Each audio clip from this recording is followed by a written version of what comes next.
In the first episode of You, we are introduced to Joe Goldberg, who works at a bookstore, and he spends most of his time just kind of judging the patrons of the bookstore, who they are, what they do, things like that. But one customer catches his eye one day, and when she comes up to Joe and asks about a particular book, he helps her out, but he is immediately smitten. He starts flirting with her, making small talk, giving her book suggestions, and when she comes up to pay with the book, he makes a mental note that she probably has the cash to buy the book outright, but she wants him to know her name. And you find out that the girl is named Guinevere Beck, but she goes by Beck for short because Guinevere's kind of a weird name. So Joe heads home that night and he passes by a little boy named Paco, who is his next door neighbor, and Paco is sitting outside on the steps reading The Three Musketeers, a book that Joe gave him. And he's outside because his mother is fighting with her alcoholic boyfriend and it's just not a great situation. Joe offers Paco the meatball sandwich that he just got for dinner, saying that he's got Ty in the apartment, and after a little bit of convincing, Paco takes the meatball sandwich, and Joe walks in, but you find out he has no Ty. In fact, he has barely any food. Well, what he does have is Guinevere Beck's name, so he does what any normal person in 2020 does. He immediately gets on social media and starts looking up her information. And since Guinevere Beck doesn't have anything set to private, Joe is quickly able to discern a lot about her. Like the fact that she went to Brown University, she majored in lit, she's in New York City to get another degree,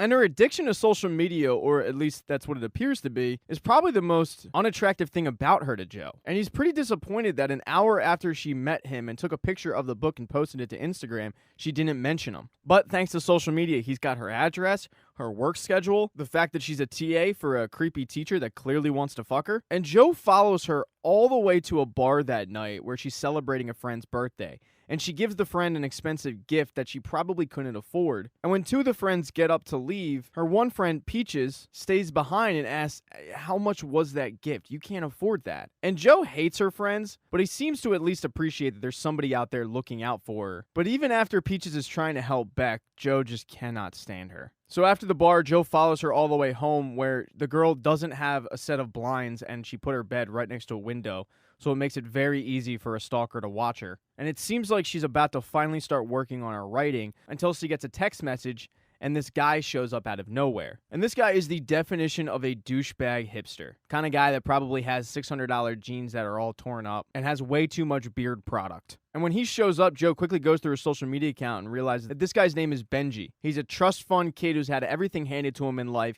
He's a failed model, and now he is the owner of a, get this, artisanal soda company. But at first, Beck isn't too thrilled to see Benji, because while they clearly have a relationship, the last time they saw each other, Benji was caught getting a blowjob from a girl in a party that Beck invited him to. Benji claims that he was drunk, and don't worry, it's not that bad because I didn't even come from it. And after not too much convincing, Benji's able to quickly get in her pants. And because there are no blinds, Joe watches the whole thing go down. All 3 minutes of it. Afterwards, Benji gets up and leaves, and because he didn't really do that good of a job, Beck has to, finish the job for him. And thanks to a stoop across the street, Joe is able to see this, and he decides to join the fun and start touching himself. In New York City, one of the most populated cities in America. And nobody noticed. Until, that is, a woman from that building walks out and Joe quickly has to stop. But he's a gentleman, so he helps her out with her bags. So at this point, Joe has had himself a night and decides to pack it in and head home. And when he does, Paco is once again sitting outside of the steps. But his mom and her boyfriend aren't fighting this time. They're just having wild sex. And Paco asks if he has any more book suggestions, to which Joe says, it's a little late. But after hearing the sex continue on and on and on, he says, you know what? Yeah, let's head to the bookstore. Now, the book that Joe wanted to give Paco was sold by the other guy that works at the bookstore, a guy named Ethan. So they head downstairs in the basement to where they keep the rare books. And all of the rare books are kept in something that they call the cage, but really it's a temperature-controlled room to which the books will be held in pristine condition. And Paco starts asking about when he started to work at this bookstore, and he lets him know that Mr. Mooney, the guy who owns the bookstore, hired him when he was a little bit older than Paco is now. But Mr. Mooney was a douchebag, although he did teach Joe everything he knows and started that love of reading. So he starts explaining to Paco about how you take care of the books, and then he gives him Don Quixote to take home. And when they arrive back to the apartment building, the boyfriend, a guy named Ron, yells at Paco for hanging out with strangers, but Paco says he's not a stranger, he's Joe. He says, no, he's a stranger. And then he tells Joe, stay away from my girlfriend's kid. I'm a corrections officer, I know all about you people. And he tries to bully Joe and step to him, but when Joe steps back, Ron backs up a little bit. But Joe's not worried so much about Ron at this point. He's more focused on Beck. And the next day, he calls in a gas leak at her place, and when you call in a gas leak in New York City, they have to investigate. So he shows up at her apartment acting like he knows her and maybe that he's her boyfriend. And when the guy from the gas company says, hey, just let your girlfriend know that there's no gas leak here, he says, yep, will do, and I'll close up. And now he's got access to her place and her laptop. And since she doesn't believe in password protection at all, it's very easy for Joe to discern more information about her, like the fact that her father died of a drug overdose and Beck found him. And because her computer is connected to her phone, he's also able to see her text messages.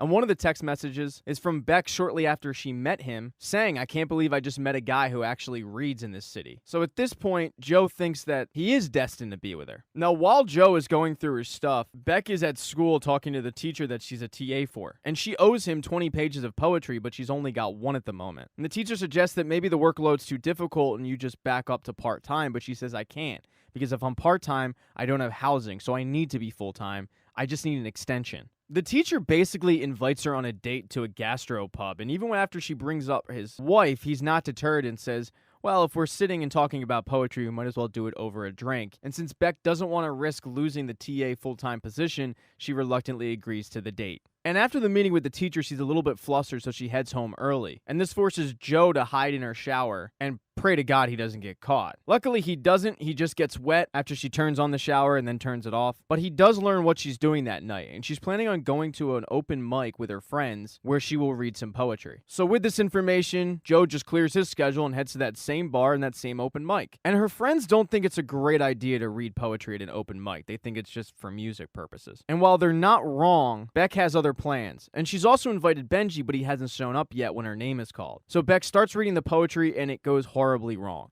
She starts getting heckled by the crowd. So painful that Joe can't even take it, and he heads home early. So while he's waiting for one of the trains, down the steps stumbles Guinevere Beck. And she's texting Benji, why didn't you come? And she's getting closer and closer to the edge until finally she falls over onto the tracks. Joe goes into Superman mode trying to save her as a homeless guy screams at them, and at the last second, Joe is able to pull her up onto the platform, and now she's on top of him. And it looks like a very romantic moment until she pukes on him. Now, she apologizes profusely for this, but then she realizes, hey, don't I know you? And Joe pretends like he doesn't know her, but then says, oh yeah, that's right, you bought the book. So after they get through the small world type of situation, the two share a cab back to her apartment. They have a conversation about how life would be easier if you were just dumb, to which Joe responds with, yeah, but the world wouldn't know about your poetry. Beck says, how do you know I write poetry? But Joe is pretty quick with his response and says, well, you're a lit major. I figure every lit major writes poetry. Then he starts listing all of his favorite poets, which endears him to her even more. But unfortunately for Joe, when they arrive at her place, Benji is there waiting for her. And after Beck tells Benji about how Joe saved her, she goes to hang out with Benji, but before she does,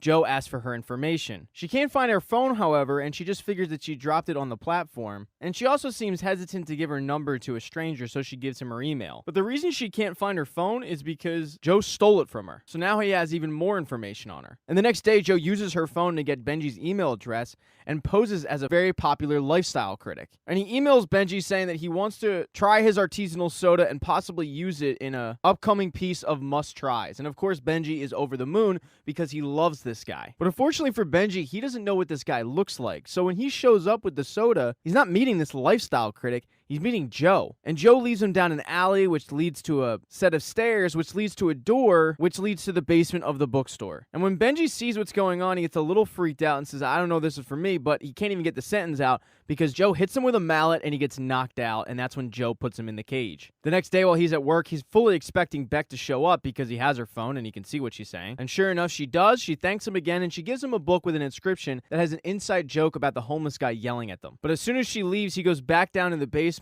and there's Benji saying, look, man, you have the wrong guy. But Joe says, no, I don't. In episode 2, Joe is very excited because he set up his first date with Beck. And while he's been wrong before, more specifically his ex-girlfriend Candace, who he's planning on telling Beck about maybe one day. There were a ton of red flags with that one and it didn't pan out. But with Beck, he's hopeful. And he decides before the date, he'll go to her apartment and stalk her. And as he peers through the window, he sees that she's trying on old clothes because she's broke. But she's not too broke where she can't afford a new iPhone. Luckily for Joe, however, her phone is backed up by the cloud, so he still has access to all of her text messages and emails and whatnot. After Beck sets up up her new phone. She's leaving the apartment and she's calling Benji, which upsets Joe because he thought he took care of that. But Beck is worried about Benji because she hasn't heard from him in a couple days. So Joe realizes this is going to be a little bit more work. But she goes to class and he goes to work, where the next day they're going to be having this big Stephen King book release and he needs to get ready for it. But before he does, he heads downstairs where Benji is waiting for him. And he gives Benji an everything bagel, but Benji starts complaining about his gluten allergy. He makes a comment that his diet is so restricted that even one peanut could kill him. But Joe pulls out a bag of drugs and says, "Is your diet so restricted that you can't have heroin?" And Benji claims that it's not all his, but that's total bullshit. Benji starts trying to wager with him, saying, "You know who my father is. He can take you anywhere you want to go. He can give you money." But Joe goes back to the drugs and says, "Does your investors know you do heroin? I mean, does your dad? Does your girlfriend?" And Benji says, "I don't have a girlfriend." But then that's when it clicks.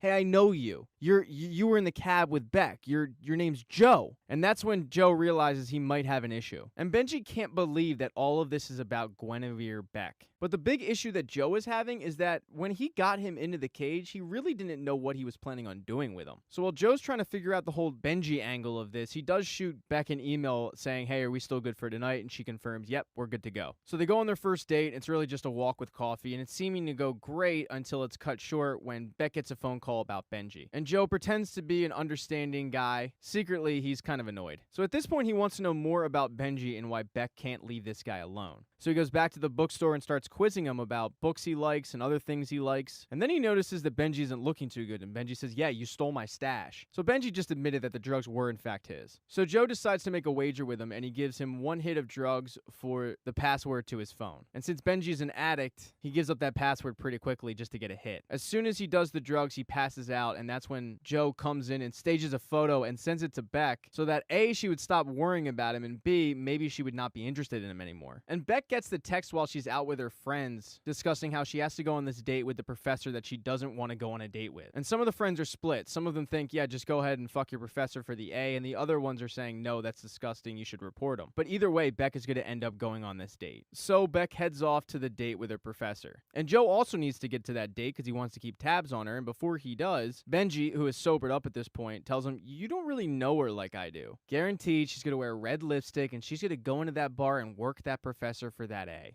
And Joe wants to bash Benji's head in, but he's already late enough and he just leaves for the gastropub, where the professor does start subtly hitting on Beck little by little until finally he crosses the line and touches her leg to where she gets up and makes a scene. The professor is embarrassed and pissed off and says, "You invited me here," which isn't true. "You're always wearing sheer clothes and you have those blowjob eyes that you give me." I just don't think this whole TA thing is working out, which will obviously be a big blow to Beck, who needs the TA job to have housing. And he, of course, knows this. She's pretty upset at this point, and she calls Joe, who needs to book it out of the bar because his phone is ringing and he doesn't want to draw attention to it. And he, quote-unquote, meets her there in 15 minutes, where they have a really nice talk. He's able to distract her from what happened, and she even invites him to this party that Peaches is having the next day. But the next day is the big Stephen King release, and the place is packed, and even Paco is shown up to help out. And at one point, Joe is swamped at the register and needs to head downstairs to get more books in the basement, but Ethan says, "Hey, Paco took your key. He's going downstairs to get him." And then Joe races downstairs and gets to Paco just in enough time before he sees that Benji is in the cage.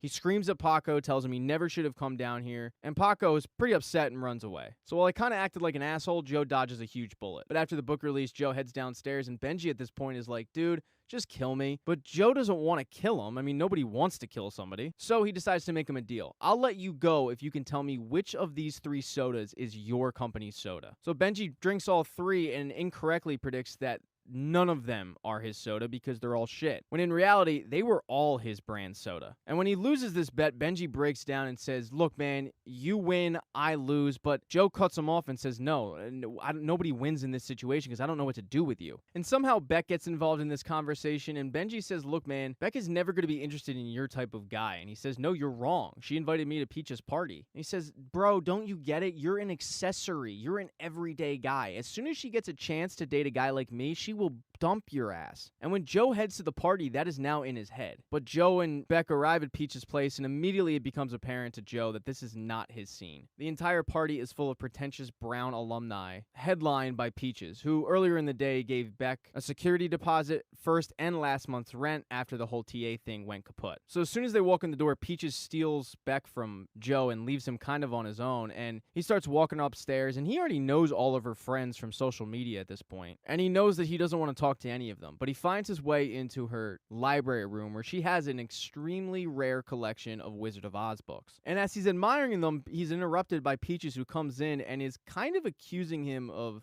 being shady. She finds it very interesting that they met at a bookstore and he just happened to be in the right place at the right time the next day to save her on a train platform. So while she doesn't come out and say it, Peaches is very skeptical of Joe. To make matters worse, when Joe heads downstairs, he sees that Peaches has introduced Beck to a new guy and Beck is all over him. So Joe heads up to a balcony where Beck ends up finding him there, and he admits to her that this really isn't his scene, and she also admits that, yeah, she thinks she's gonna have fun every time they have these Brown alumni meetups, but she never really does. And he says, you know, when you're not given everything in life like most of these people here, you have to fight for things. You have to show people your teeth sometimes. And then she says the one thing that no guy wants to hear. I'm glad we're friends. At this point, though, it's time for them both to leave the party. And as they are, a girl comes over to Joe, and she was friends with Joe's ex-girlfriend, Candace. Joe says, yeah, you know, it's unfortunate. I thought we had a good thing going, but apparently she wanted to be with another guy in Rome. And the girl says, yeah, it's just so weird how quickly she packed up and left. And lucky for Joe, Beck steps in and says, you know, I think it's time to go. My Uber's here. But it was definitely a weird conversation. When Joe gets home that night, Paco is once again outside because his mother and Ron are once again fighting, and he apologizes to Paco because he doesn't want to yell at the kid. He got yelled at enough by Mr. Mooney growing up, the guy who owned the bookstore. And as a peace offering, he gives them the Wizard of Oz book that he stole from Peach's library. And he even tells him a place to hide it so that Ron can't ruin it for him. The next day, Beck heads to her teacher's office to see if he would reconsider giving her back her TA spot, but he says, no, I can't. And not only that, but since it's midterm, I can't even suggest you for anybody else. And that's when Beck has to, quote, show her teeth. She turns around and says, I didn't want to do this, but I have 7 names of 7 other women who say you sexually harassed them. The teacher tries to call her bluff, but she says, look, if you want to call my bluff, that's fine, but I'm not bluffing, so the ball's in your court. So while Beck was strong-arming her professor into giving her back her full-time TA spot, Joe wakes up and realizes that he has left Benji way too long by himself. He races over to the bookstore, and Benji is really pissed off, but he's also broken down. He says, look, man, I know your darkest secret at this point. If you go to my house, there's a flash drive, and then you'll have my darkest secret. And sure enough, Joe does that, and he finds a flash drive with a video on it of a fraternity hazing going very wrong, where Benji hazed this kid way too hard, and the kid ended up dying. Now, because Benji has powerful parents, the parents made the situation go away, but Benji has this tape, and now Joe has this tape. So as Joe plans his next move, he heads back to work, where Beck meets him there and thanks him for the advice because she was able to get her TA spot back. And that's when she grabs him and they make out in the bookstore. So as you can imagine, Joe is in a great mood, and when Beck leaves, he heads downstairs to the basement and gives Benji a very bougie latte. And as Benji's drinking the latte, he asks, all right, you know, you saw the videotape. Did it work? Am I going to get my freedom? And Joe says, yeah, it's pretty damning, but I just don't know if I can trust you. And then all of a sudden, Benji starts choking because in that latte, Joe put a few drops of peanut oil in it. Now, Benji has lied a bunch of times, but apparently he wasn't lying when he said even one nut could kill him, because Benji starts convulsing and dies. So it's been 3 days since the two shared a kiss, and everything seems to be going great, but Beck ends up asking Joe about his old girlfriend Candace, and he quickly brushes it off as two people that just didn't end up working out. As the two arrive at Beck's place, he makes a mental note that she's worth waiting for, and he's not willing to have sex with her just yet, and he leaves Beck and shoots a tweet off from Benji's Twitter account to make it look like he's still active. And then he heads back to the bookstore where he's got Benji's body decaying pretty quickly. So he needs to figure out what he's going to do with his body, and he doesn't want to do a Google search because that leaves a digital footprint. So he heads to books to try to figure out what he needs to do to get rid of a body. And after a little bit of research, he realizes that the best course of action is to just chock the body full of chemicals and burn it. But he doesn't want dental records left, so now he has to take a mallet to Benji's dead face, and he just can't do it. In fact, he ends up puking over it. So to buy himself some time, he turns down the temperature in the room and puts a bunch of dehumidifiers in the cage and then leaves for the day. And as he's closing up, Paco shows up, and he gives Paco a list of all the items he's going to need to get rid of Benji's body and a little bit of extra money for Paco to buy something that he wants. He figures it's probably best for Paco to go to a bunch of different stores. It's also not going to look as shady if a kid's buying this stuff as opposed to an adult. But meanwhile, Beck has been transferred to another teacher, and when she goes to meet with her, the teacher isn't in, but another teaching assistant is. And this teaching assistant is named Blythe, and she has kind of a legendary status about her. She also seems to be very judgmental, and it turns Beck into kind of an introvert because she doesn't want to say something that's going to be embarrassing. And when she goes out later that night and is explaining this to her friends, Peaches says it just sounds like the girl's pretentious, but Beck kind of sticks up for her. Beck also makes mention that she blew off some steam by banging a random guy last night, and her friends ask, well, what happened to the bookstore guy? She says, yeah, he's still in the picture, but I just needed a Tinder one-night stand. And Joe is hearing all of this, and he's pretty pissed off that she's still banging other dudes. But unfortunately for Joe, that's not the only guy she's gonna be banging, because then she hooks up with the bartender at the bar. And because Joe's a glutton for punishment, he watches this all go down from the stoop across the street from her apartment. And this guy bangs her so hard that he actually breaks the bed. I mean, tip of the cap to you. So the next day she comes home and she's trying to write, but since her bed is broken, it's distracting her. And Joe is watching this all go down, so he shoots her a text and says, hey, are you free? I need to buy a new end table. To which she responds with, you read my mind, I actually need a new bed. So he heads off and grabs Mr. Mooney's Buick Skylark, which he thinks will impress Beck, and in fact it does. The two head off to a furniture store where she spots a red ladle and she says, I have one of these. And Joe has heard all about her red label from Benji, where Benji told him that she uses it as like a spanking tool. But the real story is that she has the red label because it was her dad's, and she associates the red label with good days, because when she would wake up and smell pancakes, he was making them with the red label. And every time he put that red ladle away, she would sit there and just wait until it came out again, until one day it just never came out. Joe almost gets caught once again, though, when she's looking at a king-size bed, and he makes mention that her place is too small for a king-size bed. She says, how do you know? But once again, Joe's really quick, and he says, well, every place in New York City is too small for a king-size bed. But shortly after, he decides to be bold and makes a move and starts going down on her in public, and she seems to be into it until she hears people coming. She quickly stops him and says, I'm not trying to get arrested because you decided to go bush diving. And the two buy furniture, but it got very awkward after that. And as she's loading up the furniture, he gets a call from Ethan from the store because all the AC units and dehumidifiers blew a fuse, and the electrician is at the bookstore, wanting to get into the basement. And of course, Joe can't let this happen.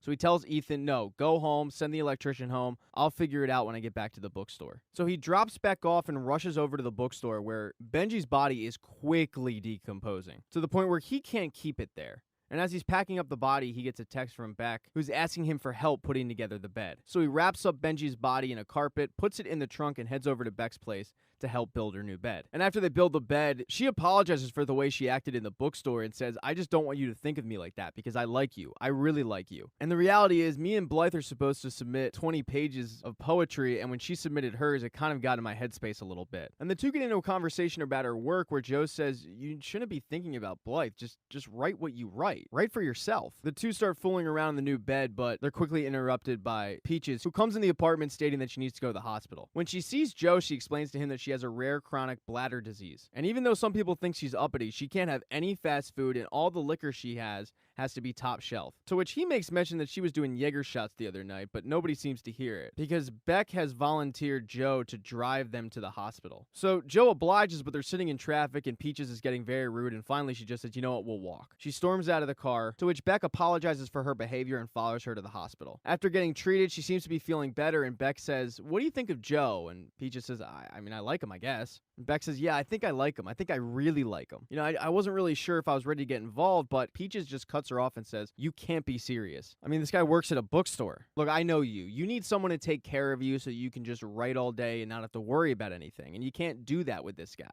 You don't need somebody like Joe and his financial limitations. Beck shoots back that that's not fair, and then Peaches brushes it off and asks her if she wants to go get food, but Beck isn't ready to brush it off and says, you know what, no, I'm good. I'll see you later, and walks out. But when Joe got back to his house from dropping them off at, we'll say the hospital, but not really, he's greeted by two police officers and Ron, his next-door neighbor. And the police want to know why Joe is having a child go get all of these things that basically seem like he wants to get rid of a body. Now, at this point, we've learned that Joe is pretty quick on his feet, and he uses this skill once again when he says, you know what, it's better if I just show you, and takes him to the side of the building and shows them a garden. He says, I need lighter fluid because I barbecue. I need the chemicals for roots. And Ron is beside himself. He says, I'm a corrections officer. I know there's something up with this guy. And Joe says, yeah, I realize I might have overstepped my bounds, but the reality is the kid looked hungry and I wanted to give him a little bit of money to get a sandwich. I'm not saying they're bad parents, but it just seems like the kid's hungry. And that really sets Ron off, and the cops have to hold him back. The cops also apologize for bothering Joe. The whole time, Joe is thinking how easy it is to fool these people because he's just so unassuming. So now that it seems like he's scot-free, he takes all the items to the park and drags the body into the woods. And as he's setting up the bonfire, he gets a phone call from Beck. And instead of just ignoring it, the idiot answers it. And it couldn't come as worse timing because as he's talking to her, two hikers are coming near him. And obviously, they cannot see the body. So as she's asking him to come over and finish what they started on the bed, he's getting more and more flustered, saying that she's sending him mixed signals and he doesn't really know what she wants. Eventually, Eventually, he simply just hangs up on her, and at the last second gets that bonfire started. It startles the hikers, but they keep on walking. Afterwards, he's trying to get in touch with Beck, but to no avail.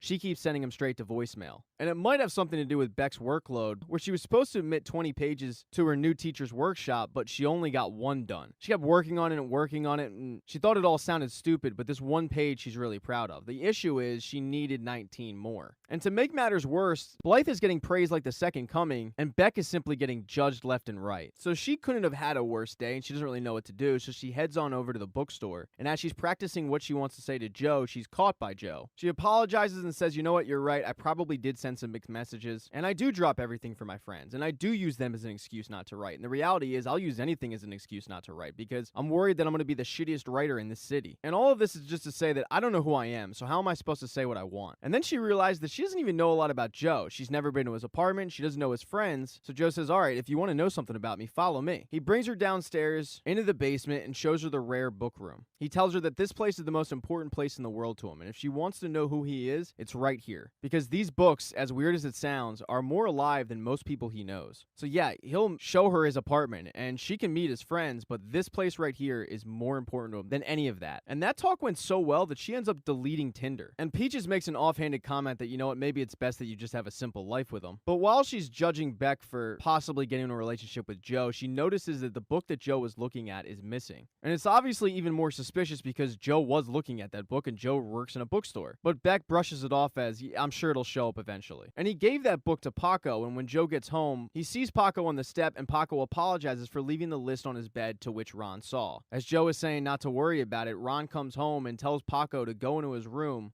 and starts telling Joe, once again, I told you to stay away from Paco. Joe can smell the bourbon on his breath as Ron says, I know there's something wrong with you, I just know it. And then he walks inside. Joe files it away as a potential problem later on, but he quickly forgets about Ron when Beck sends him a very scandalous photo. And he quickly heads over there and ends up giving her the best 13 seconds of her life. In episode 4, both Beck and Joe are reeling from the 8 seconds of fun they just had, and it's a very awkward situation because neither of them really know what to say to each other. But it's broken up when Beck gets a text message from some guy named the Captain. She rushes into the bathroom so she doesn't have to answer it in front of Joe. Of course, Joe has her other phone so he can see what she's saying. And the Captain asks her if she's ready for this weekend, but she really doesn't want to go hang out with him this weekend. Then he asks her if she has the outfit, to which she says, no, I have no money, and he sends her $500. The conversation ends when the Captain says, I love you, and even though Beck really doesn't want to say it, she says just tell him what he wants to hear and says love you back. And when she texts love you, it really upsets Joe. I mean, he's pretty embarrassed about his performance, and then 30 seconds later she's telling another guy that she loves him. So he actually gets up and leaves the apartment. The next day in her group chat with her friend, she's telling them about how it was 8 seconds and not very satisfying. And some of them are asking for dick pics, but she just keeps sending them emojis until finally one of the friends says, hey, is this even worth it? And she thinks about it and says, yeah, it's worth it. I'll give him one more shot. And while Joe is upset that he's getting ridiculed and mocked with emojis, he is relieved to see that she is willing to give him one more chance. But she really isn't worried about Joe at the moment because she has to get that outfit for the Captain and head to the motel that they booked. And part of the outfit is some boots that Peaches has, who at the moment is dealing with a bedbug infestation that the exterminator can't even find. But she lies to Peaches about what she's doing that weekend, saying she's going to a writing seminar. And when Peaches questions her about why she needs these boots, she says, what, it's an either-or situation? You can either be sexy or be a writer? But Beck feels pretty shitty about lying to her friend. So she gets the boots and heads off to the motel room, and of course Joe is checked into the room right next door. And Joe is pretty surprised because when the Captain shows up, he is this middle-aged guy that's dressed like he's coming out of the 1800s. At first, he's really pissed off, but then it makes sense when Beck addresses him as Dad. And that outfit was for a Dickens festival in the town. So Joe is following her around this Charles Dickens festival, watching her interactions with her father. And just from her body language, you can tell that she does not want to be there with him. And this whole time, she's just thinking about how he abandoned her and her brothers and her sister and her mom. And to make matters worse, now she has to hang out with his new family. And she can't stand his new wife, who is extremely pretentious, extremely judgmental, and her teenage daughter is exactly like her. But just to be sure, Joe hops on social media and confirms that it is her dad, and while he used to be a drug addict, he certainly did not die, and through the help of a church's NA group, he has sobered up, but also met his new wife, who has a very successful blog, where she uses him as material quite a bit. So he's got this whole new perfect family, to which he wants Beck to be a part of, but it's really hard when she doesn't get along with them, especially the teenage daughter and the mom. And the teenage daughter doesn't really do anything to endear herself to Beck. When she tells Beck that she was invited this weekend to get cut off financially from her dad, and also to let Beck know that Dad's new wife is pregnant with their first child. And when Beck hears this, she immediately needs alcohol in the worst way. So while Beck tries to drown her sorrows, her best friend Peaches heads to the bookstore looking for Joe, but he's currently stalking Beck, and the only person there is Ethan. And she asks Ethan if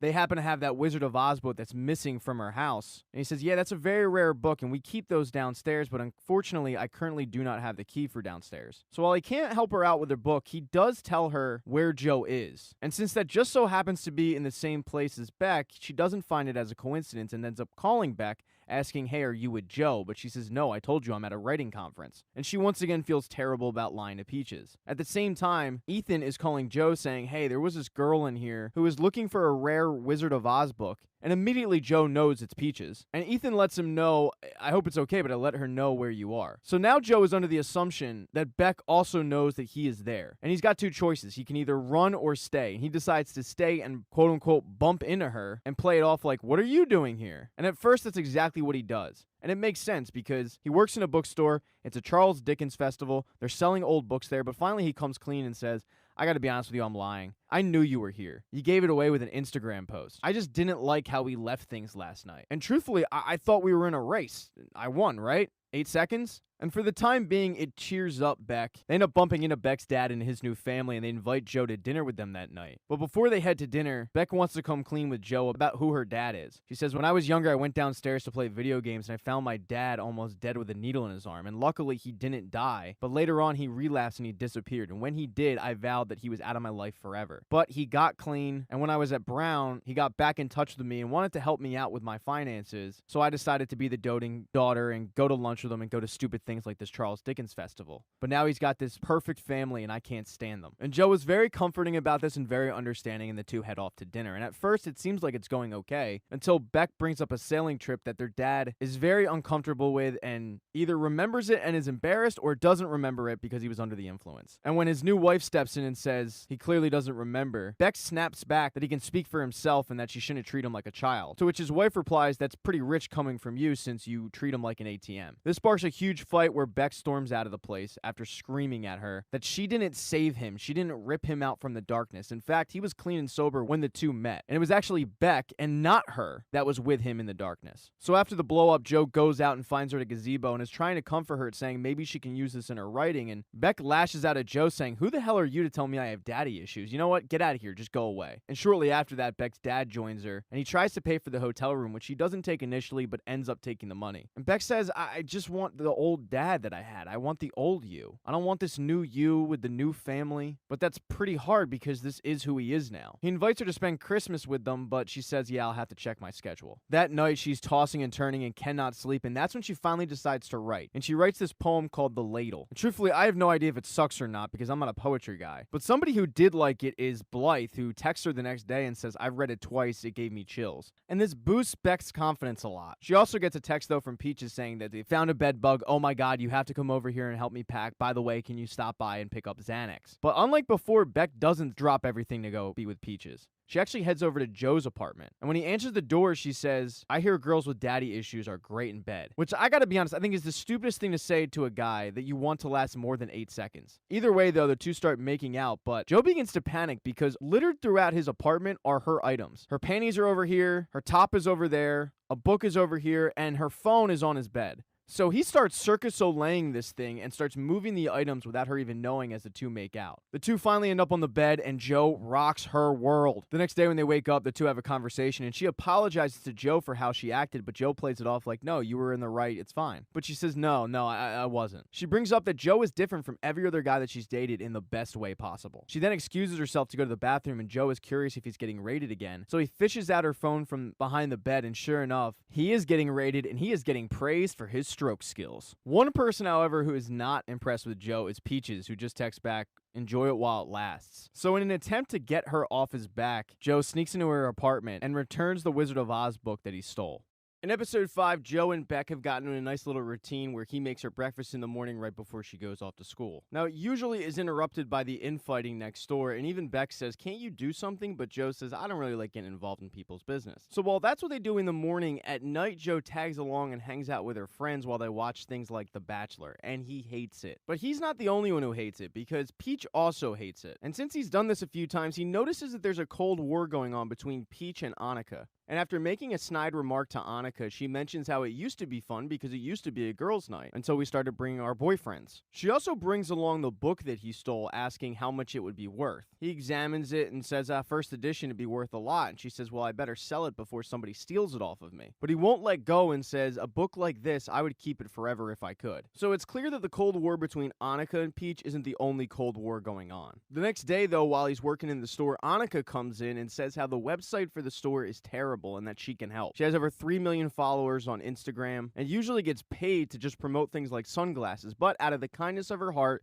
she will do it for free. And after a little push from Ethan, Joe agrees that she can help out with the marketing of the store. So while she's walking around the store Instagramming, Joe is checking up on her Instagram and finds this very old picture of Annika and Peach from college, and this is pre-Peach getting a nose job, and it's not the most flattering photo of really either of them. But Joe pitches it to her as kind of a throwback photo, and she says, nah, Peach would kill me. And Joe says, do you ask for Peach's approval before posting every photo? And Annika thinks about it and says, you're right, I'll post it. So that night, even though Peach invites Beck to have a girls' night, she chooses to hang out with Joe, which is a good sign. But those plans are quickly dashed when Beck gets a phone call from Annika saying that there was an anonymous Instagram account that posted a video of Annika having a racist rant from college. And Annika is beside herself. So Beck rushes off to be with her friend, and Joe is left alone. And it's pretty clear to Joe who did this. It was Peach. I mean, it can't be a coincidence that Annika posts the embarrassing photo, and one of the comments is from this anonymous Instagram account that has the video. But Beck is so blind that she can't even see it. So Joe has made it up in his mind that Peach is dangerous and starts following her around. He even picks up jogging, which he's completely out of shape, but he gets down her daily routine. Later on that day, though, when he's in Mooney's bookstore, and Beck also happens to be in there, Peach shows up. And Beck has some exciting news, because her professor is going to put her in touch with some literary agents. But Peach stalls for a little bit and says, actually, I was going to do that, because Peach is related to J.D. Salinger and has some connections. And there's one agent that she has in mind that she wants to introduce Beck to. So when Joe eventually comes down, Peach tells him, we need this place for tonight for a private party. And this private party is solely to introduce Beck to this famous literary agent. And unfortunately for Joe, he doesn't really have a choice. He has to go along with this party. But before the party, he heads home and he sees Paco reading on the step, but he immediately knows that the book that he's reading isn't the book that you would think it is by the cover. So after grabbing the book, he realizes that Paco is trying to investigate what's the punishment for a minor killing an adult, and in this case, it's Ron, his mom's boyfriend. Joe talks him out of it, says it's not worth it, and gives him the Count of Monte Cristo, which is a book about revenge. That night, though, is the big party, and after the introduction that Peach makes between Beck and the agent, Peach goes over and has a very uncomfortable conversation with Joe. She keeps making snide remarks, like when Joe brings up that he's taken up jogging, she says, yeah, the runner's high is better than sex, and it even lasts longer. So with Beck preoccupied with this agent, Joe ends up stealing Peach's purse and heading down to the basement to try to find dirt. Unfortunately for Joe, Peach isn't like Beck. She has her computer password protected, and he figures it's not even worth it trying to guess. But he does find her food diary, and in the food diary, there's an old picture of Beck used as a bookmark. And Beck looks alright in it, so Joe decides, well, no one's down here, and starts jerking off. And I can't make this up. I actually timed it. He lasted 8 seconds. That's not a coincidence. After a quick cleanup, he heads back upstairs and he overhears Peach talking to this agent. She says, when you reject her, just let her down easy. It's pretty clear she's not ready. The agent tells her, you know, if I were you, I would just tell your friend to drop the Master's in Fine Arts degree. It's a waste of money. She should probably just drop out. So this is further proof that Peach is a pretty shitty friend. The next day, Joe schedules a meeting with Annika to try to figure out Peach's password. And while Annika tells him Peach's dog's name from when she was a kid, the meeting is interrupted because Peach is in Joe's apartment looking for a stolen laptop. And when Joe heads over there, Peach is furious, just saying, come on, where is it? And Beck is over in the corner not knowing really what to do. Joe says, believe it or not, I can afford my own laptop. Have you tried Find My Computer? And when she does that, the computer is at Peach's house. The whole time Joe's thinking to himself, I'm not stupid enough to bring it here. So after Peach storms out without an apology, he gets pissed off at Beck for not sticking up for him. And she's playing it off like she's so focused on submitting these pages to that agent, but then he snaps and says, he doesn't care about you. He's not going to sign you. Peach is setting you up to fail. I overheard them talking. She said you're not ready. But Beck gets pissed off and she calls him an asshole and says, if you don't believe in me, that's fine, but you don't have to make up these slanderous lies. And then she storms out of the apartment. So after she leaves, he breaks into Peach's apartment and figures out that the password isn't her childhood pet, but is her nickname that she has for Beck, which is just creepy. And even creepier is the fact that on her computer, she has an entire folder of pictures of Beck. Joe's conclusion is that because she comes from an affluent family, she suppressed these feelings for Beck for years, and it's festered and morphed into an obsession. And because of this obsession, he doesn't think Peach is safe and needs to take care of it. And while he's figuring this all out, Beck is busy meeting with that agent, who it's pretty clear early on didn't actually read her stuff. He just glanced over it. And that meeting wasn't to sign her, it was to fuck her in the back of a limo. And Beck rejects him and his invitation to use drugs and gets out of the cab and demands to meet with Peach. And when she does, she lights into Peach, yelling, you set me up. You told this guy I wasn't ready and all he wanted to do was have sex with me. You know what?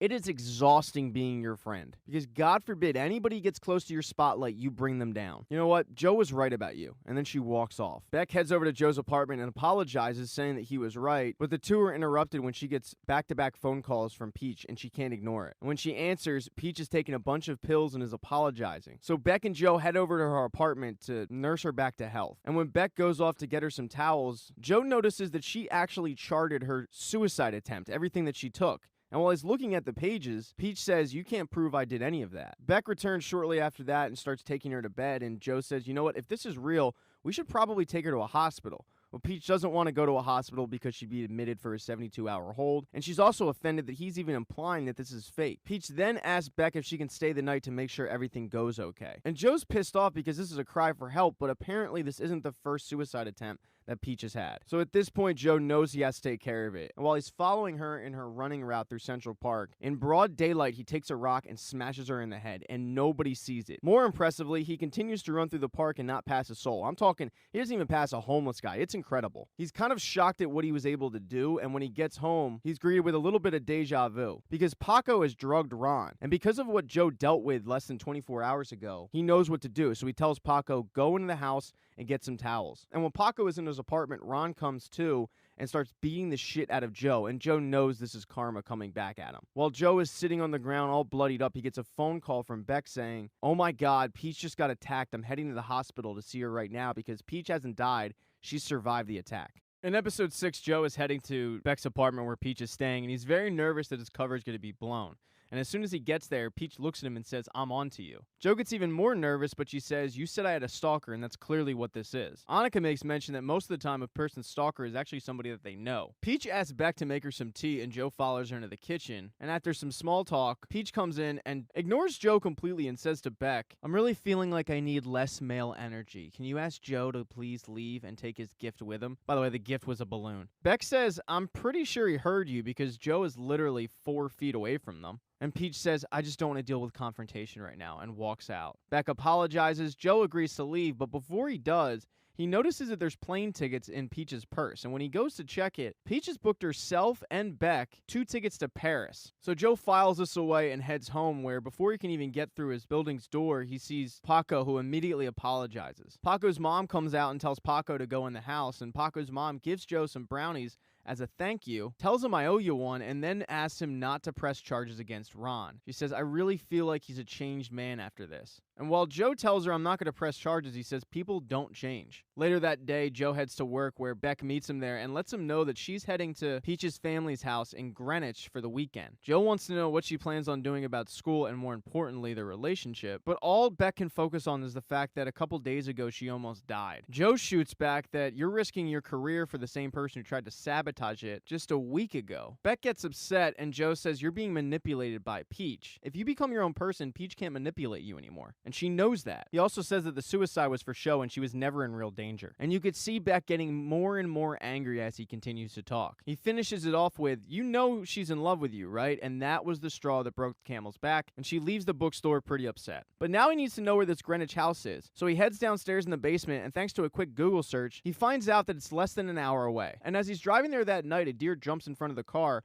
and he swerves to miss it but bangs his head on the steering wheel. He's got a really nasty gash and probably a concussion, and when he comes to the next morning, he's having a hallucination with his old girlfriend Candace. He has to shake this off pretty quickly because a cop car has arrived behind him wondering what he's doing there and if he's okay. And the cop is pretty suspicious, and to make matters worse for Joe, he doesn't want to give a lot of information. Joe tells the cop that he was robbed and doesn't have his license or identification. The cop gives him a sobriety test, but he passes that. Joe explains that it was just a bunch of kids and they stole his wallet and his wedding ring, but the cop notices they didn't steal his watch, and he's wearing Benji's $80,000 watch. Through some fast talking though, Joe is able to avoid the cop running his plates, and the cop lets him go. And as he's driving away, the cop thinks better of it and writes down the plate number to run it later. So Joe heads off to the Greenwich house where the girls have actually left for the day to go on a shopping trip. And after he breaks in, he locates a medicine cabinet, takes some painkillers, and starts trying to stitch up his head wound, but he actually passes out. And when he passes out, he once again has an hallucination that involves Candace. He's awoken when the girls come back from their shopping trip. And every time he hears Peach and every time he sees Peach through a door crack, he gets more and more annoyed that she's even there. He doesn't feel like she's safe, and the hypocrisy of the situation hits an all-time high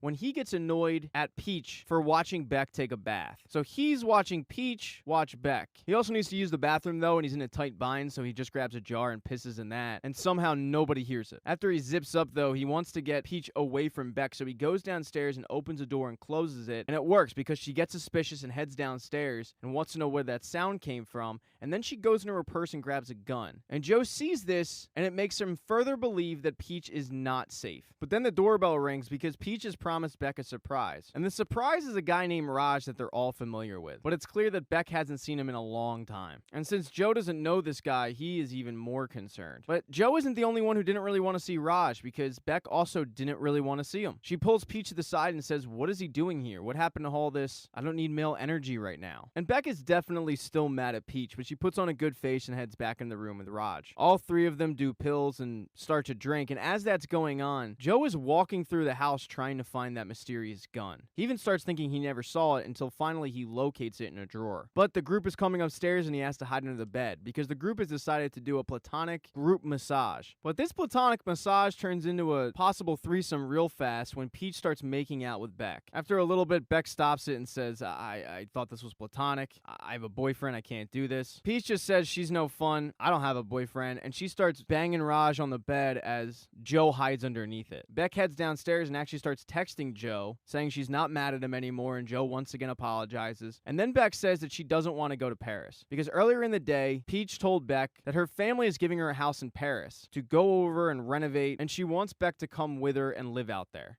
She says, leave your old life behind, you can come, you can write, but that's really not Beck's dream at this moment. And the next day, when the two wake up, Beck tells Peach that while she appreciates the offer, she's not going over to Paris with her. A little bit of a fight ensues, and Beck says, well, what was that last night? Look, I know your family. I know that they wouldn't be okay with, and Peach just immediately cuts her off and says, no, I'm sorry, you have issues. Beck then tries to slow this argument down a little bit and says, I came here to take care of you, but Peach says, oh, that's rich. Go ahead, go back to your bookstore boyfriend. So Peach walks out to her Uber, and Joe is watching all this go down while still holding the gun. He's watching Beck go out to her Uber, but he doesn't see that Peach is snuck up from behind him, and she knocks him out. When Joe wakes up, Peach is now holding the gun, demanding answers. Why are you in my house? And then it clicks. Oh my God, you're my stalker. You stole my book. You stole my computer. And since Joe doesn't really have a lot of options, he comes clean and says, yep, you're right. But because I stole your laptop, I also have all those folders of pictures of Beck.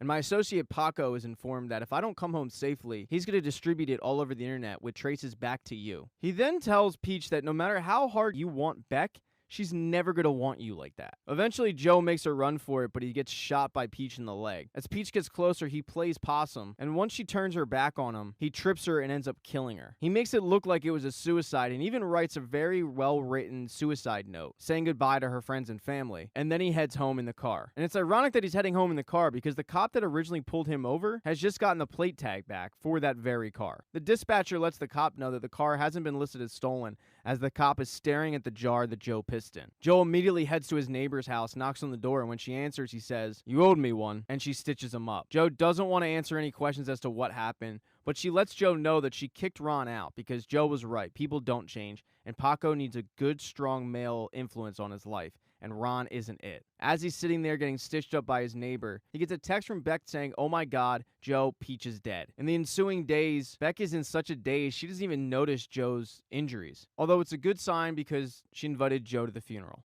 A month after Peach's death, things are actually going better than ever for Joe and Beck. And the mourning over Peach's death has actually brought the two closer than ever. Things are going so well, in fact, that Joe stopped looking at her old phone to see who was texting her. He hid it in his ceiling, and he hasn't looked at it in a while. But Beck's grades are starting to slip, and she just got fired from her yoga position. And Joe decides to give her a job at Mooney's bookstore. The problem is she sucks. She sucks so bad, Ethan actually has to come to Joe at one point and say she's showing up late, she doesn't know where to put things. I know it's awkward because she's your girlfriend, but you gotta say something to her. So right before he has to go have an uncomfortable conversation with Beck, he gets a phone call at Mooney's from the police department in Greenwich. And they're looking for Mr. Mooney, which Joe pretends that he is Mr. Mooney, and they're asking about that car. And Joe says, "Oh yeah, I lent it to my nephew, Spencer," which is the fake name that he gave the cops. So while it gets the cops off of his tail, it's a close call. But now he has to go have that uncomfortable conversation with Beck, and she says that she's still mourning the loss of Peach, and it's just very difficult on her. And the only good thing right now in her life is therapy. And Joe takes this as a slight, and Beck notices it. So she tries to set up a date night for the two in the basement of Mooney's. And during the date night, she once again brings up her therapist, and Joe is getting a little bit intimidated that she feels the need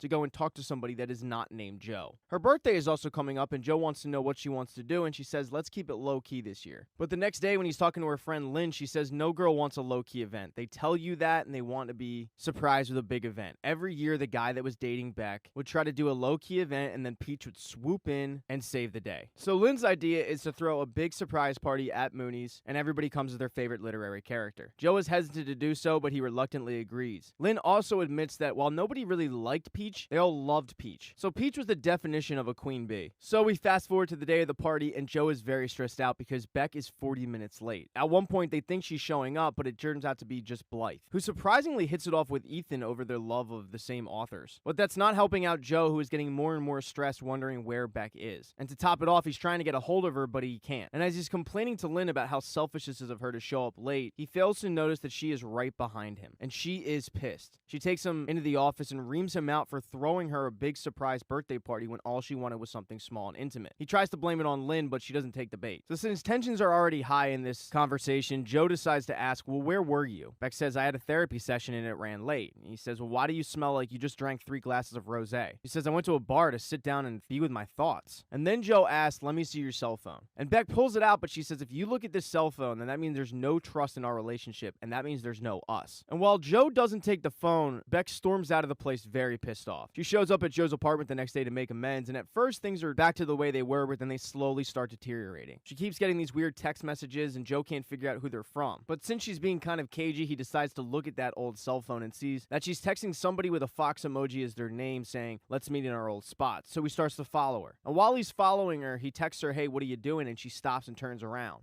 Although shortly after that, Joe loses her in the park because Beck is circled around and she's behind him and she's caught him. She asks, are you following me? And at first, Joe says no and plays it off, but it's clear to her that he's lying. He asks if she's sleeping with her therapist, which she adamantly denies, and then he says, well, then who are the text messages to? Who's the fox? And the fox is somebody she went to Brown University with who has the last name Fox that she's meeting. And it's also a girl. But this betrayal of trust is enough for her to end things with Joe. And since he is convinced that she's having an affair with her therapist, he schedules a therapy meeting with this therapist. Although he switches Beck to a guy and switches a bookstore to a bar. But he tells the therapist the entire story of how their relationship deteriorated. And in the middle of this therapy session, he steals a letter opener. And after the doctor leaves for the day, he breaks in using the letter opener and goes to his computer. He starts listening to the therapy sessions that the therapist recorded with Beck to see if there is actual infidelity going on. And during the latest therapy session with Beck, she's talking about how he was following her through the park. The therapist asks, if I'm Joe right now, what would you want to say to me? And she says, I never got to grieve, whether it be with Peach or my dad or Benji, and instead of putting it in my writing, I just hibernated with you. And I resent you for it. I need space to heal, and every time I turn around, there you are trying to make everything perfect again. But the reality is only I can do that, and if you really love me, you'll see that, and you'll let me go. So Joe realizes 2 things. 1, they're not having an affair, and 2, he has to let her go. So he heads home and smashes up her old cell phone, and then heads to her apartment, where he apologizes and says, I'm giving you space, I'm letting you go, and walks away. And since the 2 aren't having an affair, he even decides to schedule another therapy session with that therapist. But he's a single man now, and he heads home and he's greeted by Claudia's sister, Karen. And their first interaction didn't go so hot because Karen was holding a baseball bat trying to fight Ron away from their house, and she was in a mood. Their second interaction went a lot better. It was right before Beck's surprise party, where she told Joe that Beck is lucky to have somebody in her life that cares. So when she finds out that Joe just got dumped, she takes it upon herself to take his mind off of things, and the two bang each other's brains out. And as Karen is taking a shower, Joe goes to check his cell phone, but he once again sees Candace, and Candace says, "Are you going to leave Beck alone, or is she going to end up like me?"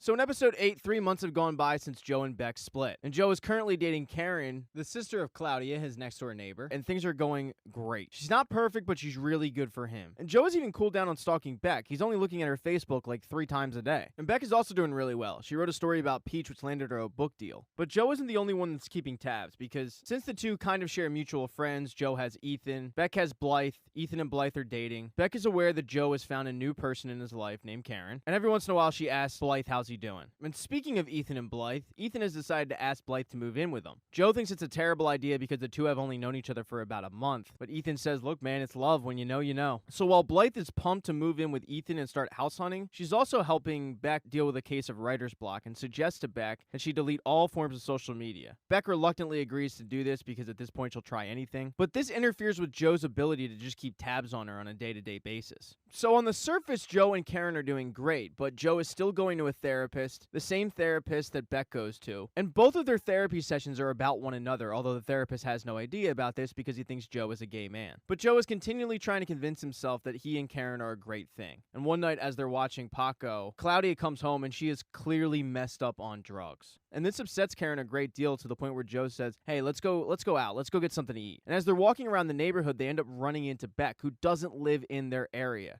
She claims that she's just walking around the block, but it's kind of obvious she's walking around Joe's block hoping that she would run into him, and she did. The three have an awkward interaction because it's the first time that Beck is meeting Karen, and Karen is kind of rude to Beck right out the gate. But it doesn't take long once the two say goodbye for Beck to text Joe that it was nice running into him, and Karen seems like a nice person. And this one text message leads to 2 and leads to 3, and next thing you know, the two are texting each other quite a bit. The whole time, Joe is once again trying to convince himself that it's just two friends and that Karen is the one for him. And the two run into each other once again when they're both asked to help Blythe and Ethan move into their new place. And Joe had no idea that she was even asked to help out. And Joe is very worried because of what she does to him when the two are in the same room. And after they help the two lovebirds move out, the two are having a conversation and she asks him, have you been to Staten Island yet to meet the Minties, which is Karen's last name? And when she says this, Joe makes a mental note that she's keeping tabs on him. To which he responds with, so you're back on Facebook. To which she responds with, oh, well, you noticed I was off of it at one point. I mean, you can feel the sexual tension, people. Joe heads home that night, but Claudia is passed out on the couch thanks to her drug usage, and Karen is trying to take care of her. Joe suggests they take her to the Cage in Mooney's bookstore to help her recover from withdrawal. They're going to tell Paco that Karen and Claudia have gone off to a spa, and Joe is going to look out for Paco. The next day, though, as Joe is working, Ron shows up at Mooney's bookstore looking for Claudia. Joe says, she said you two broke up. And Ron says, oh, did she now? Well, look, I know you know where she is, where's she at? Joe plays dumb and says, look, if I see her, I'll tell you were looking for her, and then Ron leaves. So now Joe's got that to deal with, but he heads home that night, and as he's watching TV, Beck texts him asking if she can borrow him for an hour to read some of her pages and just get some fresh air. And since Karen is taking care of Claudia, he decides against his better judgment to accept Beck's invitation. And as he's reading her stuff on the Staten Island ferry, which, by the way, is completely empty, and that's never the case, the sexual tension erupts and the two start making out, which quickly leads to sex. And they're once again not caught in a very public place. And he once again lasts about 8 seconds. Afterwards, he says we can't do this again, but it does happen again, and again, and again. Like the rest of the day, these two bang like jackrabbits. The whole time, he knows that he shouldn't be doing this because Karen is a really good thing for him. And he's so distracted by Beck and all the sex that they're having that he completely forgets about Paco. So he rushes home because the two are supposed to go to a movie. But Paco doesn't care about a movie because he wants to know where his mom is. Paco smells bullshit and Joe knows it, so Joe takes a pretty big risk and brings Paco to the bookstore. Immediately, Karen thinks it's a bad idea, but Joe says he needed to see his mom, good or bad. And as Paco is talking to his mom and his mom is apologizing, saying that she's going to get better, Karen brings up Ethan and Blythe's housewarming party. Joe tries to talk her out of going, but she says, no, I've been cooped up here taking care of her.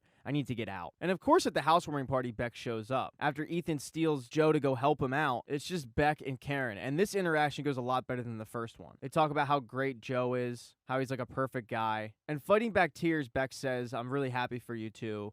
And she excuses herself. Joe ends up going to look for her, and he finds her all by herself, and she says, you were so good for me, and I realize that now. And you helped me so much. You helped me, you helped my writing, and I see you with Karen, and I'm so happy for you guys. I'm so jealous, because I realize now that I am no good for you. I wish I did things differently. I wish I didn't shut down after Peach died. I wish I didn't push you away, but I think it came from a place that was scared of how much I needed you. And Joe agrees with all of this. He knows that Karen is really good for him, but that night he decides to break it off out of nowhere. It completely takes Karen by surprise, but she handles it extremely well. He runs to Beck's place and says that they should be together, and the two reconcile and they're back together. When Joe gets home, he's on cloud 9, but he's greeted by Ron, who is standing outside of Claudia's apartment, banging on the door for her to let him in.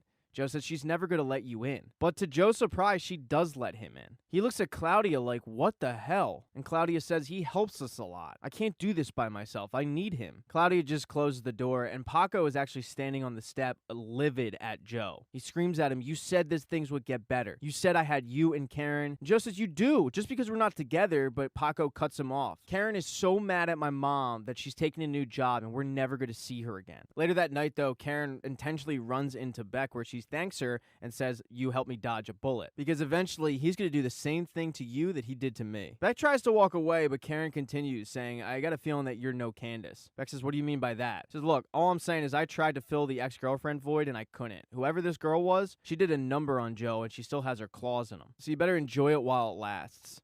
In episode 9, Joe is dealing with some nightmares. He's having this recurring dream where he sees Candace in the bookstore and he tries to go to her, but all of a sudden he's in the cage. And Candace is making out with this guy that's clearly had his face bashed in, and Joe can't get to her. Joe wakes up and screams Candace, and while he thinks that Beck didn't hear it and didn't wake up from it, she definitely did. And the next day during breakfast, she starts trying to fit it in a conversation so Joe immediately knows that she heard it. She's asking about the relationship and what went wrong, and Joe says they weren't compatible. But the real story that we learn in this episode is that him and Candace met when she was loading in her gear because she was a musician. The two started dating and things started going pretty well, but just like with Beck, Joe got extremely jealous and insecure when she started getting random text messages. And after one particular message from her record agent, Joe decides he needs to follow her. And his worst fears come true when he sees her get into a car with this guy and immediately start making out with him. And Joe learns that this guy is the same guy that signed her to a record deal. So Joe sees him at a party one day, and when he goes up to the roof to do a couple of bumps of cocaine, he confronts the guy. He says, do you sleep with all the people that you sign? And the guy has no idea who he's talking about. And he says, my girlfriend Candace. This record exec immediately feels really bad about it and says, dude, she never told me that she was dating anybody. She never even mentioned you. He stops, turns back, and pushes the guy off the roof to his death. And just like with Peach when he hit her with the rock, he's immediately flustered. So he heads to Mooney's, where Mr. Mooney takes him in, tells him he's got to get rid of his clothes, and says, look, good people die every day, and we send kids off to war, and they kill over there, and then they come back. And some people are bad people, and some people just need to die, but his life is over. That doesn't mean that your life has to be. Joe tried to reconcile with Candace, but it didn't work. He said, just because you cheated on me doesn't mean that we're over. If you tell me that you love me, we can get past this. But not only did she say that she doesn't love him, she said she never did love him. And Candace tries to walk out. So that's some of the backstory between Joe and Candace. But because of these recurring dreams, Joe decides to schedule a therapy session with Dr. Nikki. He tells Beck that he's going to do payroll at Mooney's and heads off to the therapist. And when he gets there, Dr. Nikki is very distracted early on, having a conversation with somebody on the other line, and Joe makes note that he's also having girl problems. So Joe wants to know why he's having this recurring dreams, and Dr. Nikki says, well, it makes sense because you got cheated on in a past relationship, and now you think you're getting cheated on again. He says, that's the thing, I'm not getting cheated on. I found out it was all bullshit. And in fact, we're back together and we're better than ever. So Dr. Nikki's advice is that we're all the architects of our own dreams, and if you want to know why the dream is still recurring, look no further than a mirror. So while Joe and Dr. Nikki hash this out, Beck heads off to lunch with her girlfriends. And Beck is a little jealous of Candace. She's found Candace's Facebook and her Instagram, and she's going through it, and Candace is beautiful, and Beck is feeling a little intimidated. But Annika brings up the point that the account isn't even active. She hasn't posted a photo in over a year. And as Beck continues to look through Candace's photos, Annika says, the reality is that everything in your life is going right now, so you're looking for something to go wrong. But the group gets off the Candace situation when they notice that a private investigator that the Salinger family has hired to investigate Peach's death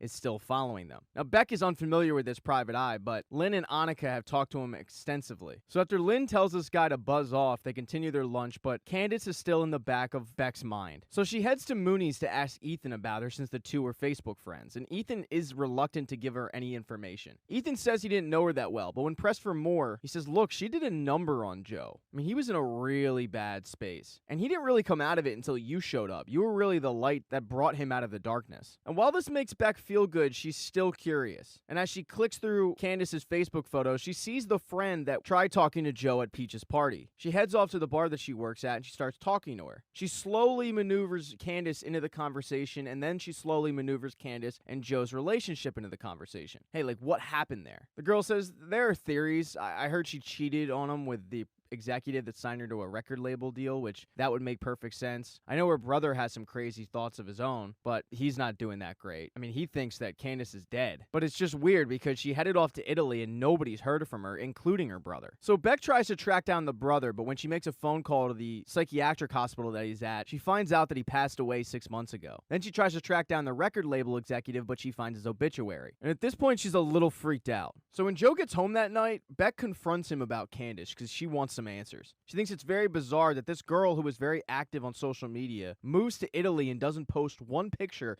and nobody's heard from her. The record executive that she was cheating on him with mysteriously dies and her brother passes away. But then Joe brings up how mentally unstable her brother truly was. And then he shows her Candace's new Instagram because he says when she moved to Italy, she changed her name. And sure enough, it's a very active account with many new photos. And as Beck is looking through all of it completely shocked, he says, yeah, she always talked about moving away and just starting over, but I never thought she would actually do it. And then he shows her where he went when he was supposedly in Italy chasing her. And he went to Mooney's because Mr. Mooney is the closest thing to family that he has. But Mr. Mooney had a stroke about a year ago, and Joe has always blamed himself because he was trying to get Candace back, and it left Mr. Mooney lying there for 2 days until Joe finally found him. And it's one of the reasons why he checks up on Mr. Mooney 2 to 3 times a week. So this really puts Beck's mind at ease, and as the two are walking back from Mr. Mooney's, Beck's phone is blowing up. Joe says, is that Fox? And Beck says, oh yeah, she's moving to New York and she has a bunch of questions. I'll get back to her later. But Joe has combed over her Facebook and Instagram and there is no Fox. So when he gets back to Beck's apartment, he says, oh, the alarm at Mooney's was triggered. I'm gonna go see what's going on there and then I'll meet you back here later. He heads to Mooney's, grabs the gun, and then decides to get some answers because he tracks down Dr. Nicky and holds him up at gunpoint for his cell phone. And sure enough, in the call log, it's Beck, Beck, Beck, Beck, Beck. The last text message that Beck sent him was saying, stop calling me, stop contacting me, it's over. But they two were definitely having an affair. And this is who Dr. Nicky was on the phone with right before their session started earlier in the day. So when he heads back to the apartment, he confronts her about it. He says, I'm gonna ask you one time, were you sleeping with your therapist? And she admits it. Yeah, I was. And the reason why is because I've never loved anybody the way I've loved you. And I think it's because I didn't think I could have that love, or at least keep that love. But Joe is just focused on the fact that she just told him that she loves him. So Joe wants to hear it again and again and again, and the two immediately reconcile. In the morning, he gets up to go get her breakfast, and there's a knock at the door, and it's Paco returning a book. Paco doesn't want to see Joe because he's still mad at him, and he tells Beck, tell him I'm sorry it took so long, I forgot that it was in the ceiling. She asks, why would it be in the ceiling? And Paco says, well, Joe said that's a good place to keep things. So Beck's curious and she heads to his ceiling. And she finds a box of items from all of these past relationships. It's her journal, her top, Benji's cell phone, Peach's cell phone, a locket that Candace used to wear, a used tampon, and the coup de grace is a jar of teeth. When Beck sees this, she drops it and glass shatters all over the floor. She has to hurry up and clean it up before he gets back, and she ends up cutting herself. As she walks out of the bathroom, she's trying to act as calm as possible, and Joe notices that she's bleeding, so he goes to get her a Band-Aid. But when he does, he notices that she forgot to pick up one of the teeth, and then he looks at the ceiling and notices that it's been opened. And as Beck tries to make an excuse to get out of that apartment, she's too late. He knocks her out, takes her to Mooney's, and puts her in the cage. In the season finale, Beck is in the cage and Joe is on the outside trying to convince her that everything he did was for her. She's crying, saying, please tell me you didn't kill Benji. Tell me you didn't kill Peach. Tell me I'm crazy. But to better explain himself, he wants to go get some evidence to show her. So he leaves Mooney's, and as he does, he texts her friends from Beck's cell phone saying, hey, I'm going on a literary retreat. I'll talk to you guys in a couple days.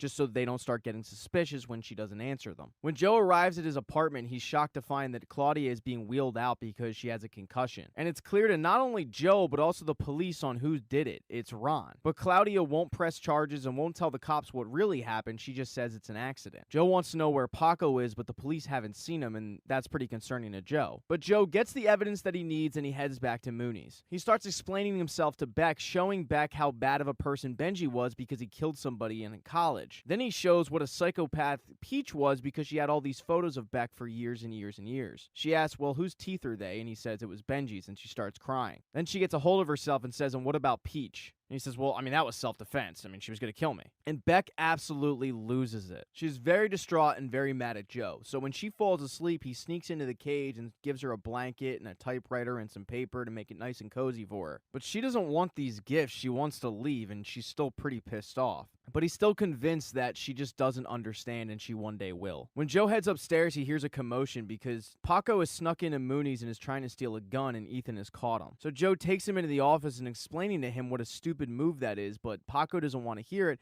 and in fact it just pisses him off even more and he storms out. But Joe has a bigger issue because the girls are still texting Beck, so he decides to nip that in the bud and runs over to the coffee place they're at and says, hey, have you guys heard from Beck? We had a big fight and I haven't heard from her since. Both Lynn and Annika laugh it off like, yeah, she's at a retreat. We haven't heard from her either. Don't sweat it. But then Lynn asks, what was the fight about? And Joe says, I found out she was cheating on me with her therapist. They both seem legitimately shocked and say they had no idea. And Annika is especially surprised because she really thought those two were meant to be together. She tells Joe, I've known Beck a long time. I've never seen her this happy. I truly believe that you bring out the best in her. So she probably really is on that writing retreat. And then Lynn says, or she's trying to dodge that private investigator. And this is the first time Joe's heard about the private investigator, so he wants more info. So they tell him how the Salingers don't believe that Peach could ever commit suicide, so they hired a private investigator to look into her death. So Joe knows that that's a potential problem. That night, he heads back to Mooney's to give Beck some Chinese food for dinner, and she seems to be doing a lot better. She seems way more understanding in his position, and she really needs to go to the bathroom and ask Joe, look, can you just let me go to the bathroom? Doing it in a bucket in this cell,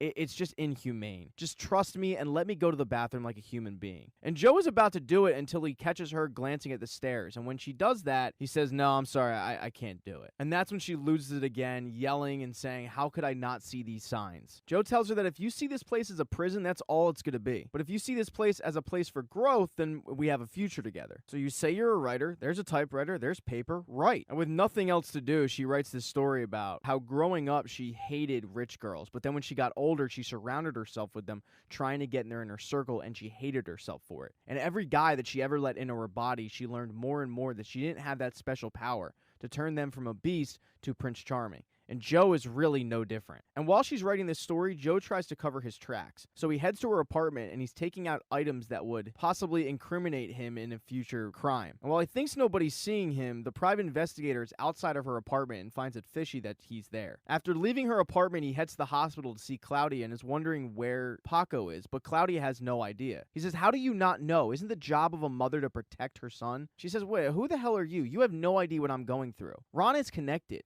And if I try to stand up to him, he takes away my kid. And Joe feels really bad about this because he had no idea. The next day, as he's doing daily errands, Joe is approached by that private investigator from Peach's family. And he's asking how well he knew Peach and does he know of any information about her death? Has he ever been to the Greenwich household? And Joe says, yeah, I mean, I knew her through my ex-girlfriend, Beck. I mean, you should probably track down her. And he says, that's funny because I've been trying to, but I have no idea where she is. Hey, by the way, do you often go to her house when she's not in town? He says, oh, yeah, that's right. Yeah, I was dropping off her key. So at this point, Joe is pretty concerned, but he gets more concerned when the private investigator lets him know that they have an item from the Greenwich house and they're testing it for DNA. And immediately Joe knows that it is the jar that he pissed in, and he's cursing himself for not taking that jar with him. But if there's one thing he learned from Mr. Mooney, it's even when you're caught, just act cool and act calm. But the private investigator doesn't buy any of it, and Joe knows it. So when he heads back to Mooney's that day, he's clearly flustered, and Beck can sense it. Beck asks what's wrong, and he tells her how the PI is snooping around, and maybe she'll get her wish, because if this thing comes back with his DNA, he's going to go to jail. Beck tells him that that's not what she wants. She doesn't want him arrested, because what would happen to Paco? Joe is all that kid has. So let's try to figure figure out a way where we can get out of this. But since Paco doesn't have any help, he's taking it upon himself to take care of the Ron issue. He takes a baseball bat to Ron, and while he knocks him down, he doesn't knock him out, and Ron comes after him. Paco hides in the garden that's across the street, and Ron is inching closer and closer until all of a sudden Joe pops up out of nowhere and stabs him in the neck. Paco is definitely in shock over this, and Joe says, look, I need you to pull it together. This is what's going to happen. You go and clean up the blood that's in the hallway. I'm going to get rid of the body, but I'm also going to take his cell phone and start texting your mom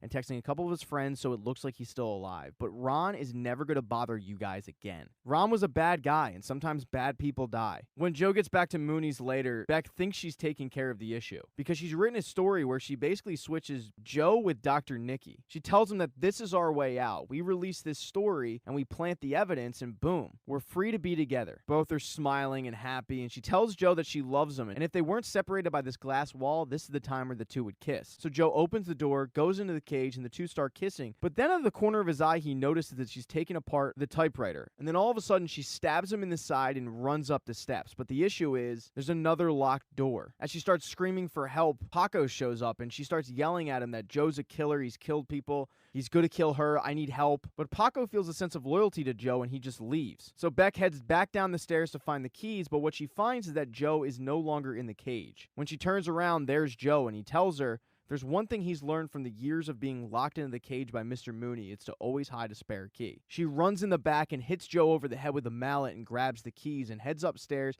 and is frantically trying to find the right one, but she runs out of time and Joe grabs her. We fast forward 4 months later where Joe has killed Beck. He hid her body at Dr. Nikki's along with the box of mementos and sent that story that she wrote to Blythe, who forwarded it to her agent who published it. And the story is a huge hit. Dr. Nikki has been charged with her murder, and Joe can't keep her book on the shelf fast enough. And while most of the world is convinced that Dr. Nikki was the killer, not everyone's convinced. That private investigator thinks it's complete bullshit. So while Joe is pretty disappointed about what could have been for the relationship, he's patting himself on the back for finally making her the writer that she always wanted to be. A successful one. And while he definitely did not help Beck the way he thinks, he did help Paco and Claudia. And Claudia has gotten a new job in California, and the two are moving. And while he's going to really miss Paco, he's just happy that the two will be safe. But the next day at the bookstore, as he's setting up Beck's display, a girl walks in and she immediately catches his eye just like Beck did. And as he gets closer and closer to her, she turns around, and to his utter shock, it's Candace. He goes, "Oh my God, you're," and she goes, "alive."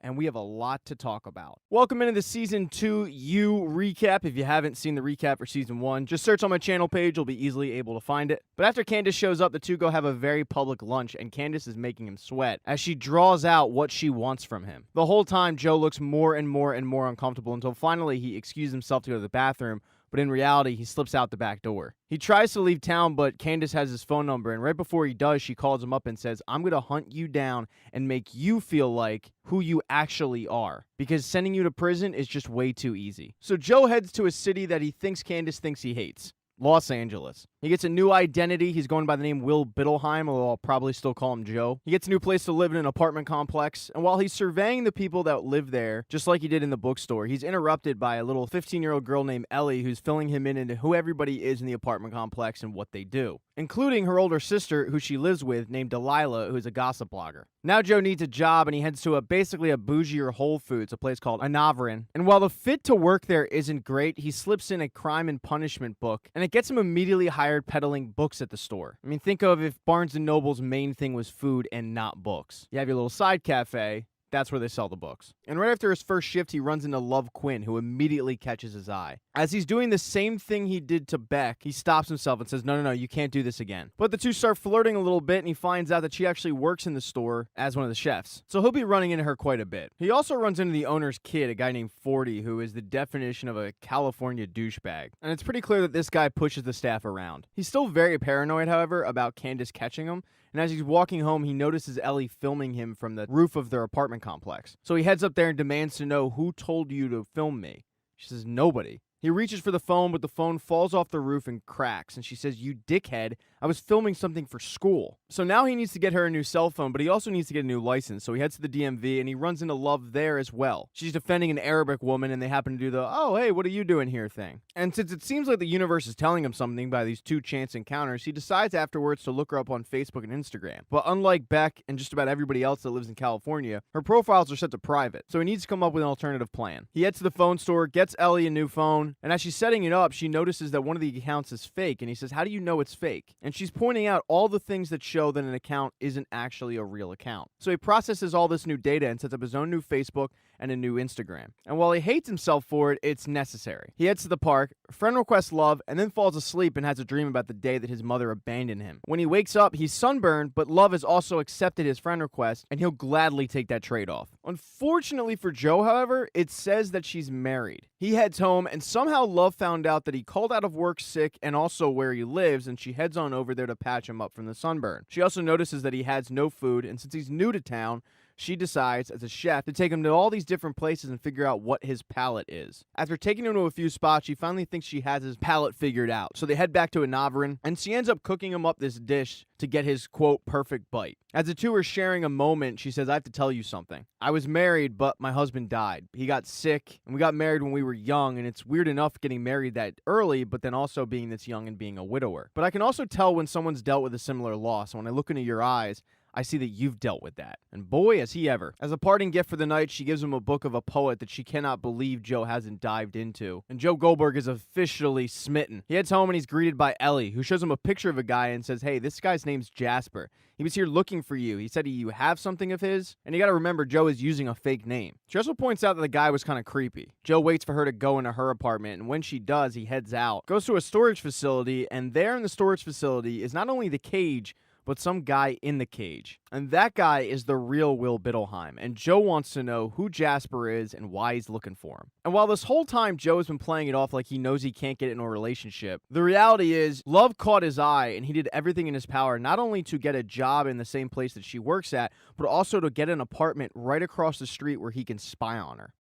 Upon getting to LA, Joe realized he needs a fake ID and he meets a guy on Craigslist, and that is the real Will Biddleheim. And Will is bragging about how long it took him to get this squeaky clean image, perfect credit score, and there's not a picture trace of what he looks like on the internet. But that takes years. And since Joe doesn't have that, he just ends up knocking him out with a brick and stealing his identity. It took him 2 days to recreate the cage in that storage facility, but that's where the real Will Biddleheim is right now, and Joe wants to know who the hell is Jasper. And Will met Jasper on the dark web, but the two never actually met face to face. And Joe figures out that since Will charges people a fee before he meets them, that Will must have charged this guy a fee and just never given it back. And that's what Jasper wants. So Will lets him know that he owes him $3,000, and Joe doesn't exactly have that, but what he does have is a particular set of skills. And while this isn't the movie Taken, he uses those skills to forge a book and sell it to a rare LA bookstore and get $3,000 for it. So now Joe has the $3,000 for when he does run into Jasper, he's prepared to pay him off and get him to go away. But the relationship between him and Love has been going quite well. She's inviting him out to do different things, and one of those things is to help her pick some fish from the market. And since there's no better romantic place than the smell of fish at 5:30 in the morning, that's where the two share their first kiss. And it was actually Love who initiated it. And Joe is a little taken aback when she does this. And one of the reasons why is because he's seeing the ghost of Guinevere Beck just like he saw the ghost of Candace. The two head off to work, where later that day Jasper comes looking for Joe. And Jasper looks like a really nice guy, like an unassuming manager at a Sam Goody, or maybe a Radio Shack. So Joe gives him his $3,000, but Jasper says, "Okay, but where's the rest? You owe me $50." And Joe reassures him, "Yeah, okay, I can get it to you later today," although he's completely shocked by that amount of money. Joe just figures it'll buy him some time. Jasper says, "Yep, no problem. By the way, I have something else to show you." And then he grabs his hand and just casually cuts off his finger. Jasper puts the cut off finger in a Ziploc bag with ice and says, "Okay, you got about 12 hours to get this thing reattached. So as soon as you get me my money, I'll give you your finger back." And that's why you don't mess with people on the dark web, folks. So Joe has a very bloody hand and about 12 hours to get that finger back, but he has to figure out where this $50,000 is. So he heads to talk to Will, but Will isn't looking so great because Will told Joe,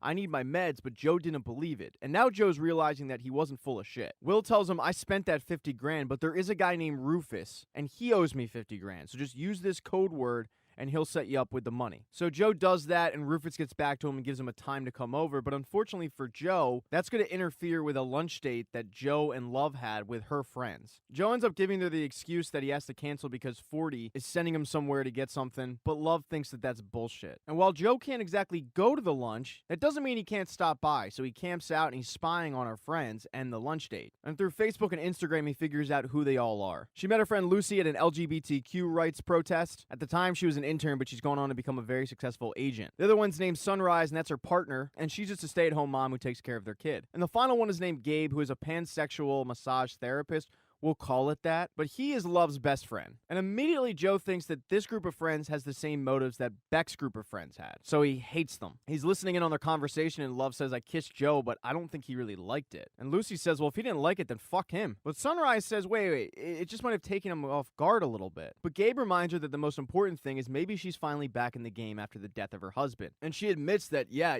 it's really the first time that she finds herself just casually through the day missing Joe. And she admits that she barely knows this guy, but he keeps popping into her head. And her friends are thrilled for her, and she admits that, yeah, I think I'm falling for this guy. And upon hearing this conversation, Joe takes back every bad thought he had about her friends. But at this point, he needs to get over to Rufus's house to get the money. And upon arriving, he realizes that this is going to be a little more difficult because Rufus is having a party at noon on a Tuesday. And since he doesn't know what Rufus looks like, he's texting him, but Rufus isn't getting back to him. And as he's trying to figure out who Rufus is, he notices that there's a celebrity in the room that he actually saw when he arrived in Los Angeles at the airport. And through a quick search, he finds out that it's a comedian named Hendy. He also runs into his neighbor Delilah, the gossip blogger. And Delilah is not too thrilled to see Hendy when he comes over. They start chatting a little bit, and when he sees Joe and sees the hand, he tells him, yeah, go over to the hospital, drop my name to the doctor, and they'll get you in right away. And Joe thinks this guy is great, but it really pisses off Delilah for whatever reason. And because of it, she's now unwilling to help him find Rufus. But luckily, he does find Rufus, and Rufus gives him the package, but when Joe opens it, it's not money, it's just a bunch of pills. Because Will was getting his medicine from Rufus. So Joe heads back to the cage and gives Will his medicine, but Will is unwilling to take it. And at this point, Joe is fed up, and he screams at him, you better take that medicine because I could easily just hand you off to Rufus,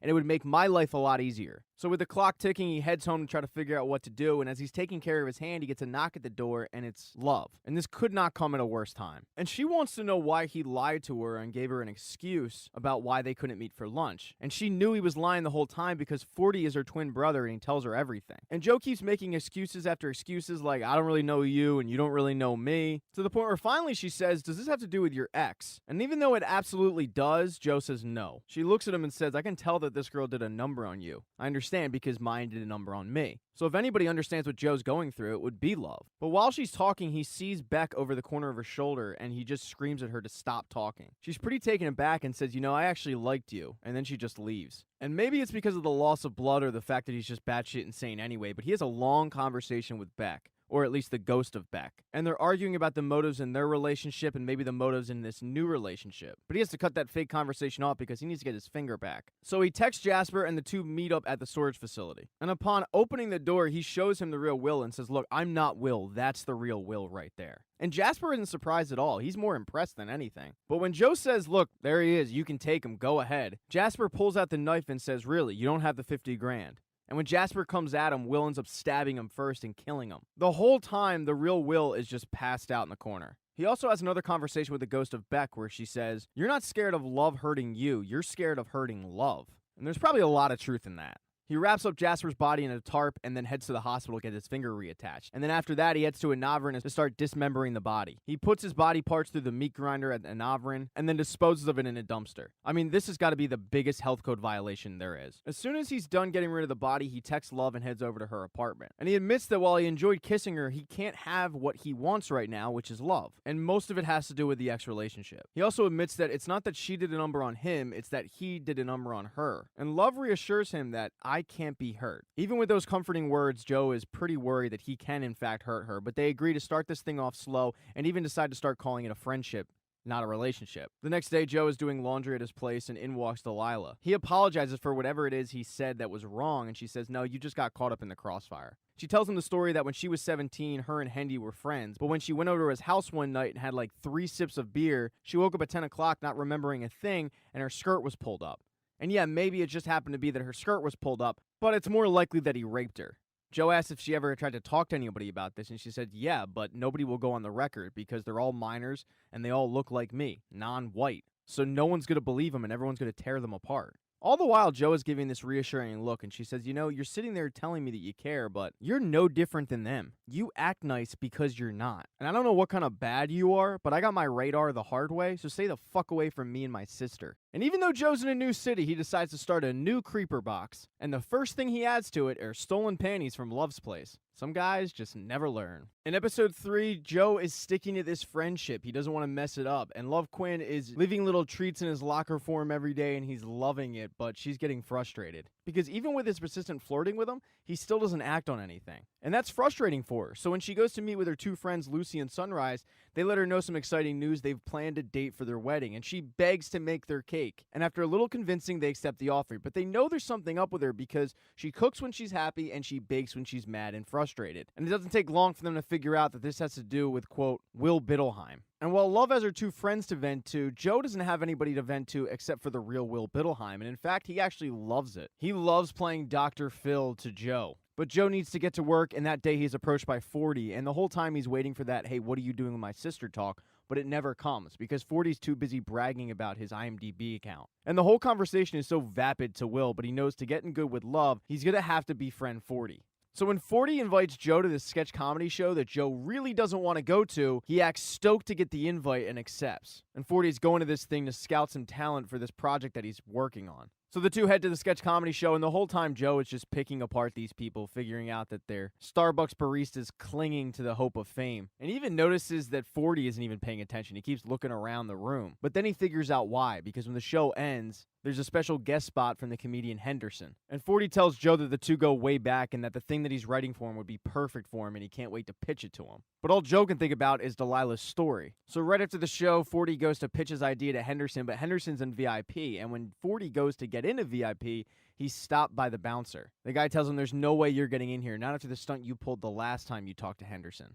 And as 40 is pleading his case to get in, the manager lets a 15-year-old walk by, and when 40 brings that up, the 15-year-old turns around, flips him off, and that's when Joe sees that it's Ellie. And now he's concerned for Ellie because she's hanging out with Henderson. So when 40 says, yeah, let's get out of here, Joe doesn't. He stays to make sure that Ellie gets home okay. And Henderson does offer to give Ellie a ride home, but she says, no, I only live a few blocks away. And as soon as his car leaves, that's when Joe swoops in to see what's going on. And when Joe goes up to Ellie, the first thing she says is, did my sister put you up to this?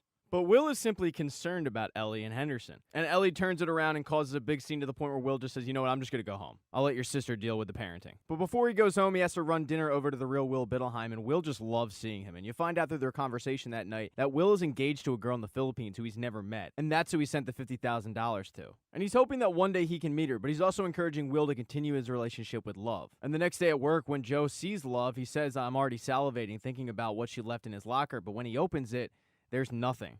And then he notices that Love was a little short with him when he saw her. He turns around and she says, I'm sorry, were you expecting something? And it's one of those conversations where anything he said, she was going to take offense to. Joe knows this and immediately goes and apologizes for whatever he did, but Love just doesn't really want to hear it. Now, 40, on the other hand, was watching this interaction go down, and that's when he decides to go have the what are you doing with my sister talk with Joe. But Joe reassures him, we're just friends, and in fact, I'm kind of just working on myself at the moment. And since 40's a recovering alcoholic, he asks, hey, are you in a program? Actually, you don't have to answer that. Just because I'm open with myself doesn't mean you have to be. But Joe ends up turning the conversation back to Love and asks him, did you notice that she's acting weird? And 40 says, I wouldn't sweat it. I mean, she's a little wound up lately, but she's always baking. And what do you bake for the baker? And that's when it dawns on Joe that this friendship has been a one-way street, and Joe needs to bake something for Love so she knows that he appreciates all that she's done for him. And when he returns home, he hears a commotion outside, and it's Delilah and Ellie arguing about Ellie's relationship with Hendy. And Delilah's obviously urging Ellie not to hang out with him, but Ellie's take is you blow everything out of proportion, and in her defense, Delilah's never told her exactly what happened between Henry and Delilah. And at one point, Ellie asks, did you send Will to follow me? And Delilah says, no, I got a tip from somebody at the bar. But when Ellie leaves, Delilah storms into Joe's apartment, demanding why Joe didn't tell her that Ellie was at the bar that night. And Joe says, well, she said it was an internship, and I was trying to avoid this exact conversation that we're having right now. And Delilah is just frustrated and vowing to take Henderson down, and he says, are you close to it? And she says how she's so close to being able to publish this story. And Joe asks, well, can I do anything to help? And she says, yes, stay out of the way and let me take down the bad guy. But it's kind of hard for Will to stay out of it, because when he gave Ellie that new cell phone, he put spyware on it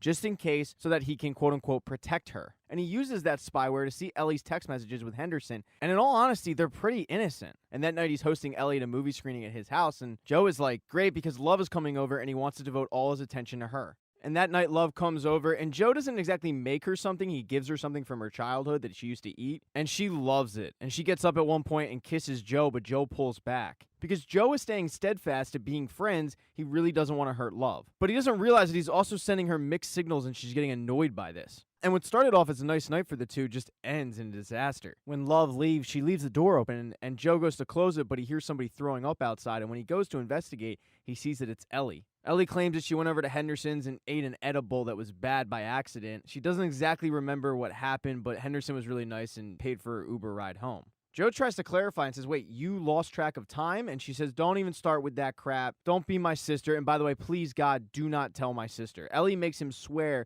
that he will not tell Delilah. And he does that, but now he needs to take the parenting into his own hands. So he heads to the real Will Biddleheim and asks if there's a way to hack into Henderson's cloud account to find dirt on him. And Will explains that after all those celebrities got hacked in 2014, they don't keep anything on the cloud and you have to find his fake laptop, which is probably in his house. So with a quick Google search, Joe finds out where Henderson lives, but the problem is there's a gate and big walls. So now he needs to find a way to get in. And Joe realizes that breaking in might not be the best idea, so he wants to befriend somebody that Hendy is close to. He searches through his Instagram and finds some guy that was at that sketch comedy show, and he goes to the show, and afterwards he just showers praise on this guy, saying that he knows Hendy. And within about 5 minutes, the guy invites him to Hendy's party and gives him the code to get in. But when he heads over to the after party, he runs into 40, who doesn't have the code but wants to get in to pitch this idea to Hendy. And Joe's kind of in between a rock and a hard place and lets him in, even though he knows that going to a party might not be best for him, but 40's a big boy. And at the party, 40 runs into Henderson's agent, and he tries to set up a meeting to pitch this new idea that would be perfect for Henderson, but she gives him a cold dose of reality. She tells him, you know when people say that it factor, you don't have it. You don't have talent, you don't have motivation, but what you do have is money, so go take your money and go finance films. You'd be best at that. And I'm sorry to be the one to tell you this, but somebody had to. You're not going to make it. And I'm only telling you because I care about you. And that's probably the worst thing to say to a recovering addict because this party is full of vices. And as Joe is searching the house to find the laptop, which he ends up finding, he comes downstairs to find 40 messed up on drugs, alcohol, both. We don't really know. And he's pitching this idea for Hendy to the entire room. And short of getting caught, this is Joe's worst nightmare, so he immediately texts Love saying what's going on, and she says, you gotta get him out of there. But when Joe tries to get 40 out of there, he resists. It actually takes Henderson talking him down to leave. But Henderson doesn't want to make him feel bad about leaving, so he actually just kills his entire party and says, you know what, I'm tired, I'm going to bed, everybody's gotta go. 40 keeps apologizing to him, but Henderson says, look, man, bygones are bygones. Don't even worry about it. Just get home safely. And when Joe tries to do that, Henderson catches him out of his eye and says, hey, man, do I even know you? Says, yeah, we met at that party. And he goes, you're right. And then they have an awkward conversation about Delilah and Ellie. But Joe is able to get 40 back to his apartment, and Love comes over to take care of him. 40 starts apologizing to Love and then asks her, do you think I'm talented? And she says, yeah, that's why I push you so much. Eventually, though, he falls asleep, and she goes outside to explain to Joe exactly what's wrong with 40. She says he used to be a really good kid, really happy, but then one summer, their parents stuck them with this weird au pair that showed 40 a lot of shit he shouldn't have seen. And ever since that day, he's just kind of been fucked up. He never really had a chance. He's broken. But you know what? I'm broken. We're all a little broken. And as Love is pouring her heart out to Joe, he decides, all right, friendship's over, and the two start making out. They make their way into the house, then they make their way into the bedroom, and then their clothes make their way off their bodies. And this girl is a freak in the sheets in the best way possible. And even though she tries to be quiet, they're not that quiet, and 40 hears the whole thing go down from outside. As Joe makes his way out of the bedroom that morning, he realizes that he can change with Love, and that the past doesn't have to repeat itself, and that this time things will be different. But he also realizes that he's kind of in a throuple now with Love and 40. But he still has to deal with the whole Henderson situation. So he heads to the cage where the real Will Biddlesheim has been trying to crack Hendy's computer, and he lets him know it was easy to crack, but unfortunately, it's clean. So at this point, with everything that he's seen, and now with this evidence that the computer's clean, he's thinking, maybe Henderson isn't that bad of a guy. So Joe heads off to work, and at work he sees 40, and 40 lets him know that he has a meeting on the books with Hendy, but that original thing he was going to pitch him probably isn't the best. So he wants to sit down with Joe because he loves the way that Joe's mind works. He thinks it's perfect for script writing. And as the two are discussing this, Joe says, hey, you don't have to tell me, but what exactly happened between you and Henderson? And 40's a little embarrassed and says, honestly, I have no idea. I had so much stuff in my system, but apparently I threw up all over his toy room. Just his toy room. He says, yeah, that house is an old speakeasy house. It's a secret room where he keeps all his toys. Like, imagine a bunch of kid stuff for a sadist. It's kind of creepy. And Joe really wishes he knew about that secret room. In episode 4, we get more backstory on Joe's childhood. His dad would beat him, but his mother was a philanderer and an overall pretty shitty mom. She would go cheat on his dad and leave him in a grocery store for hours, and then when they would get back, the dad would want to know where they were, and he would go to Joe. But Joe would keep his mom's secret and just endure the abuse. His mother would then patch up the wounds and one time said, you know what? One of these days, I'm going to kill that guy. And that probably explains why Joe's so fucked up. But in present day, Joe's relationship with Love is going great. Everything that would have annoyed him in the past with a relationship like Beck or Candace isn't annoying him anymore. Such as her brother 40 texting him to collaborate on a writing project because he loves the way that Joe thinks. But when he's about to text 40 back, Love says, hey, when you text him back, don't tell him about us. Anytime I start seeing somebody, he gets really jealous and territorial, so just don't mention it. We'll wait a couple weeks before we let the cat out of the bag. But 40's persistence pays off, and Love and Joe cancel their plans for the weekend so Joe can help 40. But before he helps 40, he needs to do laundry, and as he's doing so, Delilah comes bursting downstairs, demanding to know what Ellie is doing. She says she's doing a project, but it is not for Henderson. She's no longer hanging out with him. He just simply drinks too much. But when Delilah leaves the room, Joe overhears a conversation between Ellie and her friend that Ellie caught the spyware that Delilah put on her phone. The friend says, are you sure it was her? And she says, well, who else would it possibly be? I'm not even going to tell her. It's best that she actually thinks that we're no longer talking. But of course, it wasn't Delilah that put the spyware on her phone. It was Joe, and Joe is hearing all of this. Luckily, Joe kept Hendy's laptop, and he never unconnected iMessages, and he can still see all their text messages. And while he could tell Delilah, he could also just take care of it himself. And since Henderson is out of town, this is the perfect time to get back in the house and find that room. But he doesn't want to break in, and he needs help from the real Will Biddleheim. He tells Will that he does actually want to let him go, because deep down he knows to have a relationship with Love, he's going to have to let this guy out of the cage. So he tells Will, if you can figure out a way that you can promise me that you will not tell the police, I'll let you go. But in the meantime, I need help getting into this guy's house. So thanks to Google Maps, they see the security sign outside of Henderson's house, and Will is able to figure out what frequency they need to jam. And sure enough, Joe goes to buy a frequency jammer, and it works. He's in. He finds the kink room hidden behind a bookshelf, and it's as creepy as it sounds. It's also very clean, though, because there's a Roomba down there. But when the Roomba knocks into the fireplace, he sees a loose tile. And when he pulls that tile, he sees a cigar box inside. And when he looks in the cigar box, there's a bunch of pictures of girls knocked out with their clothes kind of ripped off that he took. And one of those pictures is, in fact, Delilah. So he takes those pictures and leaves them in an unmarked envelope under Delilah's door so that she can break open this story. After he goes all true detective, he heads on over to Anavern to meet Love for brunch. But it's not just Love, it's Love and all of her friends. And this is another example of something that would have annoyed him with Beck, but he doesn't mind talking to her friends, even though he doesn't understand anything they're talking about. And Love surprised Joe with their friends because she didn't want to tell him that they were coming, because she admits that if it were her, she would end up looking them up on social media just like Joe did. Now the group is having fun until they're interrupted by 40, who shows up pissed off that he wasn't invited to their, quote, coming out party. He's supposed to have a big meeting on the books today with a producer, but now he can't even focus because he's so mad. He lets him know, I knew you guys were fooling around this entire time, but the fact you couldn't even tell me hurts me. 40 proceeds to throw a temper tantrum and just leaves. That night, Joe's hanging out with Love, and she's baking her heart out, concerned about 40 because he's not getting back to her. And Joe thinks that the two need boundaries, but he also doesn't think it's his place to probably say it. So he comes up with another solution. Let's include him in a brunch. Let's include him in a beach day. Let's just include him in our lives. And Love loves the idea, and it brings down her anxiety a bit. The next morning, Will is woken up by 40 and Love is cutting 40's hair, and 40 is in a much better mood today. He apologizes for the way he acted, but also says that he ended up canceling that lunch, and he's going to meet with that producer after the producer returns from South by Southwest, so he can continue to brainstorm with Joe if Joe's up for it. And of course, Joe says yes, but he doesn't really want to. But 40 needs a new suit for the meeting and needs Love to help him pick one out. And he only wants Love. He doesn't want Joe. The problem is Joe and Love have made plans that day, and 40 basically makes them cancel the plans. And this is really the first time where Joe's been pissed off at something that 40 or her friends have done in their relationship.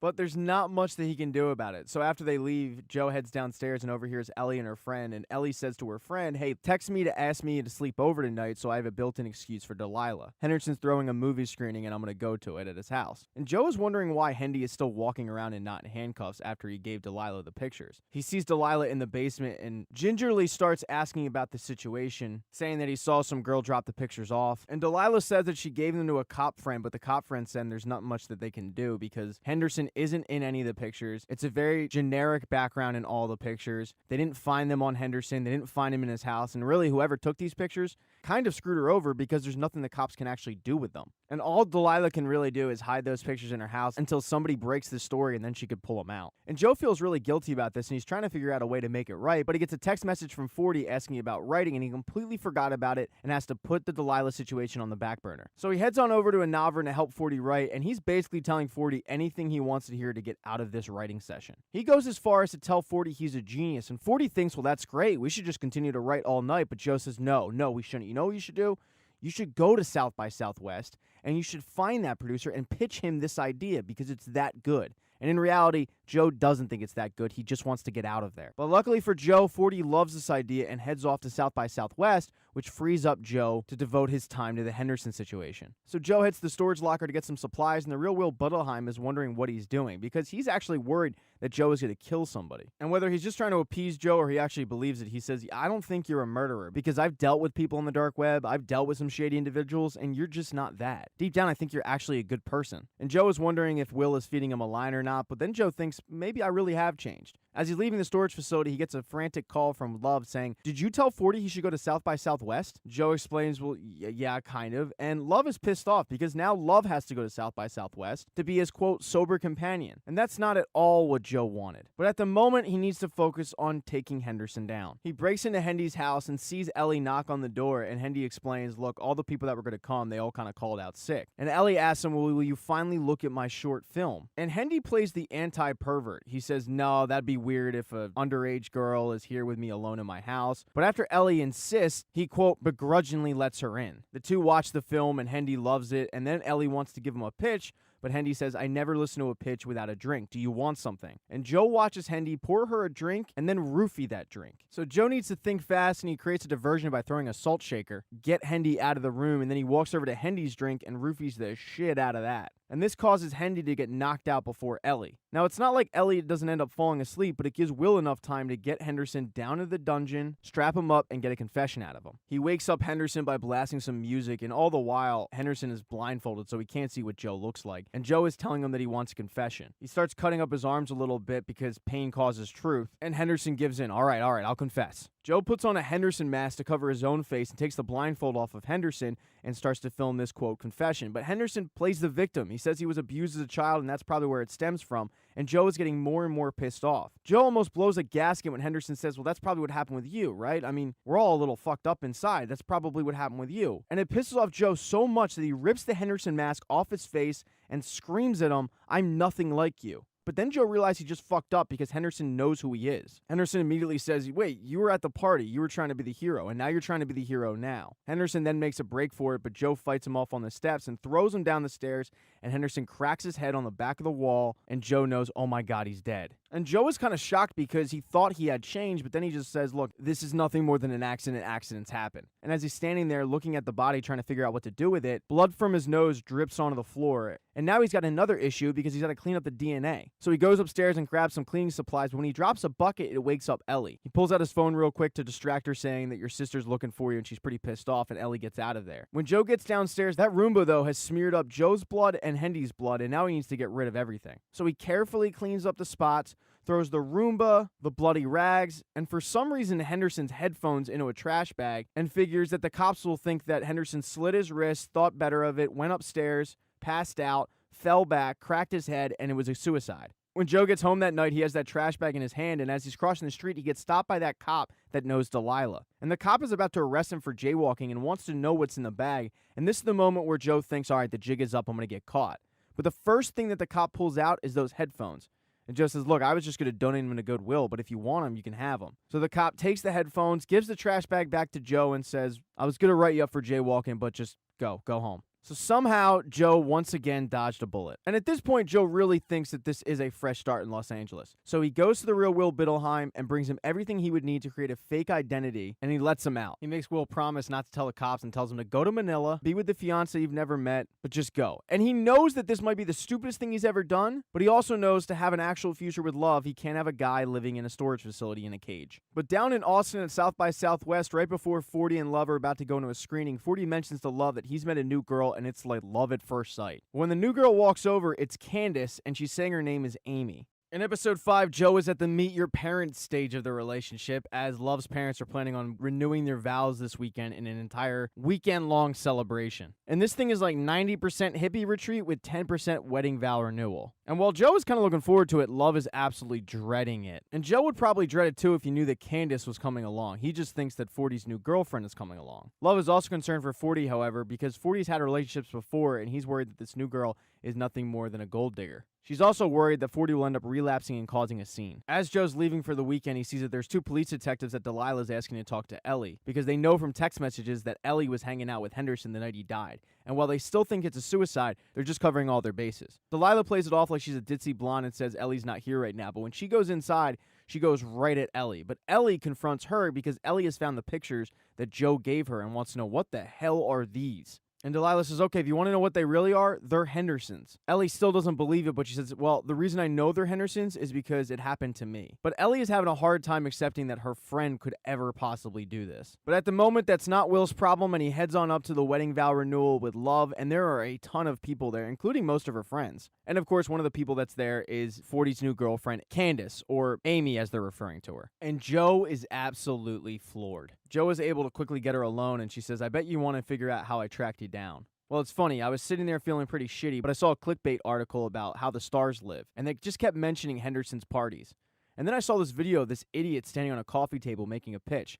And in the very background of that video, I saw Joe Goldberg. So I ended up tracking down that idiot and making him fall in love with me, which wasn't hard to do. And now I'm able to protect this family from you. But Joe thinks that she is batshit insane. And she's having to take matters in her own hands instead of going to the police, because when Joe grabbed her, Joe took her to the woods tied up to save their relationship. But when Candace got away, Joe chased after her and tackled her on the ground. And as Candace was trying to get away, Joe was covering her mouth saying, please stop, please stop, please stop. And he bashed her head against a rock. He didn't mean to do it as hard as he did, but he thought she was dead and he buried her alive. When she came to, she crawled out of that ditch and went to the cops, but because there was really no evidence, the cops couldn't do much. And she couldn't believe it because this guy just tried to murder her, but the best they could do was a restraining order for the moment. The cop does give her some off-the-record advice saying, if this guy thinks you're dead, stay that way. But instead, Candace decided to track him down and try to make his life a living hell. So Joe knows he has to keep tabs on Candace, and he's trying to figure out what tent she's in because he doesn't want to walk into the wrong tent. But when he walks into one tent, he finds Love's mother smoking a joint. And while that really isn't Joe's thing, Love's mother insists, and they start smoking together. And Love's mom is being very inappropriate with how she's talking to Joe. Very sexually, and Joe figures it's a trap, so he just says,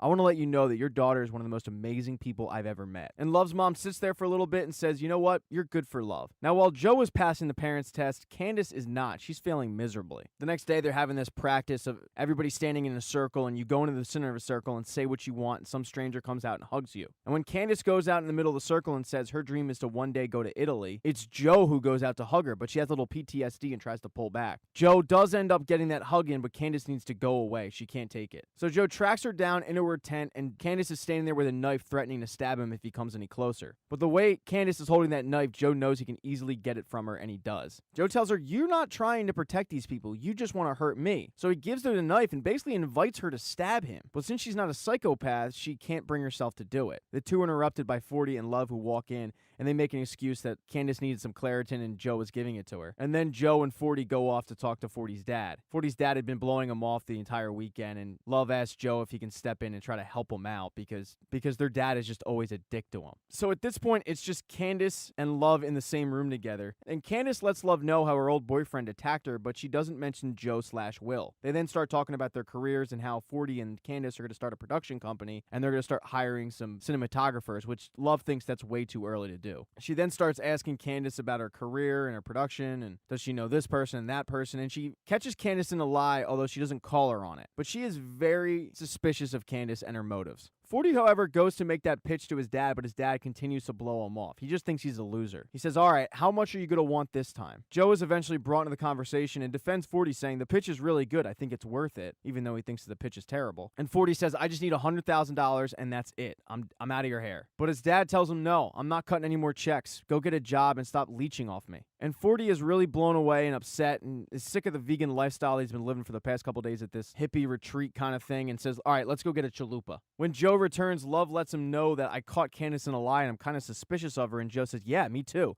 Let's get rid of her. But that's a little aggressive and the wrong thing to say, and Love has noticed that Joe has been acting weird the entire weekend, and he says, look, I don't know what it is. Maybe it's your family. Maybe it's the fact I just had a chalupa and my stomach hurts. But Love cuts him off and says, you went to Taco Bell? And he says, yeah. He says, oh my God, I gotta find 40 because 40 always goes to Taco Bell before he relapses. The two have a little bit of a fight about the weekend, and Love goes off to find 40. Joe chases after her because he wants to help, but he gets a phone call from Delilah because the cop that Delilah knows came to her apartment looking for those pictures, but when Delilah went to the cabinet where she keeps them, She couldn't find him, and she knows that Ellie took him. So she calls up Joe asking, hey, are you with Ellie? And Joe says, no, but I have some text message from her. Let me see what she's up to. And he looks at her text messages and sees that she's at a movie theater and says, hey, check out this movie theater. They're having a movie marathon. Go there. So Joe hangs up the phone and finds Love and says, I'll go find 40. You go deal with your parents and their vows.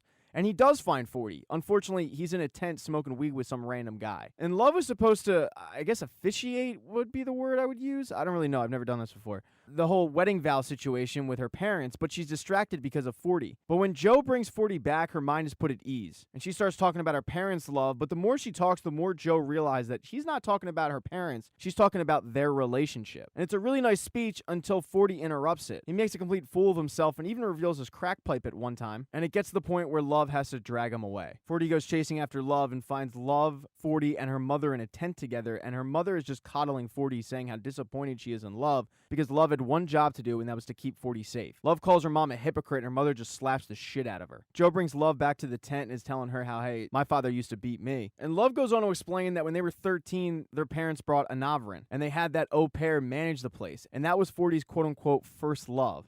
But in reality, he didn't know he was being abused, and he still doesn't to this day. When their parents found out, they fired that girl, and she committed suicide, and it was 40 who found the body, and that has traumatized them ever since. And their parents did what they always do. They paid for it to go away. The two continue the conversation, and they eventually tell each other they love each other, but since love is a complicated word, they want their own word, and they decide to say, I wolf you, because of an incident that happened earlier in the day with a wolf. Later that night, Joe goes up to Candace alone and says, I'm not scared of you anymore, because if you had anything on me, you would have already gone to the cops. And Candace tells him, I don't need to go to the cops. I just need to wait for you to fuck up. And murder has a way of finding you. And then finally, there's the Delilah situation. Delilah was able to catch Ellie coming out of the movie theater and explains the cops need those photos because they can't figure out why Henderson killed himself, and those photos would implicate him. And Ellie admits that she now believes that Henderson did it and apologizes to her sister, but says, I think we should get rid of these photos because if you were one of those girls, would you really want this out there? In fact, you were one of these girls. Would you want your photos on the internet when it's searched? So the two end up cutting up the photographs and disposing of them. They never get them to the police. So when Joe gets back, he's trying to figure out what to do about the whole Candace situation, but he does return to a postcard from the real Will Biddleheim who made it to Manila. The next day to Navarin, Joe and Love are making out and they're interrupted by 40 saying stop with the PDA. And 40 lets him know that he's buying the option to this book that Candace gave him. And of course, it is Guinevere Beck's book. And as 40 is explaining how the book really spoke to him, he gets an alert on his phone saying that the Henderson situation is now being looked at as a murder and not a suicide. And 40 is in complete shock as Candace just stares at Joe saying, murder has a way of following you. In episode 6, Joe and Love, 40, Candace, pretty much all of her friends attend Henny's funeral. But the only thing that Joe can focus on is how the hell Candace is still here. Which I guess is better than focusing on the fact that you're at a funeral for a guy you murdered. After the funeral, 40's feeling pretty emotional and tells Candace that he wants her to move out of that Airbnb and move into his place. But Love thinks it's way too early for that. But 40 just inadvertently told Joe that Candace is staying in a B&B, and now all Joe has to do is track it down and find her and get rid of her. At the funeral, Joe also sees Candace and the cop who stopped him for jaywalking, and because he's at the funeral of a guy he killed, he's very, very paranoid. But that certainly is not stopping his obsession with Candace, and when she leaves a Navarin, Will follows her. But when he sees an unmarked police officer, he stops, and he ends up losing her tail. Joe turns around and heads back to his apartment where he sees Ellie, and she's doing a lot better, but Delilah is not. She's obsessed with taking down Henderson, because now that he's a murder victim, he's become a martyr. Joe also realizes that while Ellie is putting on a facade, she's also having a tough time with this and needs someone in her life. So when she invites him to watch a movie, even though he's not a big movie guy, he agrees and puts the Candace thing on the back burner. The next day at work, 40 comes up to Joe and lets him know that they're going to set up shop in a production company in the back of a Navarin, and he's going to make Joe an executive producer along with Candace. He hands Joe a form to fill out to name his production company. It can be anything he wants, but on the production company form, he also sees Candace's name, but she hasn't put an address. So Joe asks, hey, I'll put my address here, but what's hers? But 40 doesn't actually know. He just knows the area that she lives in. That's all that Joe needs, though. He hops on Airbnb and figures out what house she probably would be renting from. Now, he's supposed to take a drive with Love to go get donuts, but he figures he can squeeze in time to go to this house, and he's standing outside of it waiting for Candace to come out, but he sees that same plainclothes officer show up, and he gets spooked and runs away. But he also didn't manage his time wisely because it made him an hour late to meet Love. And when he gets back to a Navarin, he sees Love talking to that same plainclothes cop, and now he's convinced that he's going to be caught. So when he walks in there, he's very skittish. But Love isn't giving off the vibe of somebody who just found out that her boyfriend is a serial killer. Now, don't get me wrong, she's pissed, but Joe has to find out what was up with that guy and says, hey, when I walked in, you were talking to some guy. Who was that? Yeah, that's our family's private investigator. I hired him to tail Candace because I just don't trust her. Now, while Joe is relieved that he wasn't being followed, he thinks it's crazy that she's being so normal about this. I mean, she just hired a private private investigator to follow her boyfriend's girlfriend. And now Joe's starting to think, could you have me followed? The beginning of a fight breaks out, but cooler heads prevail, and Love says, you know what, you're right, it is a little much. I'll call off the investigation tomorrow. But Joe and Love weren't the only ones keeping tabs, because Candace did the exact same thing Joe did. Candace took Joe's address, wrote it down, and went to his place and starts looking through the windows, but she's caught by Delilah. She explains that she's Joe's ex-girlfriend and she's just looking for a pair of earrings, and Delilah says, hey, don't I know you? I saw you at Henderson's funeral. Did you actually know him? And when Candace says, no, he wasn't really my type, it seems like his comedy was kind of creepy, Delilah suddenly is on board with helping her and goes into the apartment to see if she can find the earrings. She doesn't let Candace in, but while she's searching for those earrings, Candace sneaks in real quick, unlocks one of the windows, and sneaks out. Of course, Delilah doesn't find any earrings, but that's all that Candace needed. But unfortunately for Candace, the investigator saw all of this go down and calls Love up and says, hey, I think there's something you need to see. When Joe returns to the apartment that night, he's relieved that Love has called off the dogs, but he's greeted by Ellie, who is just impressed that he had not only Love Quinn, but this other redheaded girl that showed up today. And right away, Joe knows, oh my god, Candace was here. She's crossed the line. So Joe is done playing games at this point. He grabs some duct tape and rope and heads on over to Candace's Airbnb and breaks in, but when he does so, he's knocked out and tied up. And while he thinks it's Candace, it's not. It's actually the homeowner. She's supposed to be away in Germany according to the Airbnb site, but she's not. She's simply renting a room to Candace. And Joe talks his way out of it by saying it was like a rape fantasy situation, but while that was going on, Candace was going back to Joe's to sneak in. And when she opens up the window, she finds Love Quinn sitting there waiting for her. And immediately Candace says this isn't what it looks like, but Love has a folder with her true identity in it. And that's when Candace comes clean. The guy you're dating, the guy you know as Will, isn't named Will. His name is Joe, and he's my former boyfriend who attacked me. And I'm pretty sure he did it to another girl, and I came here to protect you and your family. But most importantly, I came here to protect you. And then she gives Love proof. So when Joe returns home, Candace is long gone, but Love is sitting there baking up some cinnamon buns. But when Joe goes to eat one, it tastes terrible because Love switched around the ingredients. And she says, yeah, no, it sucks to be lied to, doesn't it? Do you want to explain this? And she throws him an envelope that has a picture of Joe and Candace when they were dating. Love screams that Candace is claiming that you killed somebody and you killed another girl and you tried to kill her. And immediately he thinks fast and comes up with a story that Candace is crazy and he moved to Los Angeles and changed his name just to simply get away from her. He never tried to kill her. If so, the cops would have gotten him. And as for the other girl, he went on one date with Beck, and he thinks that she posted something on Instagram just to make her actual boyfriend jealous. But all of these fantasies are just made up in Candace's head. And that's one of the reasons he never had social media, because he never wanted her to find him. It seems like Love is actually buying this story, and Joe says, I've never loved anyone the way that I love you. And Love says, yeah, me too, which makes this even harder. We're done.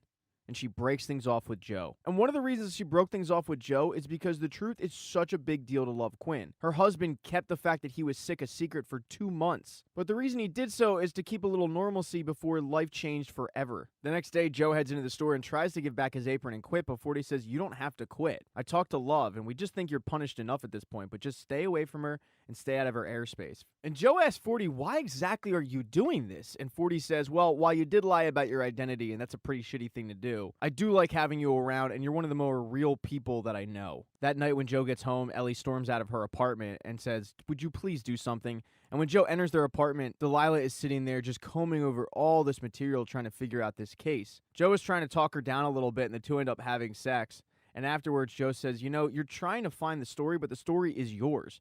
So why don't you just write the story from your standpoint, and maybe it'll encourage other victims to come forward. And while that seems like a great idea, Delilah just looks at him and says, I don't need you mansplaining this. In episode 7, Joe is having a tough go with this relationship ending, and he starts to spy on Love, but when he does so, he sees a guy snooping around her apartment, and he grabs her spare key and walks in. Immediately, Joe tries to call Love, but figures, you know what, I better just head over there to see what's going on. But when he does so, he sees Love and this guy hooking up, and then he knows, oh my god, she's actually moved on. You find out that this guy's name's Milo, and 40 absolutely hates him because he was her ex-husband's best friend, but he had the hots for Love ever since college, and he was pissed when she picked her husband over him. And he even went so far as to, quote, comfort her after the funeral by giving her that good D. And Joe hops on Instagram and does a quick search and finds out that this guy is an Australian travel blogger who is sponsored by Patagonia, a company that coincidentally his father owns. And look, I'm a heterosexual male, but this dude is gorgeous. And he truly seems like the perfect guy that you really can't compete with. But even with all that, 40 reassures Joe that Love is not over you. Watch this. So he goes and grabs Love and pulls her aside and says, are you serious with this guy? Again? You can't be into him. And you're doing it in front of Joe. And she says, well, I am into him, and I don't really care if it's in front of Joe or Will or whatever you want to call him, so why don't you just worry about yourself? So 40 figures that Joe needs to make Love jealous at this point, and he suggests to hop on some online dating apps to do so. And Joe once again asks, dude, why are you doing this? I lied to your sister. He says, well, you did lie to my sister, and that was kind of shitty, but the lie was necessary because Candace was crazy. And something in my gut tells me that you're good and he's bad, so I'm Team Joe. And 40 isn't the only one who thinks he should hop on some online dating apps. Ellie also sends him a text message with a bunch of online dating apps that he should try, and the only one that seems to catch his eye is one for readers. But when he hops on it, he finds out that the online dating scene isn't all that great. He wasn't really connecting with any of these women. But Love doesn't need to know that the dates weren't going great, and 40 starts posting from his Instagram account pictures of Joe and other girls going on dates to make Love jealous. And it does in fact work. That is until Milo shows up with donuts that Love once described as so good they should be a sex crime. And Milo and Love start having a conversation, and Joe is overhearing the whole thing about how Milo was supposed to go away for 10 months, but he's sick of traveling. He doesn't want to do that. He wants to try to have a relationship with Love. And Love is a little taken aback and says, you need to think about this more, and if it feels right, then do it. But Joe, thinking he was getting rid of Milo, now needs to take it into his own hands. But before he can do that, he's at the register, and Love comes up and starts asking him about how the online dating scene's going. And she seems really supportive of it and seems happy for him, but then she asks, by the way, what name are you using, Will or Joe? And Joe is using the name Will. And that's when he realizes she's not happy for me, she's disgusted in me. So Joe realizes that the whole making her jealous thing isn't working, and he goes to take care of Milo, and he starts running on his trail. And anytime Joe Goldberg starts running on your trail, it's bad news for the person in front of him. But luckily for Milo, he's in too good of shape and Joe can't keep up. Joe does end up running into her friend Gabe, however, and he quickly makes up a lie like, oh, it's crazy seeing you here, I just saw Milo, but Gabe says, look man, cut the shit. What you did to Love was a pretty shitty thing, because Love values truth more than anything else. And the reason she likes Milo is because he worked on himself. But I'll tell you right now, the way she talked about you, she has never talked about a guy like that ever, including her dead husband. So why don't we go try to work on yourself? So Joe follows Gabe, and they do this holistic / spiritualistic / acupuncture therapy. And Gabe keeps asking Joe what he's scared of. And whatever is in those acupuncture needles brings up the memory of Joe when he was a kid and his mother trying to leave his dad. His mother told him, I'll be back at 4 o'clock to pick you up. It'll be just me and you. We're finally getting out of here. But when she showed up, she had yet another guy. And Joe didn't want to get into a car with some stranger and his mom. He just wanted to be with his mom. And because of that memory, Joe starts bawling his eyes out. And Gabe says, you've been striving to have somebody else love you, but maybe your love is all you ever needed. And it gets to the point where Joe actually looks at Gabe and says, oh my God, you're a wizard. Because he truly has had a breakthrough. Now, Gabe also suggests he does a 7-day celery cleanse, and since the therapy works so great, he goes with it. And as he's sitting there drinking celery with 40, in walks Ellie looking to, quote, check up on her neighbor, but in reality, she's looking for another internship because she saw that 40 bought the option for Guinevere's book. And after a little bit of pleading, Joe says, yeah, okay, as long as we get written permission from Delilah and all your schoolwork's done.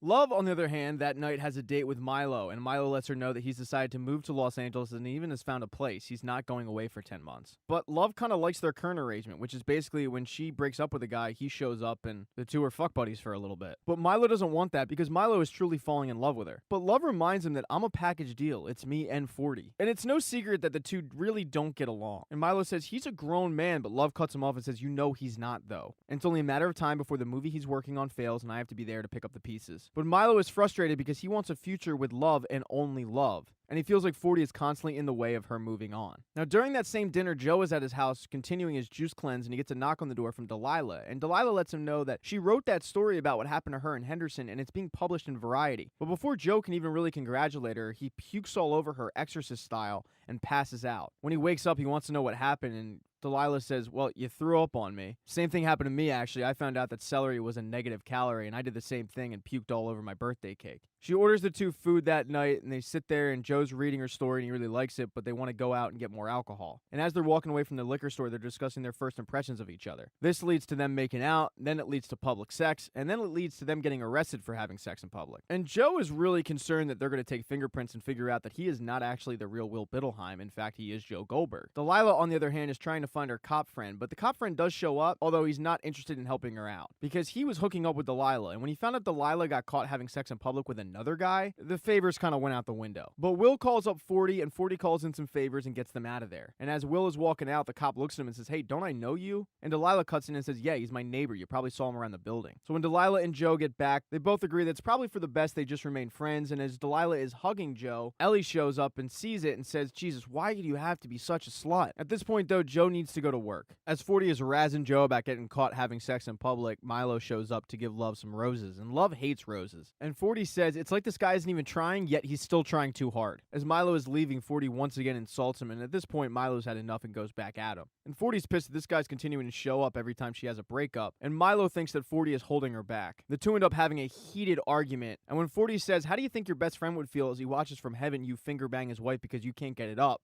Milo punches him in the face. At this point, Love comes out and tells Milo he's got to go, but when Milo says, "You're so obsessed with 40 so much that maybe if you weren't, you would have noticed that your husband was sick earlier." And that's just something that crossed the line. So Love once again tells him he's got to go, and at this point, Joe even steps in and says, "Dude, you got to go. She said you have to leave." Milo tries to act like Tommy Toughnuts, but eventually he does leave. Afterwards, Love chastises both Joe and 40 for, quote, sticking up for her, and while 40's laughing about it, Joe does apologize. As Joe leaves, Love says, "Hey, you are a really good friend to 40, and she calls him Joe. And the fact that she used his actual name means the world to Joe. But Joe is leaving because he was going to go have dinner with Delilah. And the problem with that is Delilah got a phone call from her cop friend that said, "I remember your buddy. I was going to arrest him for jaywalking, but he had these really expensive pair of headphones. And I looked him up, and he makes $12 an hour." So then I started thinking, what is a guy like that doing with expensive headphones that he's just going to get rid of? And not only that, I found him the night that Henderson was murdered. And those just so happen to be headphones that Henderson endorsed. Now, at first, Delilah just thinks that the cop is just being jealous, but then the more she thinks about it, the more she gets curious, and she heads on into his apartment. Initially, she doesn't find anything, but eventually she finds the storage facility key. And when she heads over there, she sees the cage, she sees the box,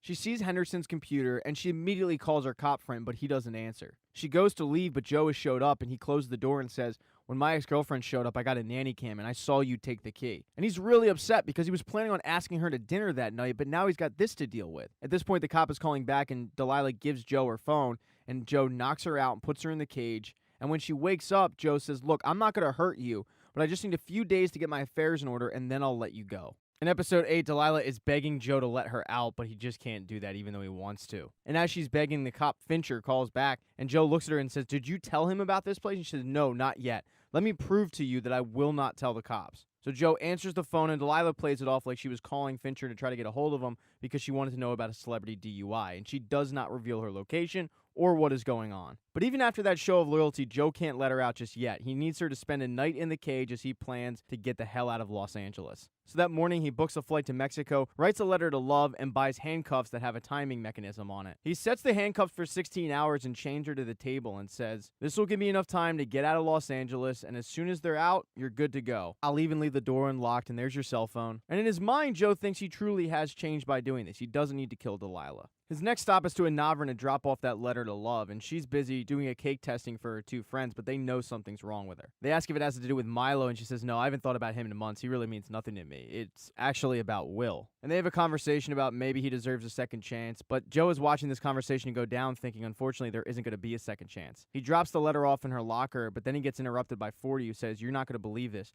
Catherine Bigelow wants to do the Beck film." 40 pitched Catherine Bigelow at a Dungeons and Dragons meeting, and she loved the idea and wants to see a script ASAP, and he wants Joe to look over the script before he leaves. So Joe agrees to give him 30 minutes, and as he's giving him some pointers, these two guys roll up in an SUV, put bags over their heads, and basically kidnap him. While in the car, 40 admits that this probably has to do with a gambling debt because he's an addict. But when they get to their destination, the hoods come off, and they're in a hotel room, and 40 looks like he knows these guys. And that's because he does. He hired these two guys, one of them's named Dimitri, to basically make sure they don't leave this hotel room until a script is written. And Dimitri actually has shoot-on-sight orders if they do end up escaping. And since Joe is on borrowed time, he is pissed off. And Dimitri has his license and passport, so unfortunately Joe is stuck there until they write a script. And since Ellie got the assistant job, she's in the room next door, and she comes in to help them write this script. And it seems like after a couple of hours, they finally have a script finished, and 40's happy with it, but Ellie says, I just don't think this is good. And in his mind, Joe is cursing Ellie for doing this because this is finally his way out. But Ellie says, this isn't from Beck's perspective. Honestly, I think you need to start from scratch. I think you need to start the whole thing over again. It's predictable, and honestly, it's just not that great. It's not special. And this is the last thing that Joe wanted to hear, but it's also the last thing that 40 wanted to hear because he doesn't deal with criticism too well.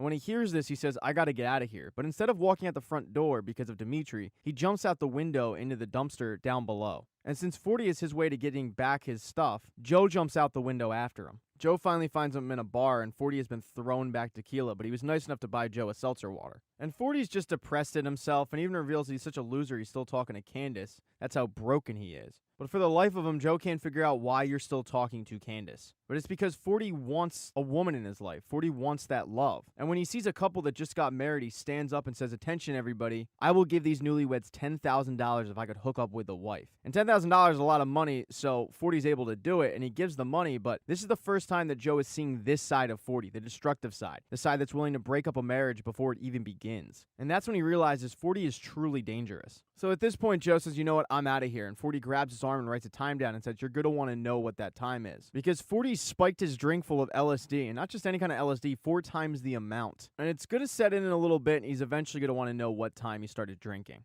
So now that's another issue that he has to deal with as he makes his way back to the hotel. Love, meanwhile, has been invited to dinner from her mother at the advice of her new shaman. And while Love is reluctant to go, she ends up accepting the invite. But when she's at dinner, Love realizes this attempt to make amends isn't what it seems like, because the family is just constantly covering up lies. Her mother tells her that her dad is cheating once again, but acts like it's okay, and it's not. The family lies about the fact that 40 is a ticking time bomb. And at this point, Love is sick of it. Now, it probably has to do with the fact that she's been drinking all night, but she stands up to her mother. She ends up running out of the restaurant and running into Joe at the hotel because she was looking for him. She tracked him down thanks to 40's Instagram and figured he would be there. And she tells Joe that the letter that he wrote her really shook her to her core. And if he's truly leaving Los Angeles, she wants to have one last goodbye with him tomorrow at lunch. The problem is Joe's not saying anything because the LSD just kicked in and he is tripping balls. Love ends up throwing up, and her mother comes and finds her and apologizes to Joe, and Joe ends up finding his way back to the room. But he's tripping so badly that when 40 wants to roleplay between Dr. Nikki and Beck, he takes it too far because as 40's talking, he's literally hearing Beck's voice, and it's triggering for him. So he starts choking 40 and literally trying to kill him until 40 ends up kneeing him in the balls to get him off of him. And 40 loves this version of method acting and thinks he's found a breakthrough and tells Joe, if you want to leave, give Dimitri the safe word and he'll let you go.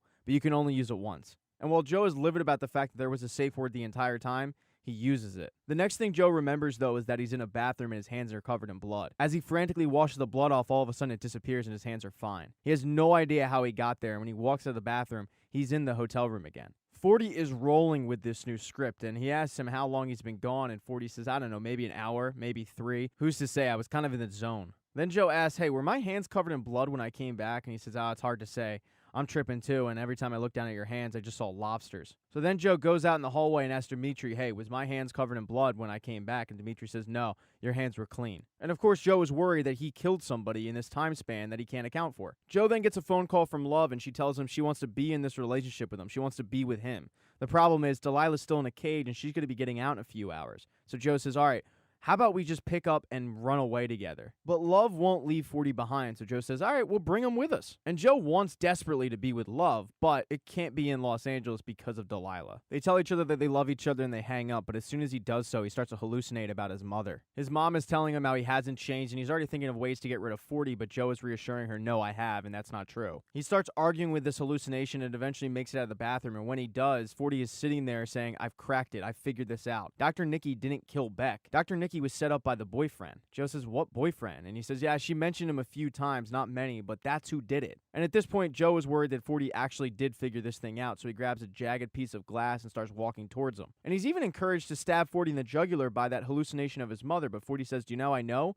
Because that's what I did. 40 then goes on to reveal that he ended up killing that au pair. That was the first love of his life, but when he found out that she was dating a college guy, he blacked out, and when he woke up, there she was dead. At this point, Joe puts that jagged piece of glass down and goes to console 40 about this, because 40 has been living with this burden since the age of 13. And while the family paid to make it go away, it's never gone away for 40. As Joe reminds 40 that it's okay, he was just a kid, and he's hugging him, 40 says, look, I don't know what's up with you and my sister, but she'd be an idiot to let you go. Joe wakes up the next morning on the couch, and he has about an hour to go until the handcuffs unlock. He can't find 40 anywhere, but he races over to the storage unit. He wants to try to bargain with Delilah, but when he opens it, he finds Delilah's dead body because somebody slashed Delilah's throat. In episode 9, Joe is trying to figure out who exactly killed Delilah. He doesn't think it was him, but he feels like he owes it to her to find out if it was. He's trying to retrace his steps, but there's so much time that's not accounted for. He tries to get in touch with 40, but he's not answering his phone calls. He also tries to put Ellie's mind at ease by texting her through Delilah's phone, but he ends up dropping it and breaking it. And then he starts thinking about possible suspects that could have done that aren't him. And the real Will Biddleheim pops into his head because he's the only other person that knows about that cage, and maybe he came back. And the real Will sent him a postcard with his phone number, so when he calls it up, he sees Gigi and he sees Will and he realizes he didn't do it. But the real Will can see that something's not right with Joe and asks what's wrong. And Joe doesn't exactly describe the situation, but describes the situation enough where Will figures it out. There's a dead body in your cage and you don't know if you did it or not. Will tells him that he does believe that Joe is a good person, but deep down, Joe is the only person that knows if he's capable of that or not.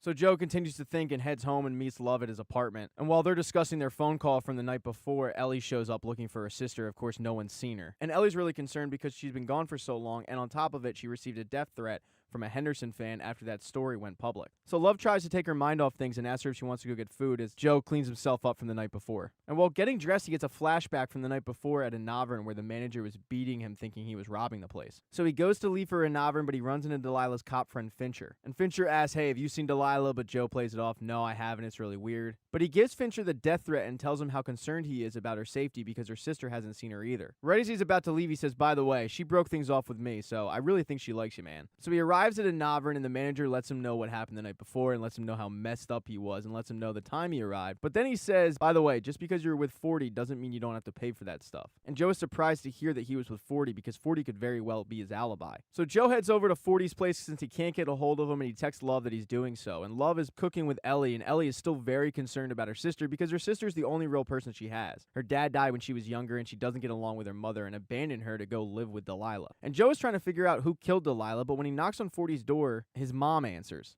His mom lets him know, hey, I know that 40 told you about our family secret. Just to let you know, we are a close-knit family and all your secrets are safe with us. But Joe doesn't take it as a reassuring statement. He kind of takes it as a threat. And then he's wondering, what exactly did I tell 40 last night? And then he starts to remember little bits and pieces and wonders, oh my God, what if 40 did it? At this point, 40 shows up and he starts asking, hey, where did we go after a Novern? But 40's being skittish about giving details. Joe can tell he's lying. It doesn't take much, though, for 40 to finally come clean and say, you know, this is all your fault. If you didn't call Delilah for a booty call, I wouldn't have had to call Candace for one. And through that, he remembers that 40 dropped him off at the storage facility and then went to go hook up with Candace. And 40 gave him a rose to give to Delilah that was found next to her body in the cage. So it's very possible that Joe could have just added to his body count. But he suddenly gets a phone call from Love who says, you gotta come back because Ellie is losing her shit. And when he gets there, she is indeed losing her shit. Because it's finally hitting her that something probably happened to Delilah. Delilah's never left Ellie alone this long, but the real issue for Ellie is, why don't people want to be with me? What's wrong with me? And Joe comforts her by saying, nothing's wrong with you. Don't ever think that. And while Love is watching this go down thinking it's a beautiful moment, Joe is staring back at her thinking, I could have very well killed her sister. After he calms Ellie down, he heads back to the storage facility to see if he can find any clues and figure this thing out. While he does that, Candace shows up at 40's praising his script, but 40 doesn't want her there. 40 says, what happened last night was a mistake, and you truly are crazy. And if it wasn't for the fact that Joe called Delilah for a booty call, I never would have called you. Candace is just amazed that he called Delilah the building manager and is now worried for her safety. The two get into a fight with Candace saying, you idiot, you cracked this thing.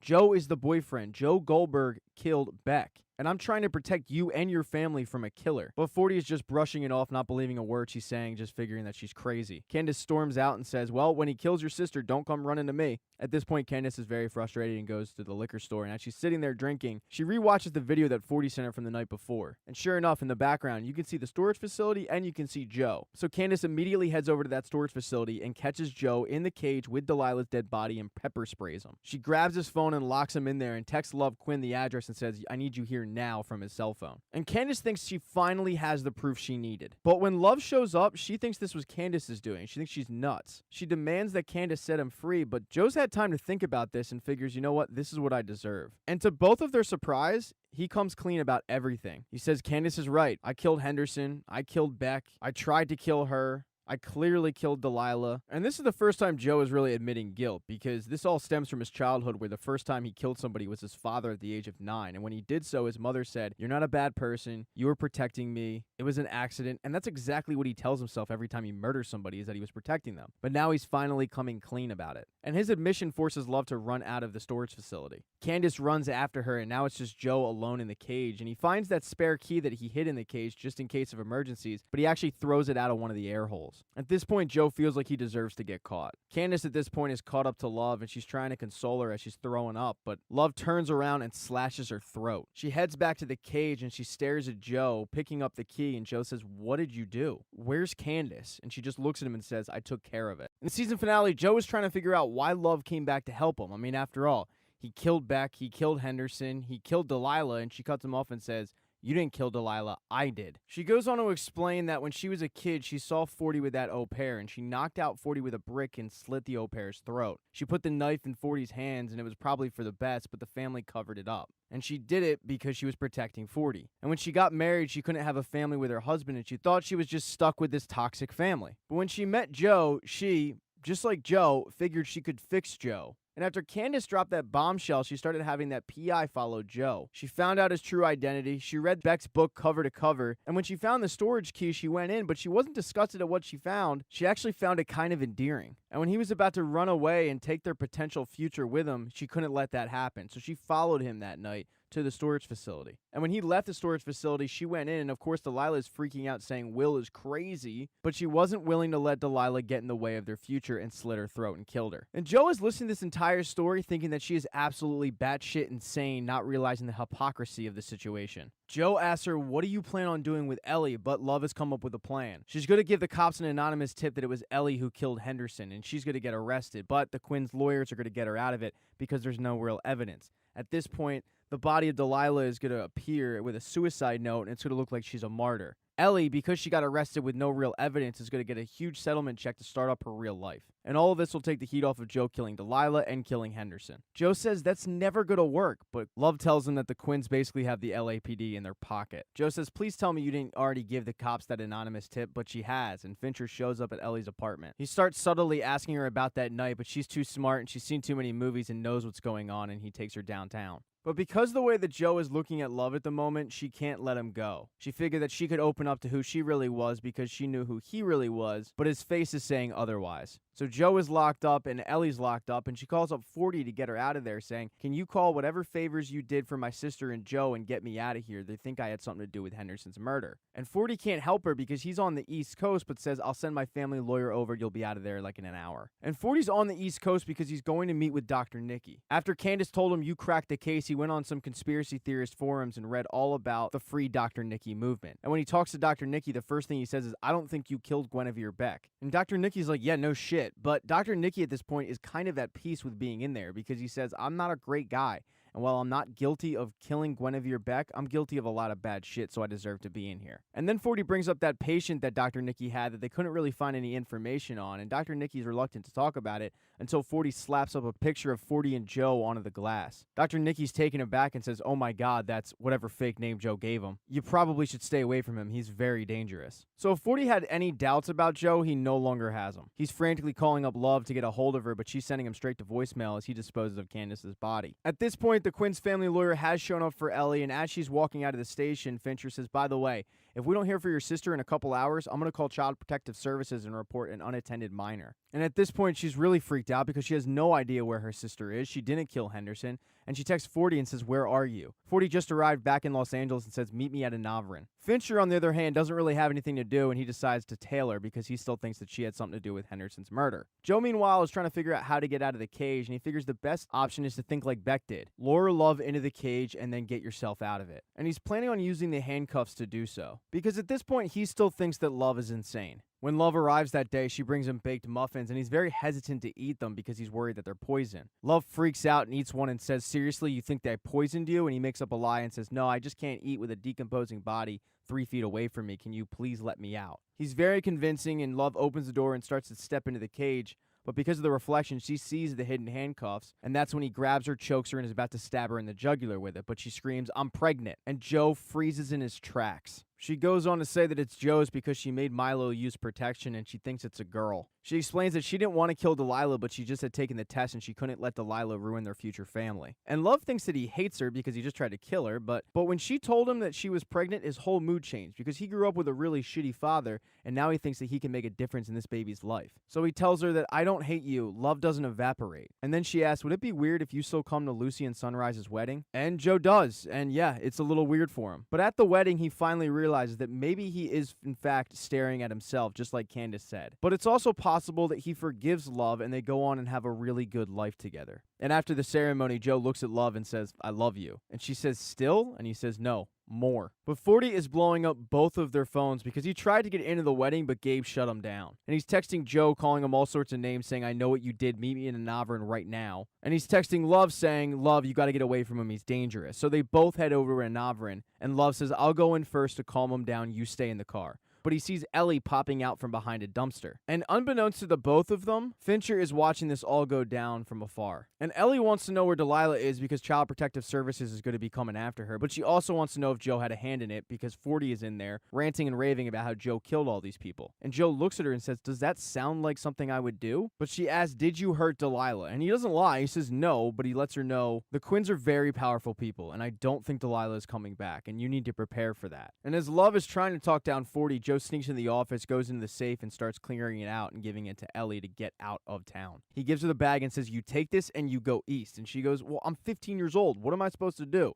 And he says, "You're smart enough. Start a new life. I'm the one who killed Henderson. I'm not a good person, but those people, they're even worse, and I'm your buffer between that. So take this stuff, go start a new life. I'll send you money every couple of months to make sure you're okay, but you need to get out of here and away from these people."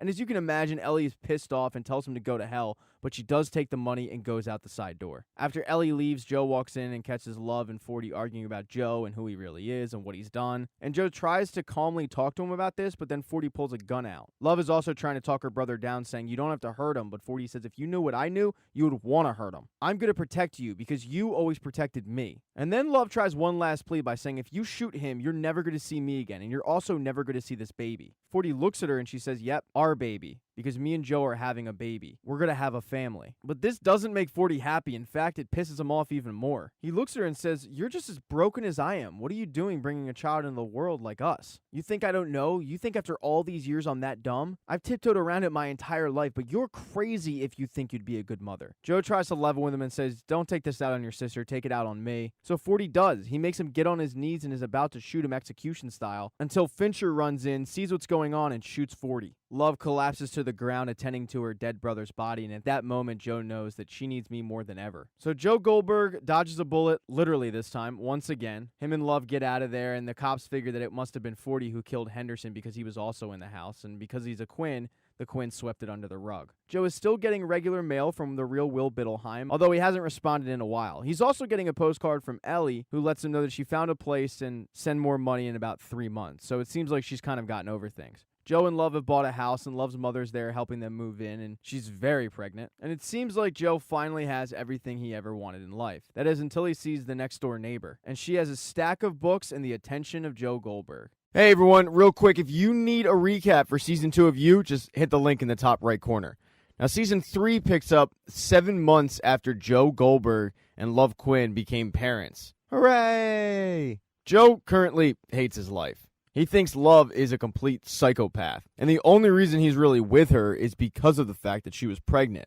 But they were told that they were pregnant with a baby girl. So you can imagine his surprise when a baby boy popped out. Henry 40 Quinn Goldberg, that Love tries to keep calling 40, and Joe has to keep reminding her his name is Henry. To make matters worse for Joe, his mother-in-law has gotten a condo 30 minutes away so she can pop in. But that ends up being kind of a blessing because parenthood hits Joe pretty hard. While they don't say it, it seems like the baby is suffering from colic. But what is known is Henry doesn't really take too fondly to Joe. Every time Joe picks him up or tries to pick him up, Henry starts crying. Dottie's shaman had told her that Henry was 40 reincarnated, so if that is truly the case, then the crying would make sense.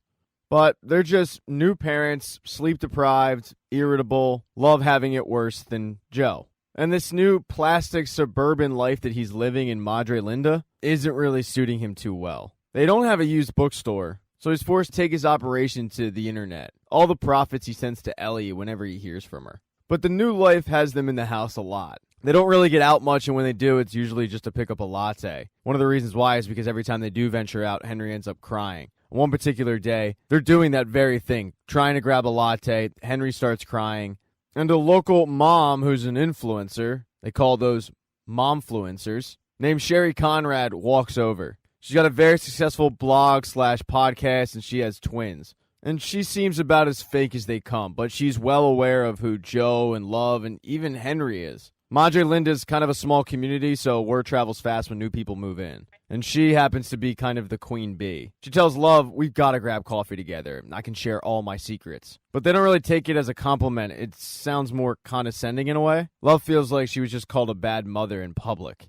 On days like this, though, Joe has to remind himself of the mission in hand of being a good husband, being a good father, and that's tough to do with his smoking hot neighbor, Natalie, right next door. As they're walking in the house, they end up seeing Natalie grabbing the mail, but Joe takes a lot longer of a look than most would. And it's not like Natalie isn't staring back. As soon as they step in the house, Love starts kind of ripping Natalie for being cold, not giving her a housewarming gift or a baby gift when Henry was due, and Joe just agrees, yeah, she seems a little weird. Joe then goes to pick up Henry, but Henry starts crying. Love goes and picks him up and says, the babies can tell when your heart's not in it, Joe. And that's because Joe's heart isn't really in it. His heart is more next door. And when he sees Natalie leaving, he ends up creating an excuse to leave the house and follow her.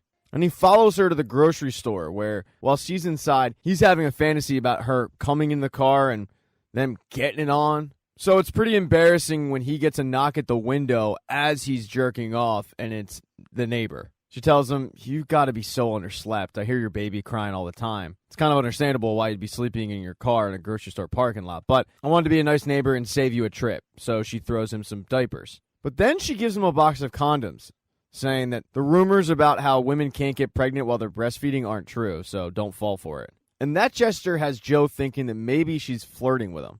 As much as Joe wants to follow this, he knows he can't. He can't just walk out of Love's life because she has his child. He's also well aware he's kind of made some mistakes in his life, but that's not going to stop him from trying to figure out who exactly Natalie is. And just a quick deep dive in the internet, he finds out that she's a local realtor who's really good at her job. She left college early when she met her husband, who's a tech entrepreneur named Matthew. But he needs to know who she is in the real life. He gets that opportunity when Love goes to a spin class. So he grabs Henry, puts him in the car, and ends up following Natalie throughout the day. And that actually takes him to a local library where Natalie walks in, and now Joe is smitten hard. Joe ends up following her in there, trying to look inconspicuous. But he doesn't do a really good job. When Natalie heads to the counter to check out some books, he gets closer because he wants to see what books she's checking out. And a lot of the books she's checking out have been turned into movies. Who knew The Fast and the Furious was originally a book? But as he's trying to creep, Henry starts crying. It draws attention, and that's when Natalie turns around, sees Joe, and gives him a wave. He then walks up to the counter, and the librarian says, are you going to chase after her, or could I actually help you with something? And Joe gets an application for a library card. She tells Joe that they have a great kids section, but then also hands him a book and says, here, Natalie picked this out. And it's Tender is the Night by F. Scott Fitzgerald. So now Joe definitely is convinced that she is flirting with him. I mean, after all, she knew the whole time that he was following her.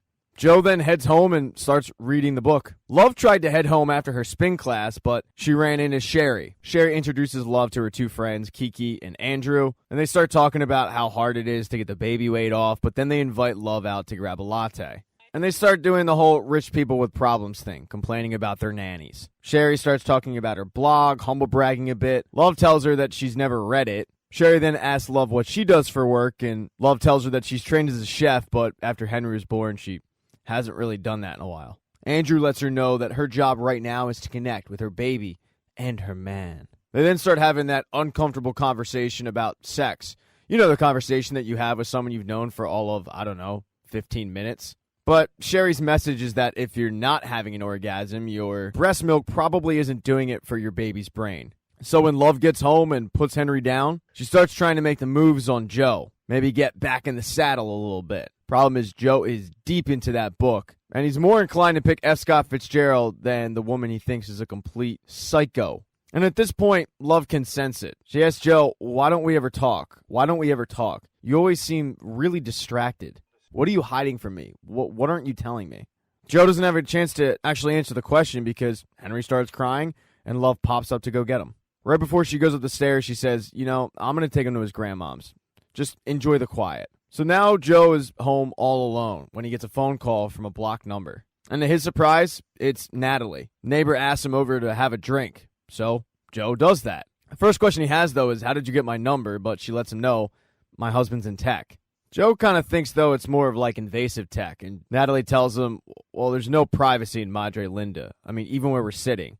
She pulls out her phone and shows him that they're under surveillance via cameras. Actually, the place they're sitting is the only place where there's a blind spot. She tells Joe that's why I spend so much time by the pool. But then she shuts the cameras off. She does say, however, that now it'll alert Matthew, and he'll wonder why she shut those cameras off. So even when she's not under surveillance, she kind of is. She hates it. She doesn't remember putting a leash around her neck, but yet here she is. They then head inside to get more wine, but when they go to cheers, Natalie's glass ends up breaking and she ends up cutting her hand pretty good. She puts a rag around it, gets it patched up, and then they go to sit on the couch and drink wine. Natalie tells them that feeling that you have when you're with somebody and it's excitement and the possibility of a future, she wishes she could bottle it. She thought it would stay with Matthew, but it kind of just went away. They then get into talking about Joe's relationship with Love, and Joe sort of admits that he's only really with Love because she got pregnant. These are two adults that are admitting to each other that they would love to leave, but they can't for various reasons. Natalie then gets real kinky with Joe. She asks him, do you want to see my reading room?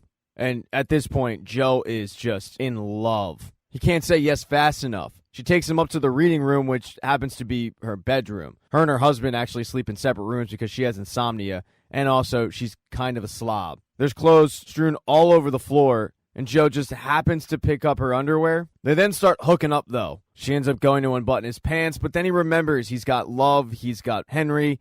He can't be doing this. So he pulls back. Even though he really wants to, he tells Natalie, I'm sorry, I'm just looking for a friend. And then he leaves and goes home. When Love comes home, he says, I just had a drink with a neighbor. You're right. She is weird. They then apologize to each other about yelling earlier. And that's when Joe gets that feeling back that he had for Love. The original feeling, the feeling that Natalie was talking about. And he throws her against the wall, and they end up having post-baby sex.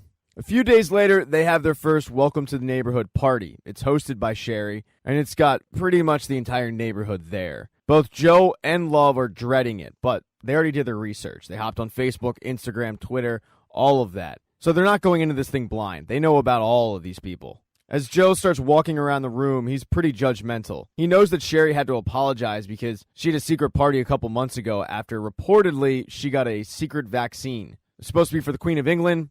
Ended up being for Queen Sherry. Word got out. She had to apologize. These people are not Joe Goldberg's people, but he's willing to put on a strong face and just fake it till you make it. They go out to the lawn and they start doing reconnaissance, noticing the people that they saw on the internet. Love points out Kiki and her husband Brandon. Then she sees Andrew and his lawyer husband Jackson. But then Sherry comes over and takes Love away, showing her around the place. And Sherry's husband comes over and introduces himself to Joe. This guy is a 2021 douchebag, talking about diets and different kinds of diets and Joe's metabolism. I don't know. It's weird. He kind of is flirting with Joe, and Joe picks it up. But as Joe is talking to Carrie, Sherry has taken Love over, where her, Kiki, and Andrew are just standing there drinking wine when Natalie and Matthew walk through the door. They fill Love in on that marriage. They tell her that Matthew used to have a wife, Mimi, who everybody loved. But then this harlequin named Natalie came out of nowhere and stole him from her. He ended up dropping Mimi for Natalie, and they're pretty sure that Natalie cheats on him. They figure it's good to tell Love since she lives right next door to her. They're pretty judgmental of Natalie, but Love isn't willing to judge her just because of the hearsay. Later on in the party, though, as Love is grabbing some food, she overhears Sherry talking to a couple of the other girls. She did some digging and she found out all about Love, about her family. She calls 40 a crackhead and says that Love is living off daddy's money, not working like the rest of them. Sherry's two-faced attitude really hits Love hard, but she wasn't the only person who overheard this. Natalie did as well. And Natalie takes her to the side and says, don't worry about them. She tells her that Sherry is a terrible person, but unfortunately she runs this town, so you can't get too righteous with it. The best course of action is to gain her respect, and you do that by being authentic. It'll scare her. Problem is, Love, after having the baby, doesn't really know who she is anymore. And Natalie asks her, if you could do anything, what would it be? And Love tells her that she would open up a bakery. And since Natalie is a real estate agent, she has the perfect location. She gives Love her card and says, call me. And then she comments on how she can't believe that her and Matthew haven't had Love and Joe over. And Love doesn't say anything, but she knows that's a lie because Joe told her that he went over and had a drink with her. So after the party, Love yells at Joe because she thinks she's cheating on her. She finds it really odd that after Joe came home from being at her place, that's when they finally had sex for the first time in months. And Joe admits that he did like that she flirted, but it's nothing more than a simple fantasy. They continue to fight a little bit, but the big question that Love has is, are you obsessed with her? And to that, Joe says no. A lot of this argument, though, stems from Love's insecurities about being a mother, and Joe has to reassure, you're a great mom. But it's not just Love being insecure. Joe feels like he has no connection to Henry whatsoever. So the next day, he decides to take Henry out and bond with him, taking him to the library, reading him some stories, and it works. They have a little bit of a heart-to-heart, as much as you can with a baby, and it seems like they're on the same page. But as they were out, Love went down to the basement and started looking at her old cooking supplies, but she dropped something and saw that one of the air vents was ajar. And when she looked in it, she found a box, similar to the box she found that was filled with her possessions. But this time, it's not her possessions, it's Natalie's. It's the underwear, it's the bloody rag, it's another kind of bloody item. It's really gross stuff. But Love now knows that Joe is in fact obsessed. So she calls up Natalie and doesn't accuse her of anything, but asks to see the space for the bakery. Natalie shows it off to her. It's perfect. There's even equipment there. Natalie wants her to sign a 3-year lease on the spot. But that's when Love asks to see the basement. And when they walk into the walk-in freezer, Love attacks her with an axe. She then calls Joe, who is just leaving the library with Henry, and immediately Joe knows something is wrong. She tells him on the phone, I think we need to go to couples therapy, as Natalie is lying there in a pool of her own blood. In episode 2, Joe shows up and is shocked to find that Love has killed Natalie. He immediately starts saying he's innocent of anything, but Love says, Joe, you kept a box. I know what that means. So now they need to go into cleanup mode. As Joe is trying to figure out how to get rid of Natalie's body and what to do, Love lets him know that she did sign a 3-year lease on the place, so maybe they could just keep the body there. But that's not going to be an option. Natalie has a very traceable cell phone, so they're going to have to dispose of the body. Joe tells Love, we need her to disappear, never to be found again. There's a state forest about 10 miles away. We can dump the body there. And Love says, yeah, that worked so well with Candace. And Joe then starts questioning what exactly Love did with that body, or Delilah's. Love has never told him, but she just simply says, I told you I took care of it. Joe then starts going through the different ways he's disposed of bodies before, including the meat grinder, which Love takes offense to because she used it all the time. But the stress of the whole situation gets to Love. She ends up leaving and telling Joe, you can take care of Natalie. You care about her more than our son anyway. So now it's up to Joe. He starts trying to plant the seeds. He puts Natalie's body in a bag, wraps it up, and then texts Matthew, I'm going to check out a rental, which is near the woods. He then puts it in Natalie's cell phone's GPS, hops in her car, and drives to that location. He stops off in the woods, starts burying the body, but as he's doing so, he tells himself, this isn't me. I've changed. I was good for Love. Look what she's made me do. At that moment, it's a breaking point. When Joe gets home, he's planning on grabbing Henry and leaving Love, getting out of there forever. But he still has a job to do with trying to make it look like Natalie just ran off. After burying her body, he heads to that rental property, opening up her cell phone and texting her sister to make it look like she ran off. But as he's doing so, he sees the text message conversation between Natalie and her sister, and Natalie asks her sister, tell me I shouldn't have sex with the boring neighbor. And Joe's a little hurt by the fact that he was considered the boring neighbor. He starts wondering if maybe Love was right. Either way, he texts Natalie's sister from her phone, marriage is a trap, going to clear my head. He then leaves the car there and hitchhikes back home. As he was disposing of Natalie's body, though, Love was at home with Henry, stressing out. When Dottie shows up, she tells Dottie, great, can you watch him? I need to go stock the shop. And this is the first that Dottie is hearing about this bakery. Dottie would have preferred that Love had talked to her first because the Quinn family finances are in flux, and Love knew about that, but I guess she didn't truly believe it. She can't help with a lease. So now Love has the Natalie thing to deal with, but she's also stressed out about that as well. She does, however, actually have to stock those shelves, so she heads to the grocery store where, as she's loading her groceries into her car, she ends up getting hit on by this Stanford college guy. He persists, but Love lets him know, I'm married. Both Love and Joe reconvene back at the house, and they do sign up for couples therapy. They end up going, but Joe thinks it's a complete waste of time. He hates it. Mainly because they can't actually talk about the real issue. They have to dance around it using code words. Can't exactly come out to your therapist and say, we're here because she ended up getting jealous and killing our neighbor. Joe does sort of come around a little bit once the therapist starts siding with him, surprisingly. But the therapist tells them that they need to come back ASAP. They need to figure out if they should be a couple. And then she gives them homework on how to communicate. Not react, but actually communicate. And they get their first test in that when they get home. And Love starts talking about what she's going to make for Andrew and Jackson's kid's birthday party.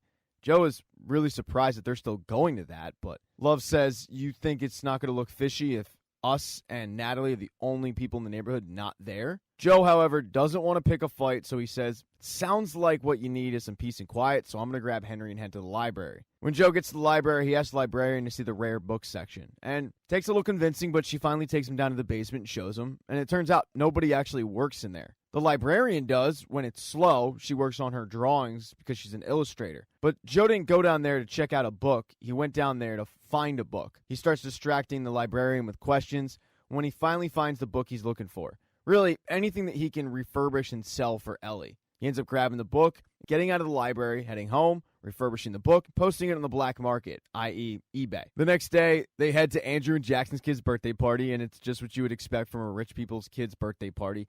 I mean, they're handing out iPads, for Christ's sake. Both Love and Joe go their separate ways. Love ends up going to set up her cupcakes when she sees Sherry, and Sherry's pretty surprised to see her after the way that she left the party the other night. She kind of just flaked out. Love says, oh, yeah, my mom was watching our kids, and, she kind of has an expiration time. And Sherry starts asking if her mom is addicted to pills or alcohol because of the situation with 40. But Love brushes it off and says no. She then lets both Sherry, Andrew, and Kiki know that she's planning on opening up a bakery on Main Street. She was hoping that they would be her guinea pigs, but they are not interested at all. In fact, they get really quiet, and they start making excuses as to why they can't eat the cupcakes. Even though Love has taken every precaution to make it gluten-free, keto, non-GMO, you name it.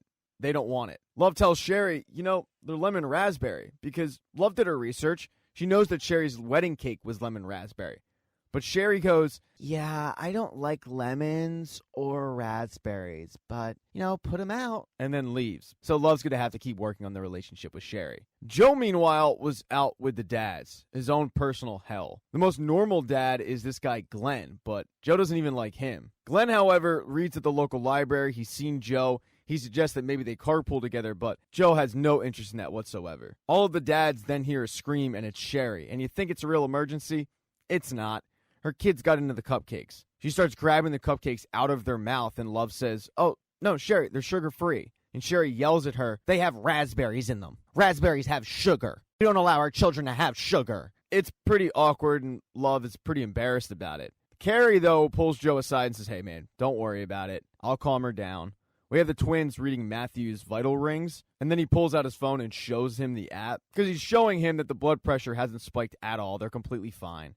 But this is the first that Joe is hearing about these vital rings from Matthew's tech company. And these rings that he finds out the entire neighborhood is wearing follow your heart rate, your blood sugar. And that's when it dawns on Joe, if the whole neighborhood's wearing it, then Natalie was definitely wearing it. Which means that Matthew can track where she is, but also heart rate. So as soon as Love and Joe get out of that party, they head to go dig up that body.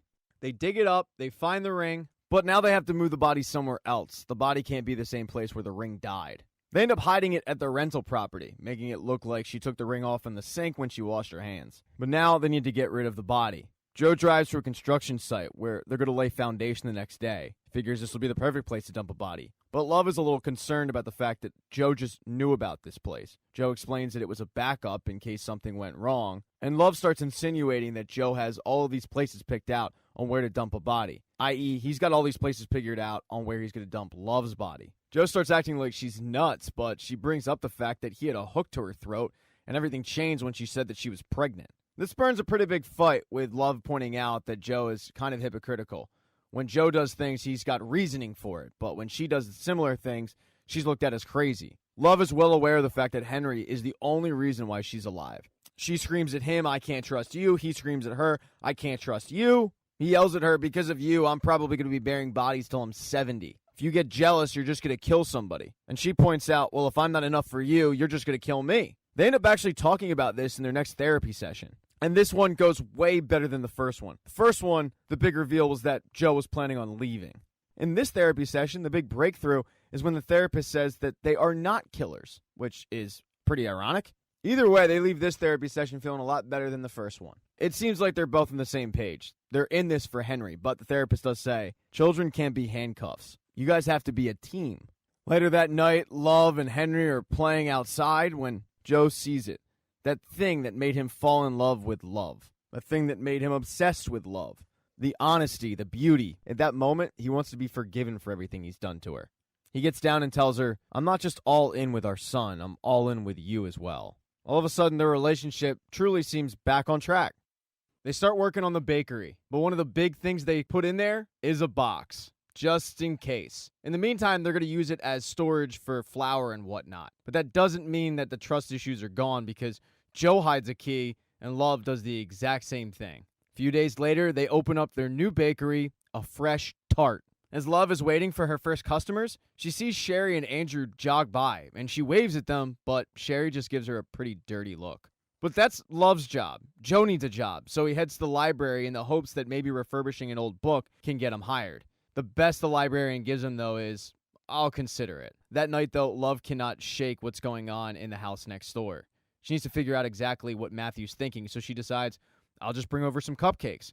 But when she knocks on the door, she's surprised that frat boy from the parking lot answers. His name's Theo, and it turns out that he is Matthew's stepson. Matthew ends up showing up a little bit later and thanks Love for the cupcakes, but quickly shuts the door. And when Love gets home, that's when she sees why.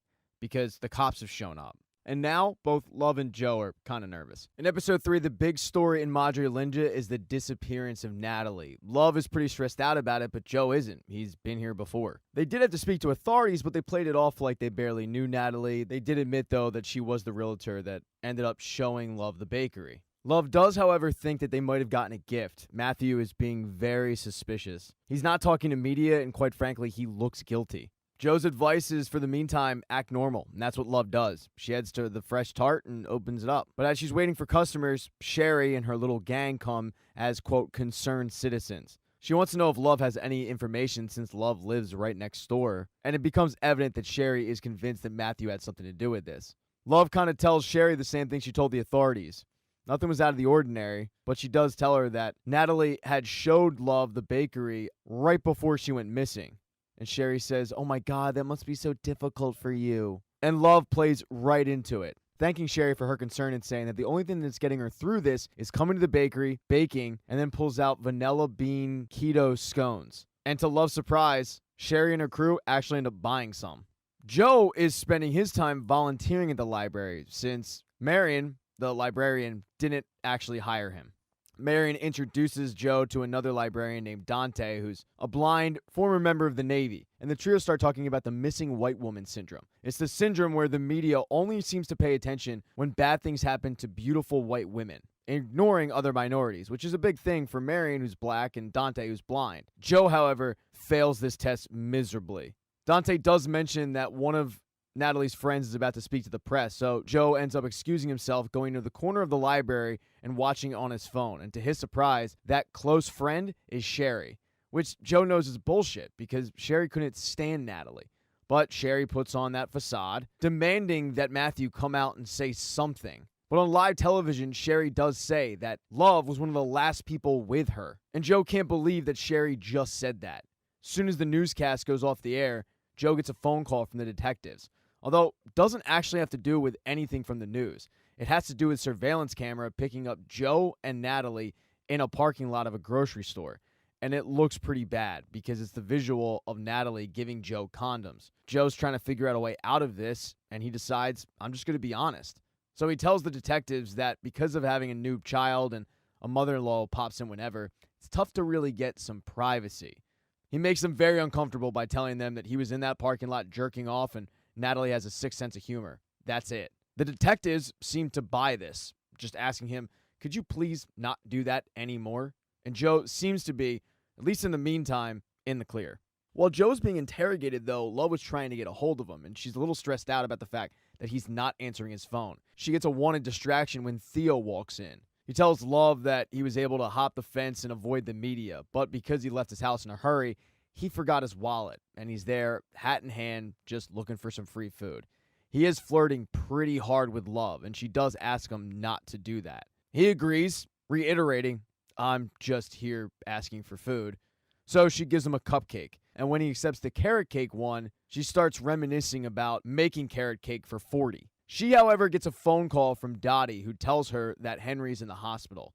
So she frantically has to leave the bakery, and Theo actually offers to watch it while she's gone. Love ends up meeting Joe at the hospital, and it turns out Henry has the measles. They figure he must have gotten it from someone who was unvaccinated in the area. And for the first time in a long time, Joe Goldberg is legitimately scared. Love is now tasked with letting the neighborhood know that Henry has measles just in case somebody isn't vaccinated. She starts calling around, but word ends up getting to Sherry. Sherry tells Love, there's no reason to be embarrassed. And Love isn't embarrassed, she's just concerned. Sherry offers to let the neighborhood know, but Love says, no, I think it's important I do this myself. When she gets off the phone with Sherry, she sees Dottie on the phone. And Love wants to know why Dottie was on the phone, and Dottie lets her know that she just bought a vineyard. All that Quinn family money that was in flux, now it's invested in a vineyard. It was a once-in-a-lifetime opportunity Dottie couldn't pass up. Love yells at her mom, I'm sitting here wondering why I want to be friends with Sherry when she keeps stabbing me in the back, and then I remembered it reminds me of my relationship with you. She then kicks Dottie out of the hospital, but she's got a bigger issue. The Sherry interview did spark some interest from the police. The media is camped out outside of a fresh tart, and Love is freaking out a little bit. She thinks that laying low and acting normal isn't really working. But Joe luckily has a backup plan. There was one thing that Joe kept from Natalie's box, and it was the bloody rag.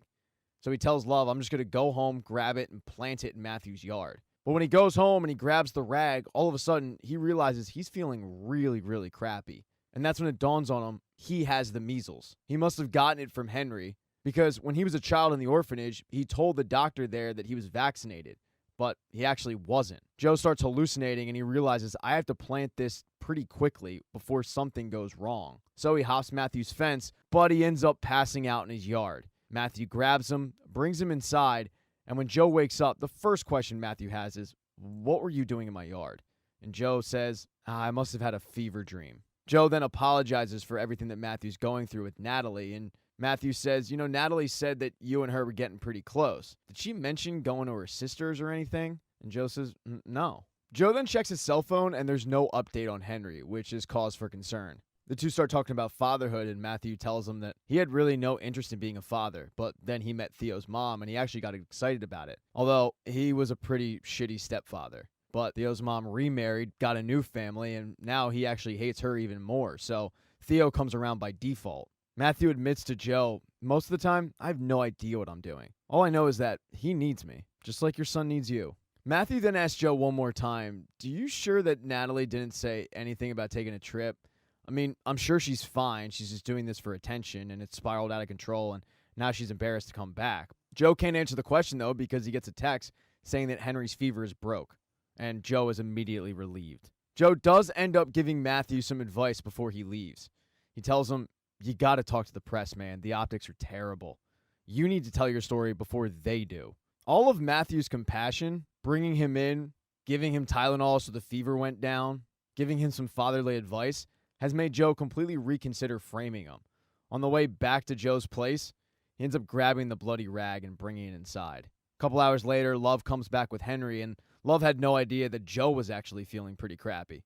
After finding out how Joe's doing, she asks if he ended up framing Matthew, and Joe tells her, I couldn't bring myself to do it. And Love actually thinks that that was the right call, saying, I mean, what kind of people would we even been? They then decide that night to burn Natalie's bloody rag. The next night, the neighborhood decides to have a vigil outside of Matthew's place for Natalie. In reality, it's just an opportunity for Sherry and her friends to do an Instagram photo shoot where they act like they're mourning. Joe and Love do show up, as does the local media. One person that is absent, though, is Matthew. He's yet to make a statement, and it looks like he's not going to. But as everybody's about to pack up and leave, Matthew does come out. He thanks everybody for showing up, saying that it would mean a lot to Natalie. But then he looks right in the camera and says, Natalie, if you're out there, come home. Or at the very least, just let me know that you're okay. But then he also turns into Liam Neeson from Taken, saying that if somebody had hurt her, he's a very particular set of skills. He will find them. He will kill them. This doesn't intimidate Joe at all, though. He's actually in pretty good spirits. He looks over at the detectives who have also arrived, and he figures they don't have anything. And if they do, we'll figure it out. The next day at the bakery, Love is at the counter when Gil walks in. Love asks Gil where his wife is, and he says, yeah, that's actually why I stopped by. She's up with the girls at her mom's place recovering. They had it. Well, it turns out Gil is an anti-vaxxer, and he starts trying to plead his case to Love about why he's an anti-vaxxer while also apologizing for what Henry went through. Love, however, doesn't say much. She just wraps up his baked goods and gives it to him. But right before he leaves the shop, she calls his name, and when he turns around, she whacks him in the head with a rolling pin. In episode 4, Love has dragged Gil into the cage and she's left Joe to clean up the mess. Ideally, Joe would just like to treat this as water under the bridge. He starts trying to leverage Gil by saying, hey, you forget about what we did and we'll forget about you endangering our son. But that sparks Gil in an anti-vax rant. Through some more conversation, Joe realizes that they've basically found the one person that might actually be willing to forget about this in Madre Linda.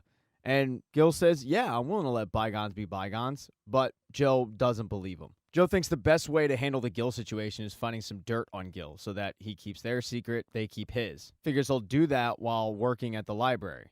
But before he can even start, Gil comes up spontaneously by Dante because Gil was supposed to read to the kids, but he didn't show up. And that draws a pretty big red flag.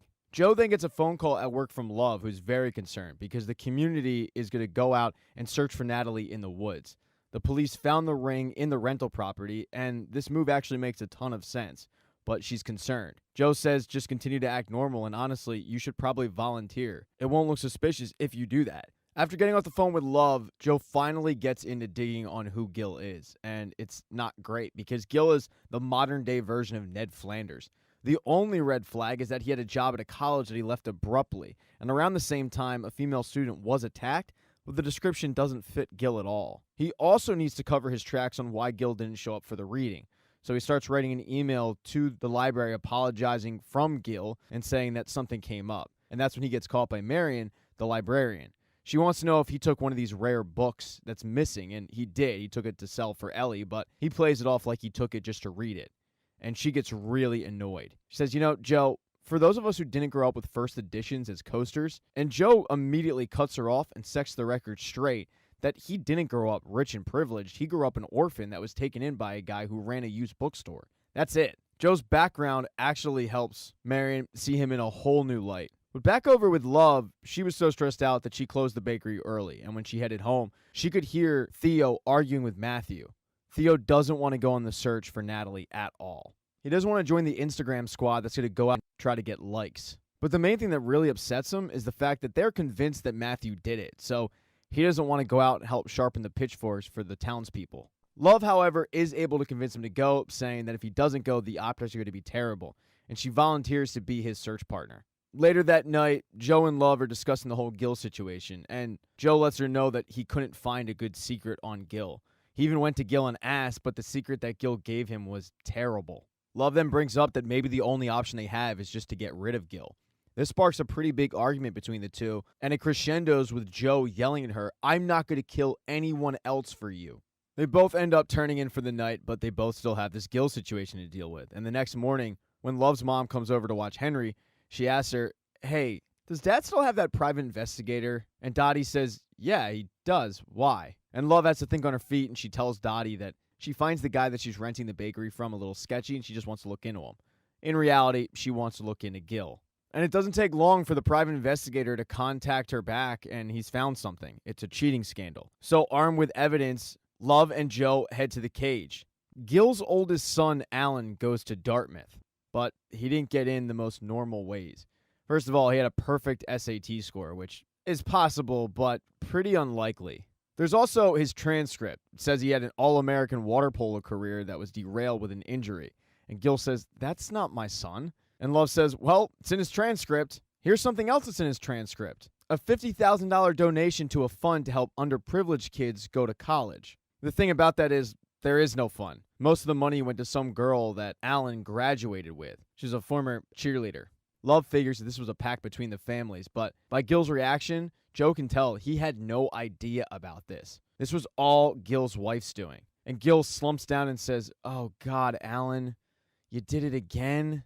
And that's when it dawns on Joe that Gil didn't attack that girl at the college. It must have been Alan. And they had to pay off the cheerleader because Alan must have did something to her as well. Gil really believed that Alan was never going to do this again. It was a one-time thing, and he's pretty upset about it. So Joe and Love end up leaving him in the cage for the night to just kind of be with his thoughts, which is a bad move. Because the next day, when Joe goes to check up on Gil, he hung himself in the middle of the night. Both Joe and Love are trying to figure out what exactly they're going to do. While they're trying to do that, Love gets a text message from Theo saying, "Hey, I'm heading out to the park. I'll meet you there." Because that's the day of the search. So Love gets up to leave, but then it hits her like a eureka moment. They have a body that they don't want anyone to find, and they have a dead body of a guy who they were trying to keep quiet. So Love tells Joe, take Gil's body back to his house. His wife and children aren't there anyway. Set it up like he killed himself in the house and write a suicide letter that says that he was the one who killed Natalie. We'll put fingerprints on the murder weapon. I'll take it out to the woods and I'll stash it there. Police will find it. They'll never suspect us. So both Love and Joe go their separate ways and start going through the plan. Joe does exactly as Love told him to, setting up the body, making it look super legit, and Love heads out to the woods where Sherry has gotten everybody together and makes a plea to bring Natalie home, using a hashtag, of course. It's pretty vomit-inducing. But when Love goes to grab the items that they'll need for the search, she runs into Matthew. Matthew ends up thanking Love for being able to convince Theo to come on out. He says, Theo says you're a really good person. He then excuses himself, and they start the search. And the whole time, Theo is complaining to Love about how fake Sherry is. But Love is just trying to find a spot where she can hide the murder weapon. So she uses the excuse that she has to use the bathroom and sneaks off to hide it. But when she comes back to find Theo, she finds Theo screaming at Sherry.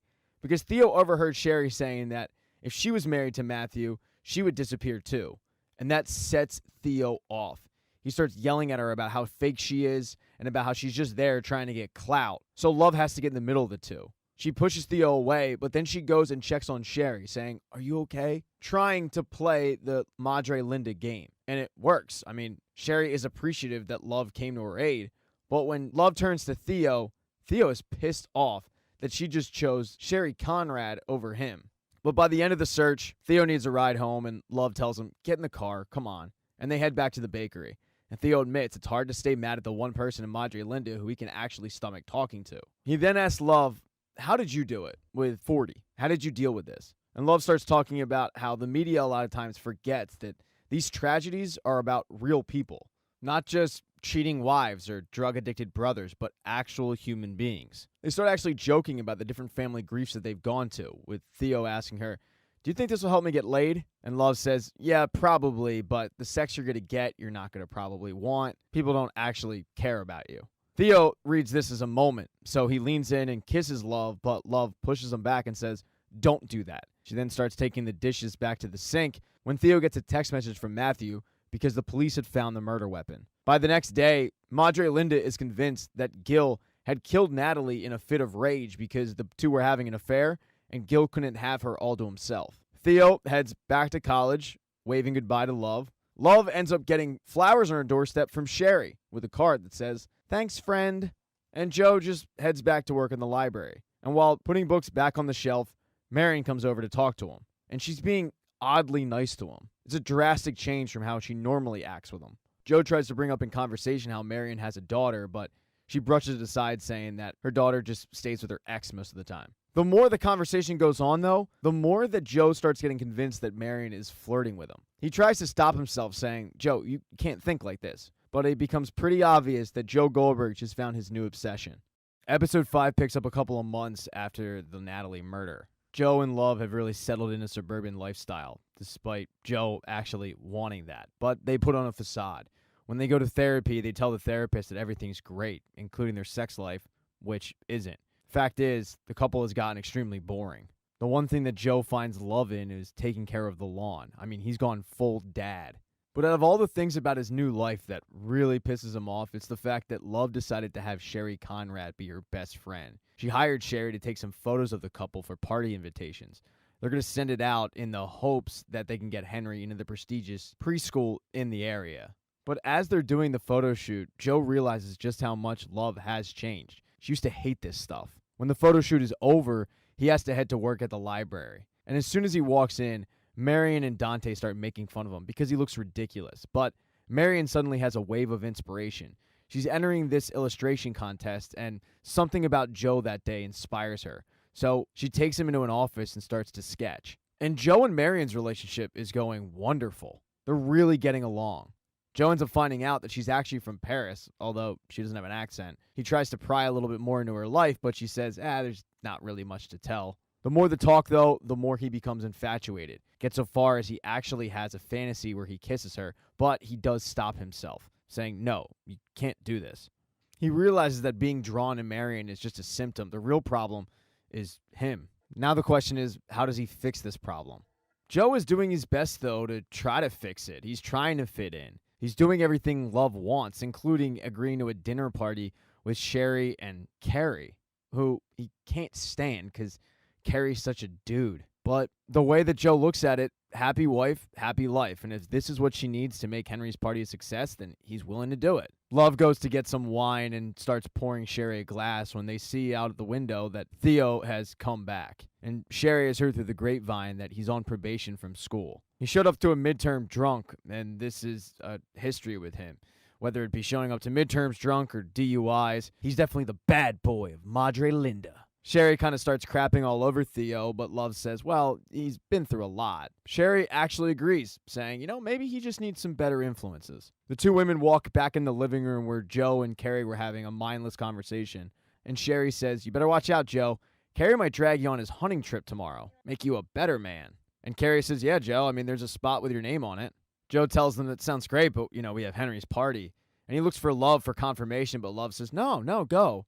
Me and my mom can do it. So now Joe is stuck going to this party. Love then hears a knock at the back door, and when she goes to answer it, she's surprised because it's Theo. Theo had made up an excuse to come over and see Love. So after they're done with the BS, Love asks him, are you okay? And Theo gives a never better, but it's not all that convincing. Joe then interrupts the conversation, but he feels like he interrupted something more than just a conversation. Joe gets really suspicious, so he starts looking at bank statements and sees a bunch of charges for Uber. And when he asks Love about them, she admits that she does call Theo some Ubers from time to time when he texts her that he's drunk. She chalks it up to someone needs to look out for this kid because nobody is. But that does make Joe pretty uncomfortable. He asks Love, is there something else you're not telling me? And she tells him about the kiss. Joe gets into a fit of rage. And Love tells him, I shut it down. But Joe screams, oh, that's shutting it down? Ordering him Ubers? You make me feel like there's something wrong with me, and I've done everything you've asked when you've been lying to me this whole time. Love just looks at him and says, you're clearly not happy, so I hope this weekend helps you get your shit together. The next day, Joe heads off with a bunch of the other husbands into the woods, and this is Joe's absolute personal hell. He doesn't want to be out in nature, and he certainly doesn't want to be out in nature with Carrie's douche crew. But as they're walking up to the base camp, one of the husbands actually tells Joe that Carrie's trips, like the one that they're on, help save his marriage. Joe, though, is pretty skeptical, especially when he gets to base camp and Carrie pops out of a tent talking about how the only thing they're going to eat is stuff that they kill, grabbing the food out of Joe's hand and throwing it away, even though Joe hasn't had any food all day. Carrie then asks for help grabbing firewood, and most of the husbands go along. Everybody except Andrew's husband, Jackson.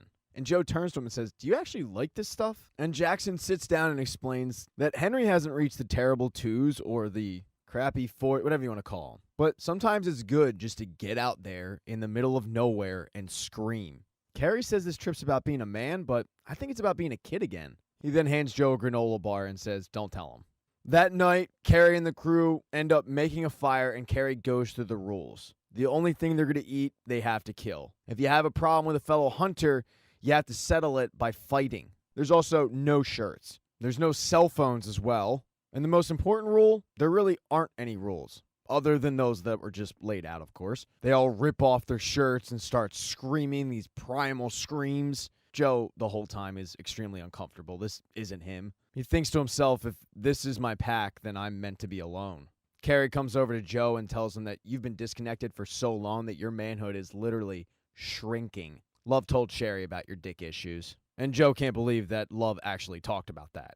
Carrie starts trying to hype Joe up. And Joe doesn't really want to go along with it, but what other choice does he have?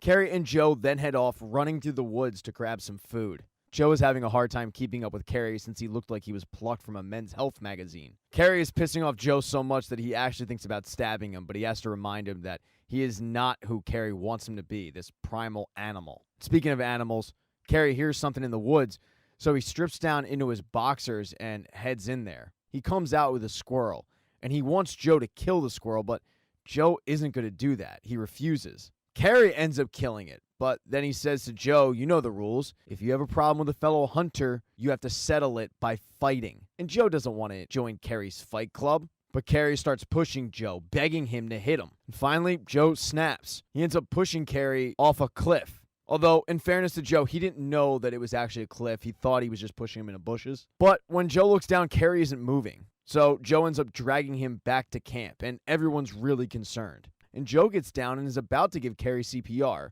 when Carrie says to him, "What are you doing, Goldberg? Are you saving me?" Everybody at that point is just thrilled that Carrie's alive, and he says, "Of course I'm alive. I've been taking glutathione for a decade. I'm unkillable." Carrie then turns to the group and says, "This guy over here is an animal." He then gets real close to Joe and tells him, "You are one fine specimen of a man, Joe."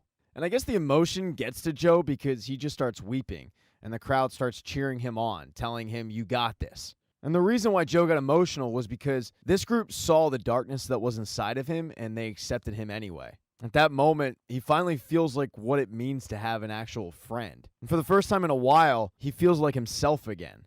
So this little trip he's on is actually doing him some good. But while Joe was off rediscovering himself, Love was taking care of the bakery when Theo walks in. He's flirting pretty heavy, asking for free food, but he lets Love know that he's taking some time off from college to process the whole Natalie thing. Love tells him, "You could have told me you were struggling," but he says, "I couldn't because you drew a line. No more emails, only Ubers, remember?" And Love says, "Yeah, well, thank you.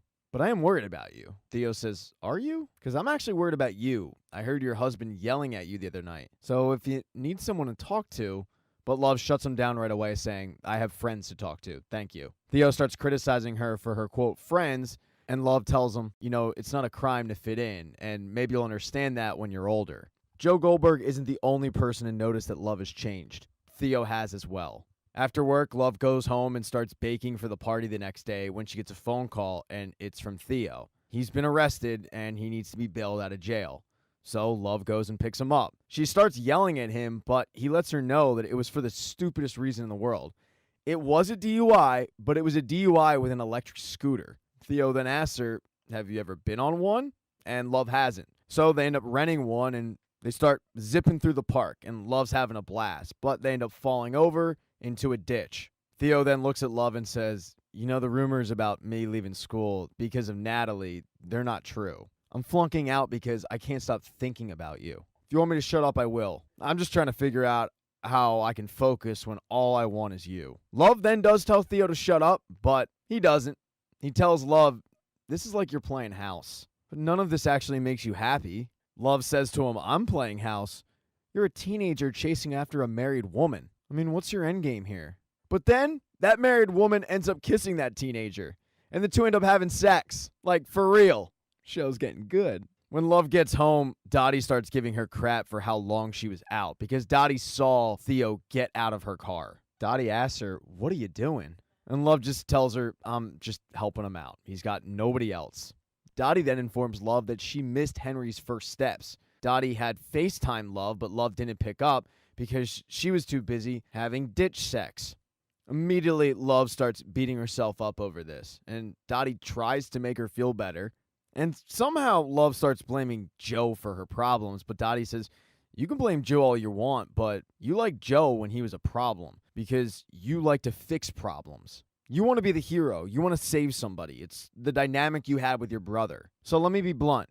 Grow up. That boy is going to distract you from your son." Deep down, Love knows that Dottie's right. So when Theo texts her hi, she says, "Never again. Find somebody your own age." The next day is Henry's party. It's all set up when Joe comes back and gives Love a giant hug. Joe apologizes to Love for how he acted. Love apologizes to Joe for keeping things from him. And that night, after all the party guests leave, Joe Goldberg is a beast in the sack. He gives it to her way better than a 19-year-old college boy ever could. But as they're having pillow talk, the alarm at the bakery goes off. Joe reassures her it's probably a glitch, but I'll go check on it. And he leaves the house. And this whole thing was actually set up by Joe. He set it up as an excuse to leave the house. He knows that there's an animal inside him. He knows he can't cage it. He just has to contain it. So he parks his car outside of the library and waits for Marion to come out, tailing her. He swears he's not going to do the social media dig. He's not going to have boxes. He's just going to follow her. That's it. Because Joe tells himself that he's felt more alive these past few days watching Marion than he's felt in a long time. He knows that juggling Marion and Love is a little bit confusing, but he's up for the challenge. He promises that Love won't find out because he knows that she can't. He's just going to be careful. So Love is on her way to losing her husband. And when she looks outside, she's kind of already lost her teen heartthrob there because he's outside in his backyard getting mouth fun from some girl his own age. In episode 6, Joe is being careful with his following of Marion. That doesn't stop him, though, from breaking into her apartment. He starts going through his normal routine, though, but he has to stop himself and remind himself that this time it's different, so put all the stuff back. But Marion ends up coming home earlier than expected, which forces Joe to hide under the bed. He starts wondering why exactly she stepped out of her routine as she starts getting undressed. But then he ends up getting a text message from Love asking him where he is, and he thinks, oh, this is ironic and what I deserve. He lies to Love and says, I'm staying late at work, I'll be home soon. But he starts realizing how lucky he is to have Love. Love is at home, taking care of his son, being a great wife, while Joe is hiding under a bed trying to prove that Marion isn't worth it. As Joe is kind of having a come-to-Jesus moment, Marion is stepping out, although Joe doesn't know who she's meeting with. He thinks it could possibly be a date. But while Joe is getting text messages from Love, Love is getting text messages from Theo, although she's not responding to any of them. And that might be because she's late, so she had to pick up a pregnancy test. The stress of the situation causes Love to text 40, which is a pretty regular occurrence. She knows nobody's going to answer, but it's therapeutic. And as she's texting him about the fact that she might be pregnant with Theo's child, she starts hearing something from the outside, and it's Theo holding up a boombox, just like the scene from Say Anything. Although Love is way too young for that. Theo, though, was kind of desperate because Love wasn't responding to him, so he had to get her attention somehow. And while he's still infatuated with her, he actually needs some advice because Matthew has come back. He was supposed to be out of town for a month, but he came back early, and he's clearly distracted and not doing well. He didn't really even notice that Theo had taken a leave of absence from school. Love tries to explain to him, Matthew is grieving, so you need to be there for him. So go take care of him and try to see where he's coming from. Right before Theo leaves, he asks Love, when you have sex with your husband, do you see my face because your face is the only face that I see? And that's when Love kicks him out. And when Love gets back inside, she's trying to figure out why she had the affair if she's, quote, so happy in her life. 5 feet away, you've got Joe, who's counting the seconds until Love goes to bed so that he can follow Marion. The two, however, do end up having sex that night, but just like Theo said, she's thinking about him, and Joe is certainly not thinking about Love, he's thinking about Marion. This will be the last time that Love gets laid in a couple days because the next day, she has to head out to a women's summit at the new vineyard that Dottie bought. And boy, does she not want to go to it. As soon as she shows up, she sees that Dottie is doing an Instagram live with Sherry. And she thinks, yeah, of course Dottie befriended Sherry. That makes sense. This whole summit's supposed to be like a woman empowerment thing, but it's more of like a vomit-inducing thing. When Dottie ends up seeing Love, she offers her some wine, but Love says no. And Dottie does ask, are you pregnant? But Love tries to lie and say she's on a mini detox, and Dottie sniffs that out. She's convinced that Love is pregnant. And that begs the question from Dottie, is it Joe's or is it Theo's? Love, though, can't even respond or deny it because Dottie ends up getting distracted by somebody more popular. Later on in the summit, Sherry and Dottie do convince Love to be a part of an Instagram TV interview for the summit, but, to promote their brands, whatever influencers do. Love begrudgingly agrees, but during the interview, Dottie lets it slip that Love is pregnant, and Love freaks out, grabbing the phone, shutting it down, and telling Sherry that she needs to get the fuck out of there. She yells at Dottie, how could you do that? I haven't even told Joe. And Dottie says, well, that's not surprising. Problems in your marriage seem to keep stacking up. Love starts yelling at her mom that her business is not for her to share on social media, and Dottie says, don't speak to me like that. And Love says, well, somebody has to. I mean, you're the reason why me and 40 ended up like this. And Dottie starts screaming at her about how ungrateful she is. She screams, your decision to have an affair with the neighbor boy has nothing to do with me. If you want the source of your unhappiness, look in the mirror. It's not all bad for Love, though. She ends up getting her period, so she's not pregnant. She ends up grabbing a bottle of wine and just heading to her room. So Love is at this miserable summit. Joe is at the library, still trying to compile more information on the riddle wrapped in an enigma known as Marion. He noticed she left for shift early, which never happens. He ends up convincing Dante to let him in her office. He starts poking around and he finds a Madre Linda recovery meeting schedule, which is bizarre. He then finds a flash drive that's buried pretty deep in a drawer. And when he pops it in, it's court records. Marion was taken to court by her ex for child neglect, misdemeanor, verbal and emotional abuse, reckless endangerment. And this is stuff that Joe had never expected. He starts telling himself that he has a loving wife and a son, and he doesn't want to get involved in such a hectic life. So the itch has been scratched, but we know it hasn't. Right before the library closes, Marion has come back, and she yells at Joe because she has to lock up, but Joe is taking his time in the basement. And all of a sudden, Marion says, "Actually, Joe, stay down there." And Joe can hear a male voice getting pretty heated. Whoever it is yelling at Marion, "I can't believe you got a lawyer." And then there's a big crash. Joe runs up to see what's going on, and there's Marion's ex-husband, who turns out is a local news star. Joe tells the guy that he needs to leave, and Marion is clearly upset. And as soon as her ex does leave, she starts yelling at Joe that was none of his business. She didn't need him being the white knight, and he should have did what she told him to do and stay in the basement and let her deal with it. But as Marion is screaming at Joe, it finally dawns on Joe. He's attracted to Marion because he has mommy issues. It's a breakthrough moment for Joe. Right before he leaves, though, he does tell Marion, "I'm not sorry. I don't let bullies just bully. I would have done that for anybody." Later that night, as Joe is in bed reading, gets a phone call from Marion, and she tells him it's an emergency, and that's because the sprinkler system malfunctioned and most of the books in the library are ruined. And when Joe shows up, Marion is really, really upset because she figures this might cost her job. Joe tries to make her feel better by telling her she's not going to lose her job, and she did call the best book doctor in the world, so they'll be able to salvage a lot of this. As they both start cleaning up the mess, Marion apologizes for how she acted earlier. The more they clean up, though, the more that those urges are coming back to Joe, and he has to keep the tiger in the cage. He does ask her what her daughter is like, and she says she's amazing. The more she talks about her daughter, the more that Joe wonders, how the hell could you have ever hurt her? They start talking about parenthood and how Joe is worried that this cookie-cutter suburban lifestyle isn't what's best for Henry. And that's when Marion says, "I get it. I mean, raising kids is a whole different game when you come through the system." And Joe had no idea that Marion had also gone through the system. That's probably why all of a sudden she turned on a dime when he said that he was adopted. He starts talking about his childhood to her, and it's stuff that he's never even divulged to Love. Joe then asks exactly what happened with the baby and her ex.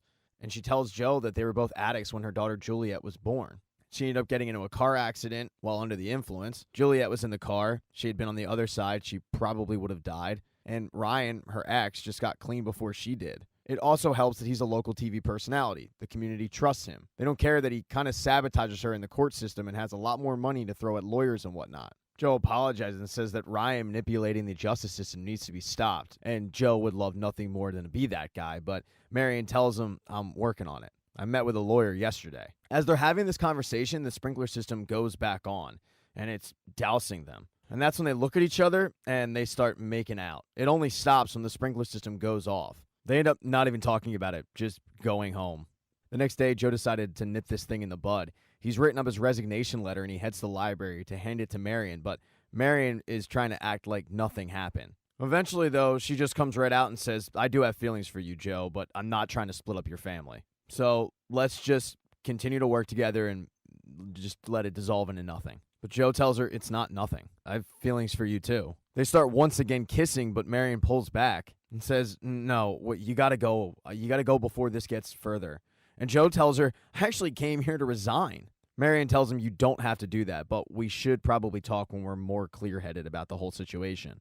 Joe feels pretty clear-headed, though. He just has to figure out what he's going to do with Love. And Love has made it home, but she has pretty big news. She got pretty hammered the night where she had the fight with Dottie. Hammered to the point where, while she was texting 40, he actually texted her back. All of a sudden, she started having hallucinations where 40 was back from the dead talking to her. It was enough to actually make her delete 40's number when she got up in the morning, because she wasn't texting 40. In reality, when she woke up the next day, she gets a knock on her door, and it's Theo, because she drunk dialed him at 4 in the morning. Theo, though, came to see how she was doing, but he also came for another reason. He ended up doing what she said, trying just to see how Matthew was doing and take care of him, when he walked into his office and saw all this information on people from the neighborhood, because Matthew had hired a private investigator at the behest of, I'm assuming, his business partner. Business partner was really concerned with the fact that if the neighborhood found out that Matthew was having people watch them, lawsuits and overall bad PR for his company were going to follow.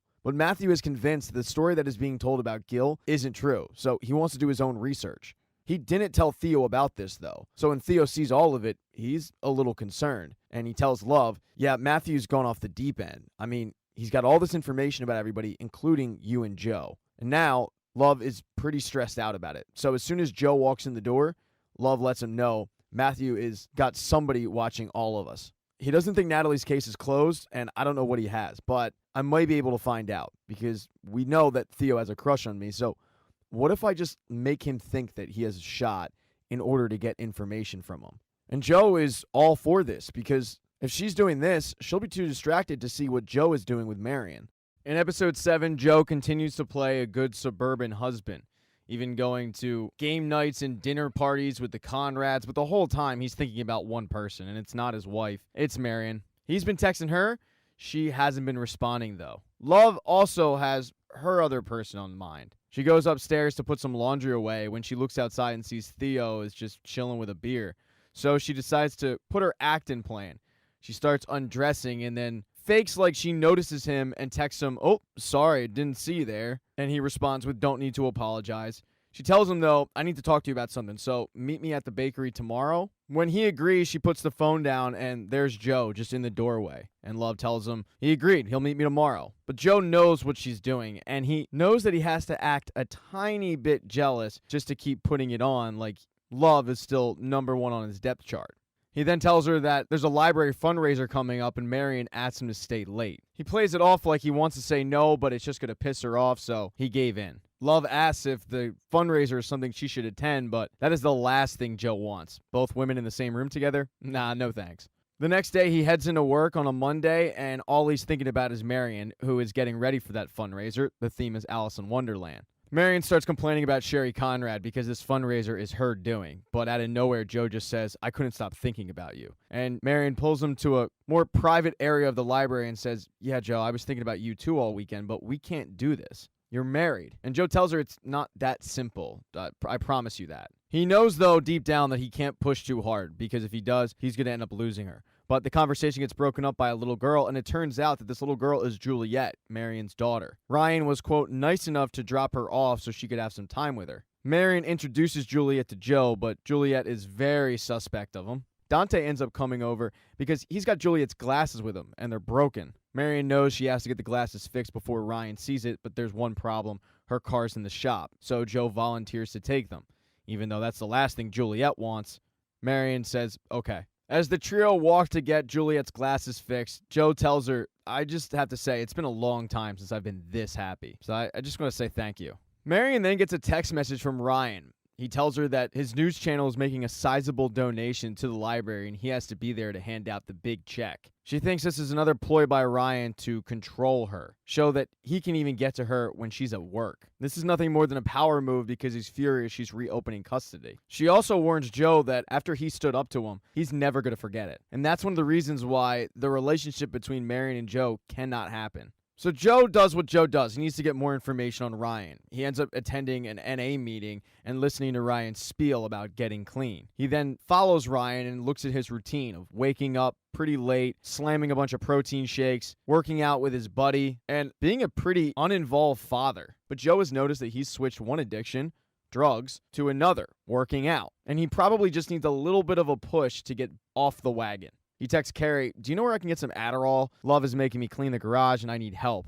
And Carrie gives him a number of a guy. So Joe gets the drugs with plans of trying to get Ryan back into a downward spiral. But as Joe was tailing Ryan, Love was freaking out a little bit because her mother was supposed to watch Henry that day, but she hadn't shown up. And that was the day of her divorce proceedings. Love figures that her mom is probably still mad at her from the big fight at the vineyard because the proceedings were supposed to be done hours ago. But she does actually need to get to work. As she's trying to figure out what to do, Sherry stops over. She tells her that her caterer has flaked out for this event, and she thought, well, I know a caterer, Love. She begs Love to be her caterer, saying it would be great for the bakery and the business, and Love eventually agrees. But then Sherry notices that there's a glow about Love, and she figures that it's her sex life being back on track, but there's silence. Love chalks it up to Joe just being really busy at work. And Sherry tells her, "I'm not judging you. There's a study out there that says that our sex parts get really bored with each other.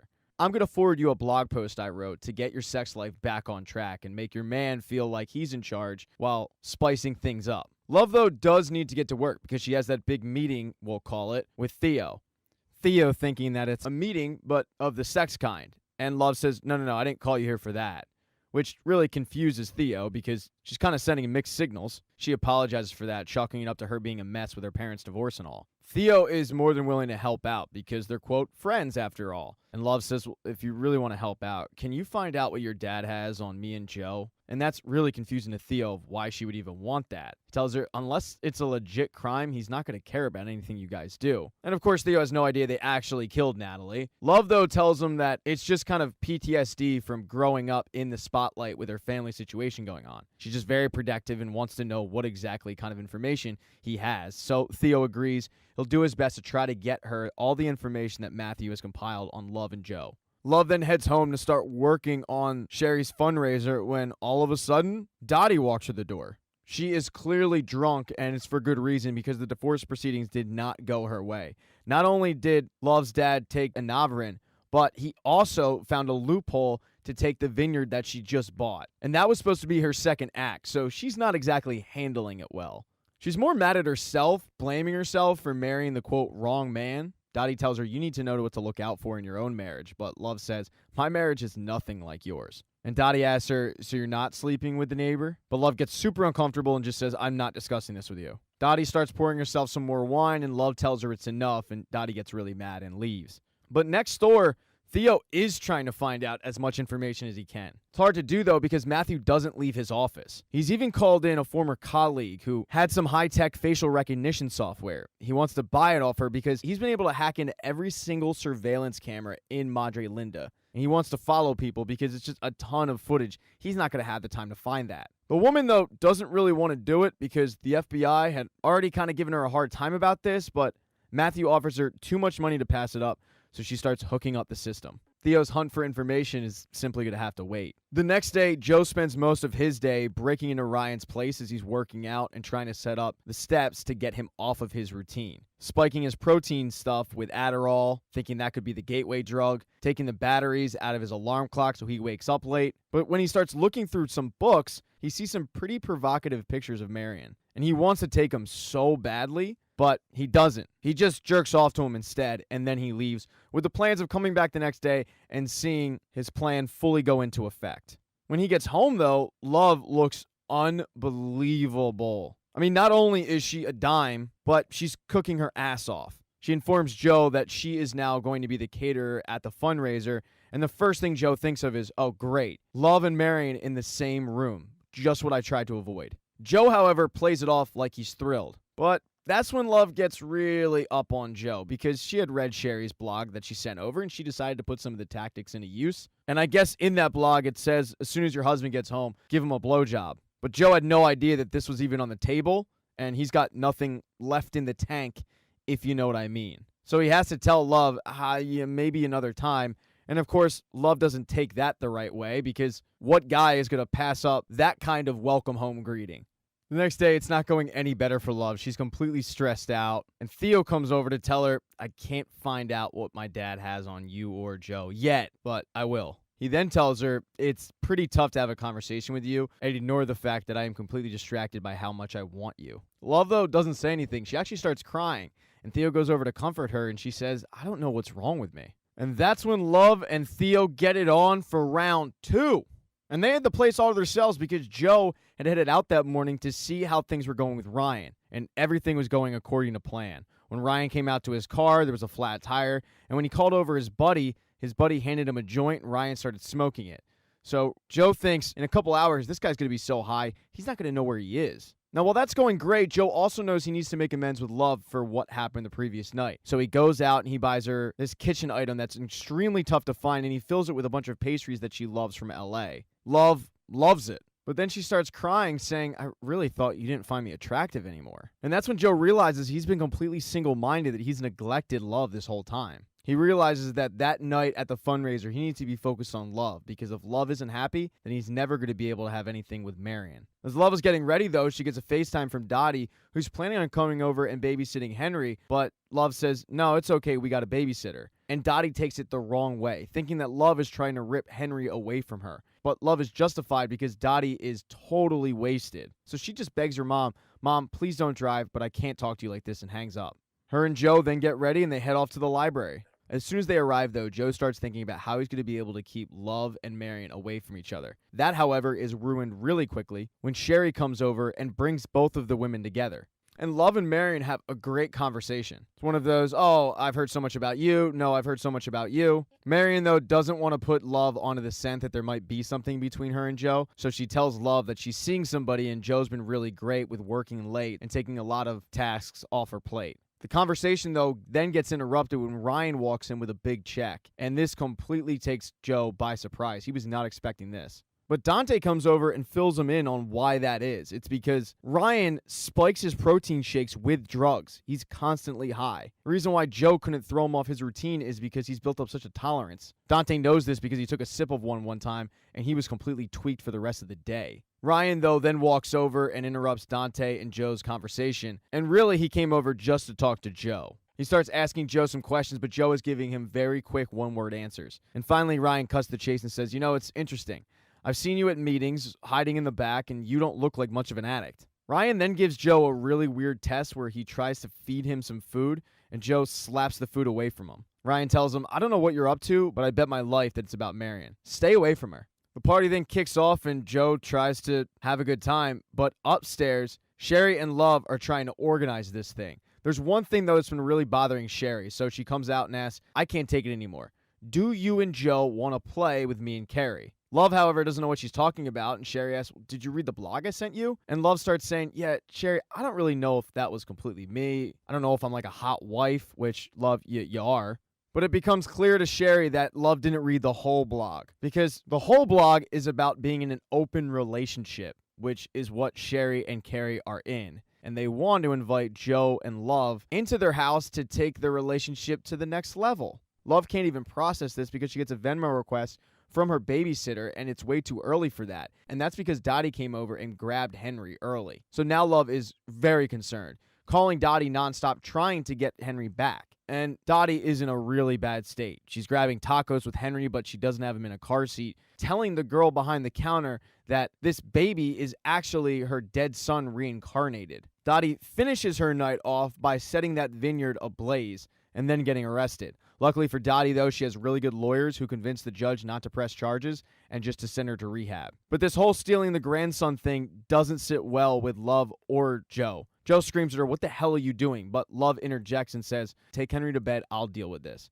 She tells Dottie, tomorrow Joe is going to drive you to rehab, and then you are never going to see me or Henry again. Dottie begs for forgiveness, but it's too late. She could have killed Henry. The next day, Joe does just that. But right before they head off to rehab, Dottie tells Joe a story about Love's first marriage. When Love's first husband went into remission, he asked for a divorce. Next thing you know, he was dead. She has no proof, but she has a mother's intuition that Love might have had something to do with it. She's telling him this because she knows that Love has no loyalty for anybody but herself, and if anything ever happened to Joe, she would feel guilty. So now Joe has that to think about. He drops Dottie off at rehab and then heads into work. And Marion is having a really bad day because Juliet told Ryan that the two had spent the day together. And now she figures that Ryan will use it against her in the courts. She knows that Ryan's going to make this look as bad as he can. And Joe says, we can fix this. But Marion says, you're married. And as far as I can tell, your relationship isn't strained at all. She then breaks things off with Joe. After basically getting dumped by Marion, Joe heads to a fresh tart. And as they're cleaning up and closing for the day, Love comes over and shows Joe Sherry's article about opening up the relationship. Love does that thing where you pretend you're joking, but you're not really. You're just trying to read the room. And Joe actually thinks it's a great idea because this would give him the freedom to have a relationship with Marion. He can't believe this loophole just fell into his lap. They don't agree to opening up their relationship, but it's pretty obvious they're on the steps to that. They step out of a fresh tart, and they are completely unaware that they are being watched by Matthew, who typed in Love Quinn and is watching her every move. In episode 8, Joe starts looking into the swinging lifestyle, or the open relationship lifestyle. He still can't believe that this thing actually fell into his lap. But upon reading about it, if your relationship isn't on rock-solid footing, this whole swinging lifestyle is never going to work. He doesn't care, though. After the conversation he had with Dottie, he knows that Love is pretty volatile, and he doesn't want to end up dead. He ends up trying to poke around about Love's first marriage, asking if her and James had ever done anything like that, but she says, no, we weren't too far into our first marriage when he got sick. We were planning on having a baby, but then he got cold feet. Through this conversation, Joe is convinced that Love actually did murder this guy. Both Joe and Love realize, though, this isn't really them, and Joe wants to do more research into it. And by research, I mean asking Dante if him and his partner have ever swung. And it turns out, yeah, they had a threesome once, and it wasn't Dante's idea, it was his husband's. Dante tells Joe, I was willing to do anything for this man because I loved him. They get interrupted, though, when Marion comes over because she got an exciting phone call from a very famous editor from a children's magazine congratulating her on being a finalist in that illustration contest. The thing is, Marion didn't enter it. She missed the deadline. So she asks for a moment alone with Joe, and she yells at him because this wasn't his thing to do. Joe, however, knowing she missed the deadline and knowing she wanted to enter, took it upon himself to enter it because he figures the world needs to see her art. She's mad that he kind of overstepped boundaries, but she's also extremely excited, so she can't stay mad too long. When Joe gets home that night, he heads up to bed with Love, and Love starts trying to, but Joe just doesn't really seem interested. They start having a conversation about how boring their sex life has gotten. And that leads into saying, maybe we should meet with the Conrads just to get some questions answered and do our research. And this is exactly what Joe wants. He don't want to push Love into this. He wants it to be her idea. So they call Sherry and Carrie up, and Sherry and Carrie head on over to the bakery the next day with an NDA. They tell Love and Joe that this is standard procedure. While they can't confirm or deny, they've slept with a lot of couples in Madre Linda. Everybody's tried the lifestyle at least once. The conversation goes from a quick Q&A with actually the Conrads asking more Q's than answering A's to planning this thing out and who hooks up with who. And everything's going fine. Everybody's willing to hook up with everybody. Joe is even willing to hook up with Carrie. But when Joe gets asked if he's willing to hook up with Sherry, he instinctively says no because Love has a propensity of killing women that he hooks up with. But Love says she's fine with it at the same time, and that freaks out the Conrads a bit. They get up, pull the NDA, and say, call us when you're on the same page. The next day at work, Joe is filling up the shelves when he sees Marion practicing with Dante about what she's going to say to the judge. And she's nervous, and Dante's being really hard on her. He's doing that because he's well-educated with a Harvard degree. And him and his husband are having problems adopting, so he knows what she's up against. She needs to be perfect. But Marion's stressed out because she just has the feeling that Ryan is planning something. She just doesn't know what it is. When the practice is over, Marion pulls Joe aside and asks him if he'd be willing to come as a character witness in her behalf. And of course, Joe is more than willing to do that. She gives him a hug and they almost get close to kissing, but they don't. Joe at least now has hope. Joe heads home and he gets a weird text message from Love that just says, quit it. And he says, quit what? She says, staring at me while I read. And this is actually in the book that Joe read about open relationships. Start off with things like fantasies. So Love is trying to do that. He stares outside to see Love reading sensually, I'll call it. I didn't know that was a thing, honestly, until this show, but hey, here I am. Joe, however, can't really do anything about it because all of a sudden a football flies into the yard and it's Theo using any excuse whatsoever to come see Love. Normally in a situation like this, Love would right out the gate let him know that Joe is home, but she doesn't do that. Knowing that Joe is watching her, she hits on Theo pretty hard. Eventually, Theo does notice that they are being watched, so he heads back home. But Love walks in and says, how'd you feel about that? And the truth is, Joe felt nothing about it. He's no longer interested in Love, but he says possessive. They start hooking up right then and there, and then Joe ends up giving Love some mouth fun. When she's done orgasming, Joe comes up for air and she says, Joe, do you think our relationship is solid? I think it's rock solid. And out of nowhere, she says, why don't you call the sitter and I'll text Sherry? So the next night, the Conrads are coming over. And boy, do they come over. I mean, like, they bring a trunk of toys. The wine starts flowing, and then it kind of kicks off. Love and Sherry hooking up, but Joe can tell that Love is kind of scared about this whole situation. Carrie, however, tells Joe, why don't we head up to the bedroom and I can show you what I set up?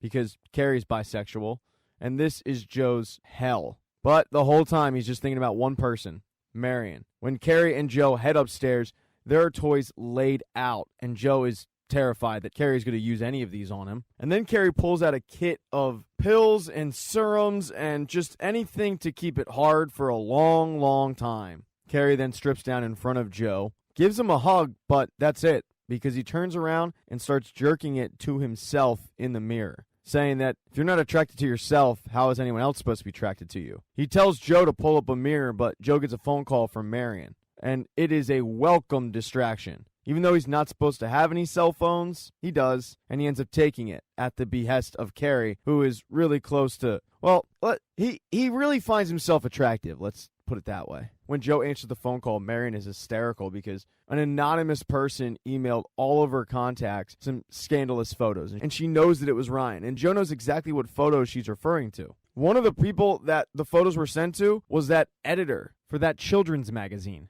Marion called to kind of get a pep talk. She doesn't have many friends, and Joe is the right person to give her that pep talk. She then asks Joe, do you want to come over? Because I really could use a friend. But Joe's kind of in the middle of something, and while he wants to so badly, he can't leave. He gets off the phone, and Carrie takes his phone, putting it with the others, and then heading to the bedroom where Love and Sherry are having a ball, and the alcohol has clearly hit Love. The couples then split up, Love going with Carrie, and Joe going with Sherry. But Carrie and Love don't hook up. Carrie turns Love around and says, you watch them. And as Sherry is kissing all up on Joe, she tells him, look at Love. But while Joe is looking at Love, he's thinking about Marion. This includes when Sherry gets on top of him and puts something inside her. He's still thinking about Marion the entire time. Love goes from kind of being turned on to all of a sudden being very uncomfortable to the point where she screams the safe word, Hakuna Matata. Love runs downstairs and Joe puts on some clothes and chases after her. And he's thinking, how am I the bad guy in this situation? But it's because Love knows him so well that she knows he was thinking about somebody else. Joe, of course, denies that there's anybody else, but Love tells him, I know you. I guess I'm just never going to be good enough. The couple start fighting about their sex life and how Love felt like she had to do something. And it gets pretty contentious with Love screaming, well, I had to do something because I didn't want you getting bored and finding another Natalie. Joe tries to calm her down because she's screaming, but Love says, what, you don't want to hear the truth? Our marriage is completely one-sided. You made me kill her. In addition to being Mother of the Year, I killed Natalie for you. And Joe grabs her to shut her up. After a second or two, Love realizes what she said. And now Love and Joe are wondering, did Carrie and Sherry hear it? There's only one way to find out. They head upstairs. And at first, they seem pretty normal, but then they start giving off signs that they did hear it. Sherry gives a signal to Carrie to run, and he pushes Joe aside and tries to run downstairs to grab a phone, but Joe heads after him. Love stays with Sherry and tries to disarm her, and Joe is left to battle with the Madre Linda version of a Grecian god. But Joe uses what he has at his disposal, things like knives and shards of glass. And when Carrie heads outside, Joe grabs the hunting bow that Carrie gifted him. As Joe is trying to track down Carrie like he's the protagonist in a most dangerous game, he's thinking the whole time how this ends. If he gets killed, Love goes to prison, Henry grows up in the system, just like he did. Luckily, that won't be happening, though, because somehow Joe Goldberg hits Carrie with an arrow. He runs up to him, knocks him out by hitting him with a rock, and drags his body back inside. He meets back up with Love, who has also been able to knock out Sherry. Now they have to take both bodies over to the bakery and put them in the cage. After they lock them in, Love jumps all over Joe, and they have arguably the best sex they've ever had. It's at this moment that Joe realizes that their love language is violence. So it was a pretty exciting night in Joe's house. It wasn't all dull next door. Theo needed to come up with some kind of plan to get the information that Matthew had on Joe and Love. So he shut the breaker off. It forced Matthew to actually come outside for the first time in weeks, months. Forces Matthew and Theo to have a conversation about how each other are doing. And Theo tells him, the human body wasn't meant to just sit in an office, never getting sunlight. You need to, get out. So Matthew suggests the two get tacos together, but Theo makes an excuse that he needs to email some of his old professors because he's thinking about going back to school. It excites Matthew so much that he says, you know what, I'll pick you something up. And that frees up Theo to head into Matthew's office. But when he pulls up Love and Joe's file, there's a video. And the video shows Joe punching the wall. It's when Joe had just found out about the budding relationship between Love and Theo. Theo is completely disgusted. He feels like he now has proof that Love is in an abusive relationship. He's caught, though, by Matthew, who either made the quickest taco trip in the world or never left at all. Theo asks, what is this? And Matthew fills him in that he's tapped into Madre Linda's security system. Matthew tells Theo, I wouldn't be looking at Love if she wasn't connected to Natalie or you. What exactly is it you think you're doing with Love Quinn? They start getting into an argument about Theo's relationship with Love and Matthew's hunch that Love might have had something to do with Natalie's murder. This argument gets really heated with Theo yelling, you need to move on. She's dead. She is dead. Get over it. You don't quite say that to someone who's still grieving, so Matthew ends up kicking Theo out of the house. This argument with Theo ends up sparking something in Matthew to get lit up that night. He is plastered. And at 5 a.m, he ends up stumbling outside to find Joe cleaning up blood from his car, although Joe plays it off like it was spilled fruit sauce. Matthew starts questioning about what was going on the previous night because he's pretty sure he heard somebody scream, but Joe plays it off like it was nothing more than just drunken shenanigans. While Matthew is clearly suspicious, luckily for Joe, he's also clearly drunk. The next day, Joe has to get to the custody hearing, and both Joe and Dante think that Marion crushed it. But that's when they see something pretty alarming. It's the fact that Ryan is friendly with the judge. At this moment, Joe truly sees how corrupt the judicial system can be. Joe now knows that as long as Ryan's in the picture, Marion's always going to lose. After leaving the courts, he heads to the bakery, and he arrives just in time to see Sherry and Carrie wake up and are banging for somebody to help them. But this bonding experience, we'll call it, has really put a wrench in Joe's plans because love is into him more than ever now. And that's when Joe looks down the baby monitor and thinks to himself, how in the world are these two going to get out of there alive? With the Conrads patching themselves up, Joe heads home to clean up the mess of the fight. It's at this point that he vows to get Henry out of the situation, telling him, don't worry, after today, we're never doing this again. He starts cleaning the entire place up. Some of the stuff he actually keeps, like all of Carrie's drugs. Most of it, however, he tosses. But as he's cleaning up, he finds a handgun. And that's when he realized, oh my god, last night could have gone way worse. Just as he's finishing up cleaning up the house, he gets a phone call from Dante. Neither Dante or Joe have heard from Marion. Joe's texted her a bunch of times, but hasn't heard back. And Dante's pretty concerned. She didn't come into work that day, and there is one place that Dante figures she might be. So he gives Joe the address, and it's a liquor store. So Joe drops Henry off with Dante at the library, and then he heads off to go find Marion. Love, meanwhile, is at the bakery, trying to figure out how to get rid of the Conrads. And Sherry is being oddly nice for being trapped in a cage. She actually reminds Love that she has to write an introduction letter for Henry's preschool. It's due that day. She actually offers to help with it, but Love says no. And then she gets a phone call from Theo saying, we need to talk. So she leaves the Conrads and heads out to the alley where Theo's waiting for her. Theo fills her in on exactly what Matthew has, i.e. the video of Joe. But all Love is concerned with is the fact that Matthew is recording people. Theo tells her it's because he's trying to figure out who killed Natalie. And Love frantically asks, well, does he think it was me? And Theo at first says no, but then he says, I don't know. Theo then tells Love that he did get kicked out of the house, but he wants her to come with him. He doesn't like the fact that she's in this, quote, abusive relationship. And that's when he drops the L word. He tells Love that he loves her. He says to Love, look me in the eye and tell me your husband isn't a violent man, which, of course, Love can't do. So Theo says, okay, I'm going to go back to my dad's, grab the footage, and that'll prove that Joe was abusing you. Love, however, says, Theo, I need to think about it, and he vows to come back. Love starts trying to get a hold of Joe, but Joe is busy with Marion. Marion is sitting outside on the stoop with a bottle, really upset. Ryan is planning on moving to New Jersey. He's got a whole new job lined up, and he's taking Juliet with him. This causes Marion to sit there beating herself up over her past transgressions. So Joe, to make her feel better, tells her, I killed a guy once. The guy was beating on my mom, and I shot him. We all have stuff in our past, but that doesn't define who you are now. Joe then informs Marion that he's ending his marriage with Love. And that's when the two go home, and Joe has sex with her. The whole time, by the way, his phone is blowing up from Love. Love then realizes that she has an issue because there's an influencer in her basement. She heads downstairs with Sherry's phone and unlocks it, posting to her subscribers and followers and whatnot that she's going off the grid for a while. Sherry continues to be nice to her, figuring that you catch more flies with honey than vinegar. And Sherry's kindness actually works. Love ends up telling her that Theo told her that he loves her. Sherry, of course, thinks that that's hot. And then Love tells Sherry that Matthew's been stealing surveillance video all over town.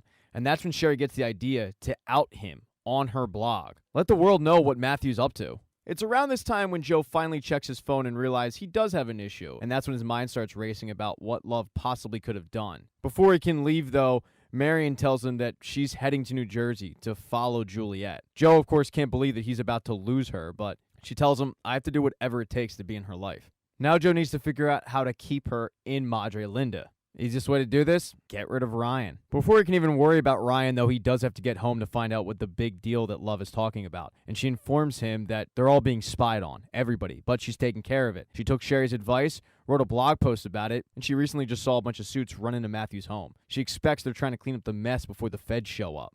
Love gives Joe a hug, and that's when she feels his back and feels the gun. And Joe tells her that he got it from Carrie. And Love is really pissed off that they brought a gun into her house. She thinks this could actually help them out, though, make it look like a murder-suicide, because, hey, that worked once before. And Joe tells her, that's a great idea, but the whole time he's thinking, this marriage cannot end soon enough. Well, Love is right. Next door, those suits are from Matthew's company. and they're begging him to delete all the information he has before the feds show up. He's convinced, though, that he's onto something, he just hasn't found it yet. He keeps rewinding the last moments that you see Natalie on camera, which was going into a fresh tart. His business partner actually lays out the entire Goldberg plan, but saying how ridiculous it is. And Matthew knows that this hunch is a little far-fetched, but he just feels it. Logic, however, gets to him, and he ends up deleting it all. But that's not before Theo snuck back into that room and got most of it on a flash drive. Theo goes in his car and starts looking at the flash drive, and he starts doing exactly what Matthew did. But then he looks at another camera angle, and that's what he sees what Matthew didn't. That's when he sees Joe Goldberg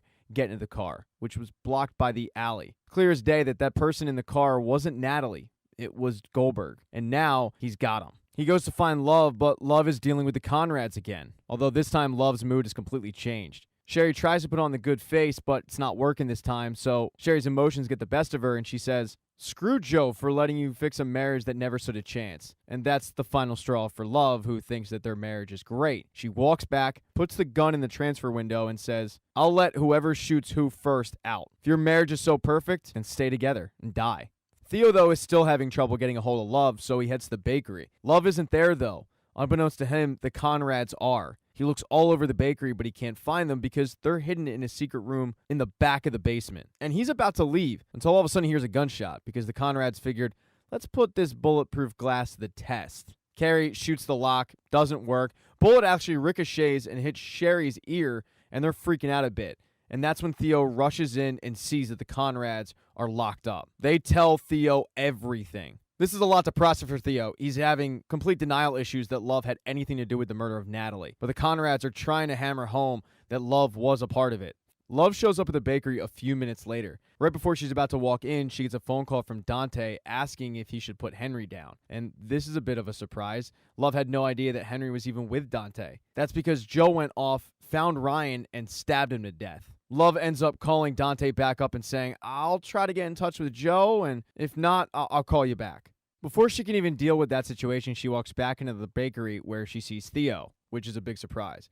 And Theo had headed upstairs to look for a key to let the Conrads out. Theo comes clean, saying the Conrads are downstairs saying you killed Natalie, but I know that's not true. I know it was Joe, and I have proof. He asks Love, "Come with me," but she says no. "I need you to leave Madre Linda and never come back. We're not going to be able to see each other again." As Theo heads for the door, Love calls his name and knocks him out, right down the steps.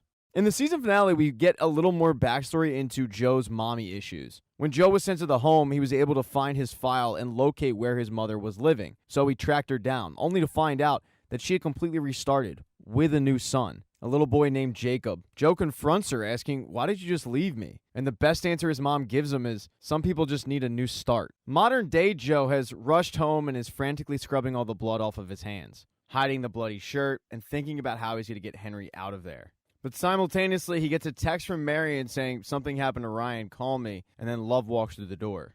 Love comes upstairs and just starts rambling about plans and whatnot, but Joe can sense that something's wrong, and then he looks on her jacket cuff and notices a smear of blood, and he asks about it. And Love has to come clean that it's Theo's. She tells Joe that he's still there, and Joe says, "I'll clean him up, don't give it another thought." And that's when Love completely changes the conversation and says, "I think it's time we start a new chapter. I think it's time we start trying to have another baby." At this point, Joe is just trying to tell her anything she wants to hear, figuring that he'll be gone with Henry soon, so he says, "Yeah, I think that's a great idea." And then he heads off to deal with her mess.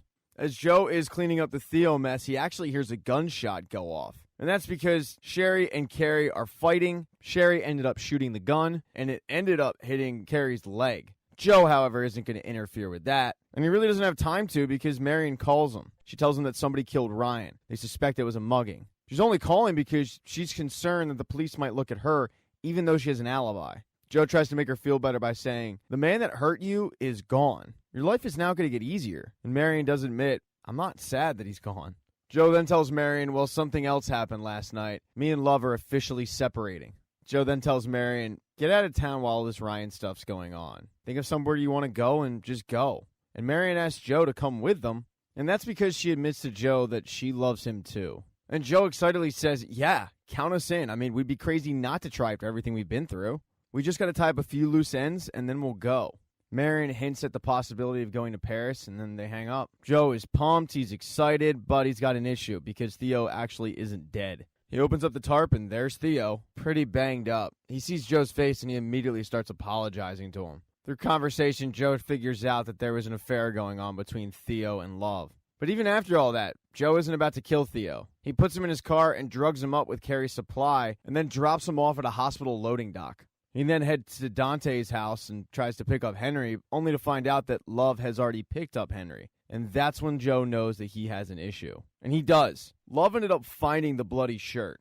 And as soon as she sees it, she knows that he was having an affair. It's all she could think about when she went to a fresh tart. She had to act, though, like everything was normal. So when Kiki comes up and asks her to make some cupcakes for her, she agreed. But she has to tell somebody about this affair.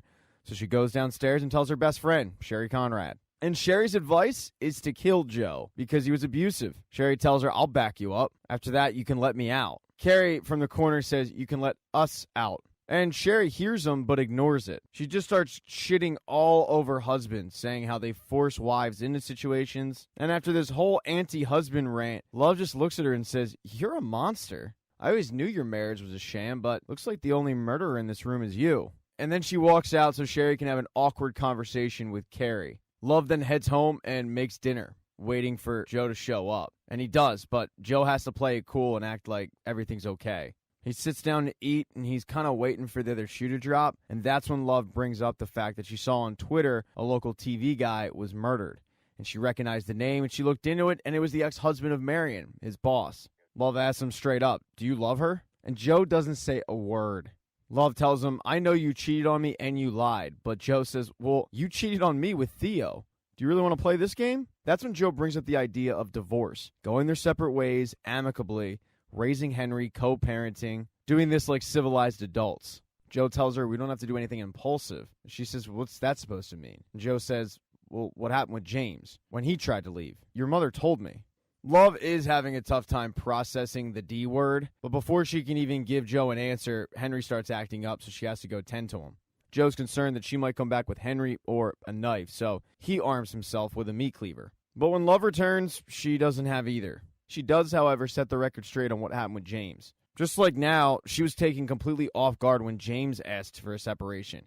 She couldn't believe that he was with her when he was sick, but then he gets better and he wanted to be away from her. So she drugged him. James's death was an accidental drugging. She just didn't get the doses right. She wanted to numb him so she could sit him down to talk to him and convince him that they were meant to be together. But things went awry and James ended up dead. The good news is for Joe, she's learned from her previous mistakes. She's gotten the doses right. And that's when Joe starts feeling really funny and he realizes, oh shit, I've been drugged. As Joe lies there paralyzed on the floor, Love tells him, no one will ever love you like I love you. But before she can try to convince Joe that they're meant to be together, she has to go drop those cupcakes off to Kiki. But she grabs Joe's phone and texts Marion, come to my house ASAP, it's an emergency. She ties up Joe, says, I'll be back in 10 minutes, and when I come back, I'm going to save our marriage. So Love heads off, but next door, Matthew sees her leave. And he's still pretty convinced that Love Quinn had something to do with it. But what he's really concerned with at the moment is the fact that he hasn't heard from Theo. So with him already suspicious that Love might have killed Natalie, he's now concerned that maybe Theo is in their house. So he sneaks in. And that's when he finds Joe lying there, paralyzed. Matthew starts asking Joe, where is Theo? But Joe can't answer because he's so drugged up. He's trying to signal to Matthew to look at his phone, and finally Matthew picks up on this and sees the Waze history, which had directions to a hospital.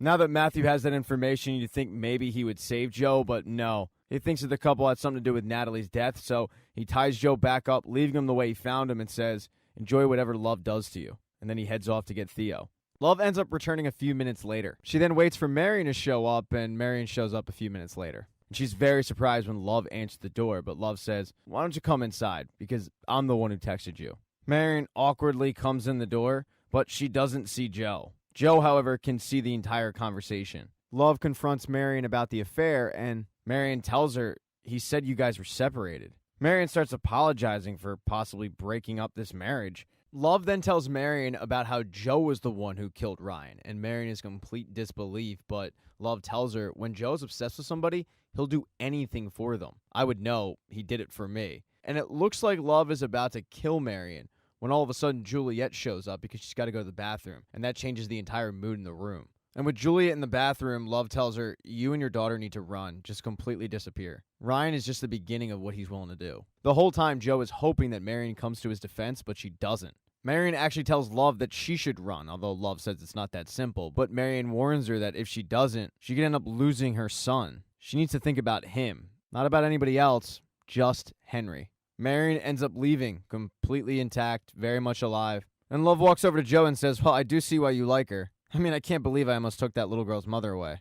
Love starts rambling, justifying her actions, and then saying, I realized my husband's the problem. She gets down to kill Joe, but that's when Joe stabs her with a needle, injecting her. Whatever Love gave him has worn off, and that's because Joe started to wonder what exactly Love was growing in the garden, so he looked into it and found out it was a flower that could be turned into a paralytic. He looked into some antidotes, and when Love went to go check on Henry earlier, he took one. It wasn't enough to completely stop the paralytic, but it was enough to bring him out of it quicker. And while Love gave him just the right amount, Joe found out where she was hiding the doses, chocked a syringe full of it, and injected her so much that it would stop her forever. Love's last dying words are, "We are perfect for each other, but we're bad for Henry, and he will know what you did."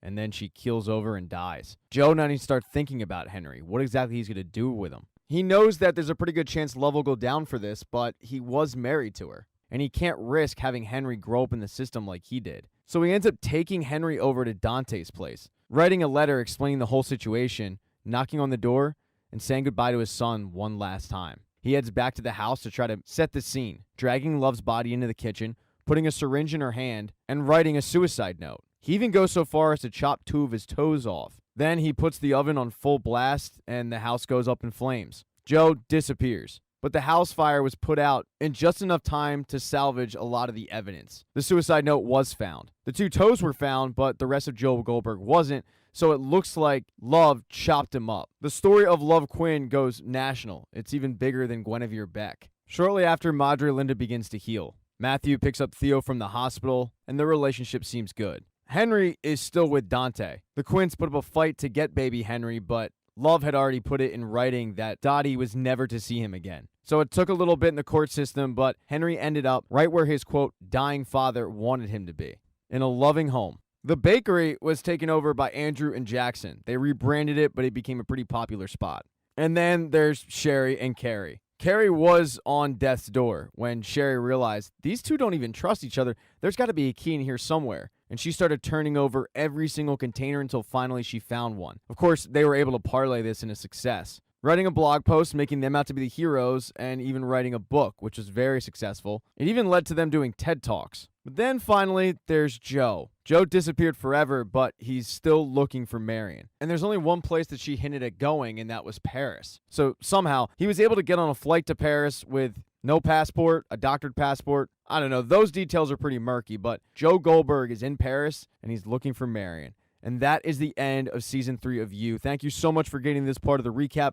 I really appreciate it. Please consider subscribing to the channel. Hit thumbs up if you thought this was good. Smash that thumbs down button if you thought it sucked. Be nice in the comment section.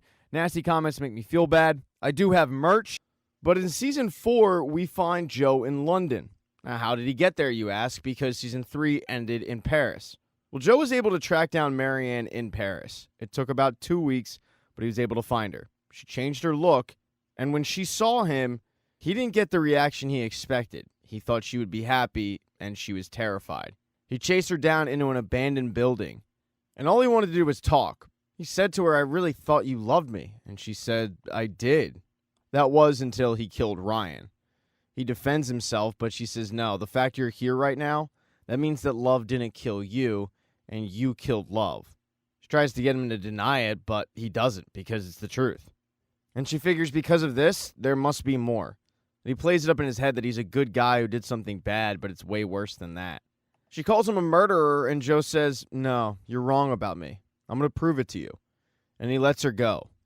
He heads to a coffee shop to just be with his thoughts when he's approached by a man who was hired by the Quinn family. Specifically, Love's father, Ray. He didn't believe that Joe Goldberg died in that pie. So he hired this guy to track him down and kill him. But that day was Joe Goldberg's lucky day, because the guy doesn't want to hurt him. He's done hurting people. He gives Joe an option to pay him off for a new identity. He knows that Joe emptied out Love's bank account before he left, so he's got the money. And Joe agrees because it's a lot better of an option than getting murdered. The PI, whose name is Elliot, then slides an envelope over the table and it's got Joe's new identity. He's going to be known as Jonathan Moore. It's got visas, it's got passports, it's got everything he wants. All he has to do is keep a low profile. There is one issue, Elliot tells him. It's the fact that Marianne knows that Joe Goldberg is still alive. So Joe's going to have to take care of it, a.k.a. murder her. Elliot found out that Marianne is taking a train the next day. He gives Joe his cell phone and says, text me when it's done. But Joe really meant what he said when he told Marianne, you're wrong about me. He doesn't want to kill her. He has no interest in that whatsoever. He wants to prove her wrong.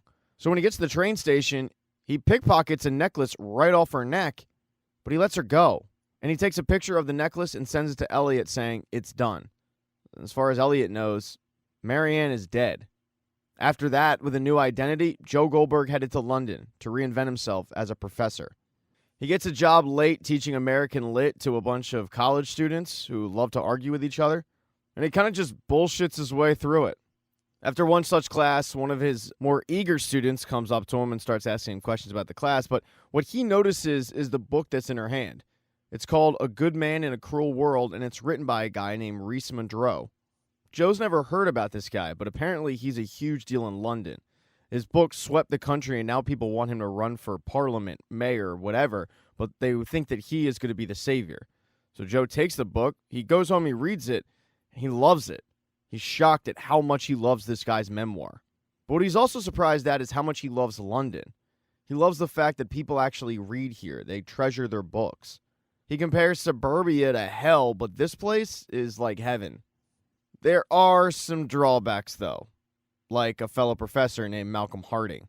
Joe has to kind of be nice to Malcolm because Malcolm did hook him up with an apartment in his building, but Malcolm's just kind of a blowhard.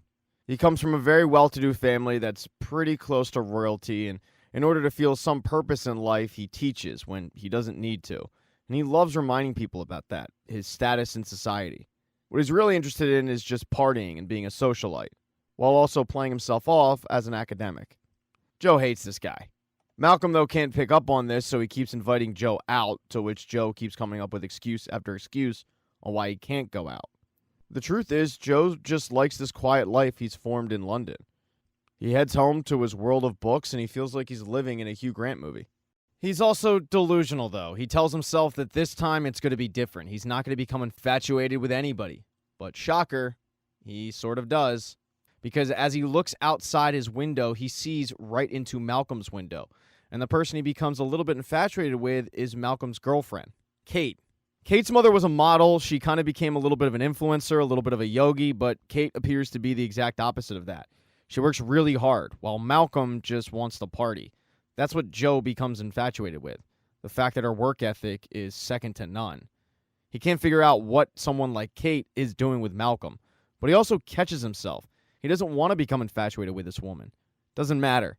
One particular night, he notices that she is enjoying herself a little too much. And the way that Joe interprets this, Malcolm must not be pleasuring her in the bedroom. Because they live in the same building, though, they do run into each other a little bit.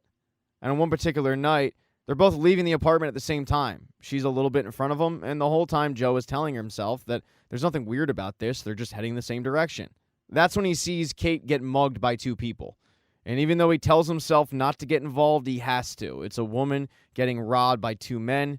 He jumps in his car, he blares on the horn, and the two robbers flee. When he goes to check on Kate, it doesn't seem like she's all that upset and all that frazzled. She mentions how the watch that was stolen was something that she hated. She is, however, going to have to call the police. And to that, Joe says, all right, but can you do me a favor? Keep my name out of it. My work visa's a little bit shaky. She doesn't give him much confirmation on it. So he sweats out this police report, thinking the entire time that she absolutely mentioned his name to the police and they're going to look into him. And while Kate didn't seem all that appreciative of the fact that Joe saved her from these two guys, Malcolm is. He's very appreciative. When he hears the story from Kate, he rushes over to Joe's apartment and thanks him profusely. And he wants to repay him. So he's going to invite him out that night to a big socialite party at a new club that is only for rich people. Joe does not want to go. Joe also has no chance. He's getting dragged to this thing. That night, Malcolm, Kate, and Joe head to Sundry House, and it really is this elitist group. Joe's prepared for the vapid egos that he's about to face. He did his research. First person he meets is someone named Lady Phoebe. She's Kate's most famous friend. She's been famous since the age of 15. Everything's documented in the press. But to everybody out there, she portrays herself as the sweetest person in the world. Her boyfriend is an American named Adam Pratt. He's the owner of Sundry House. This kid wasn't born on third base. He was born an inch away from home plate.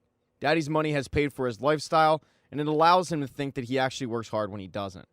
The next person is someone named Blessing Bosede. She's a Nigerian princess, and she's made most of her money in tech, although they all feel like a pyramid scheme. Then there's the Sue siblings. Simon Sue portrays himself as a struggling artist, even though it's all a lie. He comes from money, and he has no idea what it feels like to struggle. His sister Sophie is really smart. She went to Oxford, she went to Harvard, but then she realized she could make a better living being an influencer on the gram, so that's what she does. After witnessing an interaction between Sophie and Malcolm, Joe's pretty sure that Sophie hates Malcolm almost as much as he does. There's also Roald Walker Burton. He's mostly known for his boats, his one-night stands, and one hell of a knife collection. Gemma Graham Green has no filter and is extremely controversial while not giving a single fuck. And finally, the only person at the party that Joe can even stomach is Reese Montrose. He sits down next to Joe, and he feels the same way that Joe does about these people. They're vapid, they're self-absorbed. He's the only guy at the party that Joe doesn't outright hate already. They have a short chat about how much Joe liked his book, but Joe realizes he's getting a bit too drunk. He's probably got to head home, so he tries to do that, and when he stands up, he realizes just how drunk he actually is. On his way out, he gets stopped by Phoebe, Gemma, and Kate. They hand him some absinthe. He drinks it, not knowing what it is, and boy, would that become a mistake. They start asking for his life story, where he came from, what he's doing there. Gemma and Phoebe seem to be friendly. Kate, on the other hand, seems to be pretty combative. Suspicious about who this mystery American is. While he had plans of leaving, the alcohol gets Joe to stay, and he reveals to Malcolm that what's making him, quote, so miserable is the fact that he was in love, and she didn't feel the same way. She broke his heart. Malcolm thinks he's being a really good friend by telling Joe that he looks pathetic, getting all sad over some, quote, silly whore, but Joe actually gets pretty upset over this, although he's too drunk to actually do anything about it. Joe stays at the party, but his condition's getting worse and worse until eventually he wakes up the next day with a very colorful coat that isn't his, having no idea how he got back to his apartment. As he's trying to put the pieces together of the night before, he looks to his right, and that's when he sees Malcolm. Dead body on his table, having died of a stab wound. And Joe thinks, oh my God, I did it again. Not the first time he's dealt with a dead body, so he goes into damage control, trying to clean up the mess, and he sees that he cut off Malcolm's pinky.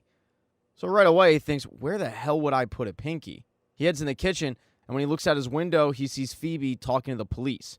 At first, he can't believe that she already reported Malcolm missing, but then he thinks, no, I'm being too paranoid. She's probably talking about the mugging. But he realizes he has to get that body out of there ASAP. So he puts the body in the trunk and heads out to a sawmill to chop the body up. He does that, heads over to the River Thames afterwards, and throws the remaining pieces of Malcolm's body into the river. Later in the day, he heads back to Sundry House to return that coat, and he's surprised because he sees Reese there. Reese can tell by Joe's face that something went wrong the night before, so he tries to make him feel better. Joe equates it to something in Reese's book, and Reese tells him that he took some artistic liberties with that story. Well, Reese has no idea about what happened to Joe, and he doesn't understand the severity of the situation. He tries to give him a little bit of a pep talk to make him feel better. Joe's disappointed because he felt like he was really doing better. He was starting this new life, and now he did it again. But after talking with Reese, Joe actually thinks that he can be redeemed. He then heads off to work at the university where he runs into Kate. Just like the night before, Kate is pretty combative right out the gate. She asks Joe if he's seen Malcolm because he was the last one with him, and Joe, of course, plays it off like, no, I have no idea where he is. She then invites him to dinner that night. They're having a soiree for Simon, who's opening up a new art show. She also does not take no for an answer. She tells Joe that Phoebe insisted he be invited. She really took a liking to him, even though it's clear that Kate has not. She's very suspicious and makes it known to Joe that she doesn't trust him yet. That's going to have to be earned. Right before she does leave, though, she puts Joe's mind at ease by telling him she told the police she had no idea who saved her. And then she says, "I'll see you tonight." That night, Joe heads to the soiree, but before he heads in, he gets an interesting message on a cryptic app. It's one of these apps that the elitists use because after you read the message, it disappears. The message says, "You surprised me handling Malcolm like that. Here I thought when I left him on your table, you'd go down for my sins. You're not who I figured you for. So who are you?" The good news for Joe is he knows that he didn't kill Malcolm. The bad news is he knows that he's about to go to dinner with a bunch of people, and one of them did. One of them wanted Malcolm dead, and one of them pinned it on Joe. So who is it? In episode 2, Joe goes to the soiree, but he's distracted the entire time. He can't get his mind off of who actually killed Malcolm. When he gets back to his apartment, he's got an invitation that was slid under the door. It says, "Your presence is requested at a night to die for." And on the back, there's a QR code. The invitation, though, is just for Simon's opening night of his new show. That's it. It's hosted at the same art gallery that Kate runs. Kate is a prime suspect for obvious reasons, but when Joe sees her at the university, she's calling Malcolm, and she seems legitimately concerned that she hasn't heard from him. He wants to take her off the suspect list, but then he thinks, well, maybe she did all of that because she's smart. He realizes he's going to need some help, and even though he hates this genre, he heads to the library and checks out a bunch of Agatha Christie murder mysteries. While checking out the books, that overeager student, Nadia, walks up to him. She's excited because she loves murder mysteries. And this sparks a conversation between the two on why murder mysteries aren't the worst thing in the world. While he wants to really argue with her, Joe knows that at this moment he needs her. He pretends that he's doing a special project and just needs to better understand murder mystery novels, so she helps him with all the tropes. Number 1, there are no coincidences. Number 2, all motives always boil down to sex, money, or revenge, one of the three. And 3, the first suspect is usually the second victim. Joe stops her and says, "No, I'm thinking about just one violent murder." And Nadia says, "Well, then it's all about why that person was murdered. Somebody wanted them dead enough to plan it, then enact it with passion." He thinks about everything Nadia said, and then he thinks he's got it. He's pretty sure it was Elliot. Elliot did take his phone to, quote, put his number in it. He could have downloaded that app and just kept messaging him. So Joe decides to call Elliot up and confront him. But Elliot wasn't the guy. He has no idea what Joe is talking about. And if he's lying, he's extremely believable. After getting off the phone with Elliot, he gets a message from the murderer. The murderer comments on his brown jacket that he's wearing that day, and all of a sudden Joe's got his head on a swivel looking around to see who might be messaging him, but he can't find anybody. The most concerning thing for Joe is the fact that this person says, "Your name isn't Jonathan Moore." And in that moment, Joe knows that he has to figure out who the murderer is before the murderer figures out who he is first. Later in the day, he heads to Lady Phoebe's apartment. He has no idea what he said to her when he was really messed up, but whatever it was, it hit because Lady Phoebe is a massive fan of Jonathan Moore. He doesn't really want to visit Lady Phoebe, but she talks a lot. Maybe she can give up some information. When he gets to her apartment, though, he hears screaming. He rushes in, where he's surprised to find Lady Phoebe is perfectly fine. She's just going through laser hair removal, which is extremely painful. And Joe's actually fortunate because when he bum rushed in, he almost got knocked out by Phoebe's bodyguard, Vic. Vic doesn't have the sunny disposition that Phoebe does. Also, Phoebe and Vic aren't the only ones there. Adam is also there, although he's on a, quote, business call, so he's a little distracted. Phoebe gets up and walks over to Joe and says, "What you said to me the other night, I don't know that I've ever been seen so completely. It's clear that something brought us together to be friends." And while Phoebe is praising whatever he said, Joe's trying to figure out exactly what it was. She then reveals to him that it was her that sent the invitation to Simon's art gallery show. While he really wants to come right out and say, okay, who wanted Malcolm dead, he knows that he can't. He has to put some breadcrumbs down. He throws Malcolm's name out there, and the impression that he gets is that Malcolm wasn't well liked, at least not to Phoebe. When Malcolm once again gets brought up, but this time in the presence of Adam, he also gives off a vibe of, yeah, Malcolm, I don't like him. They then notice that what Joe is currently wearing is not going to be good enough for an art gallery show. They need to do something about it. So they send Joe and Vic along with them to go to the art gallery and grab a suit.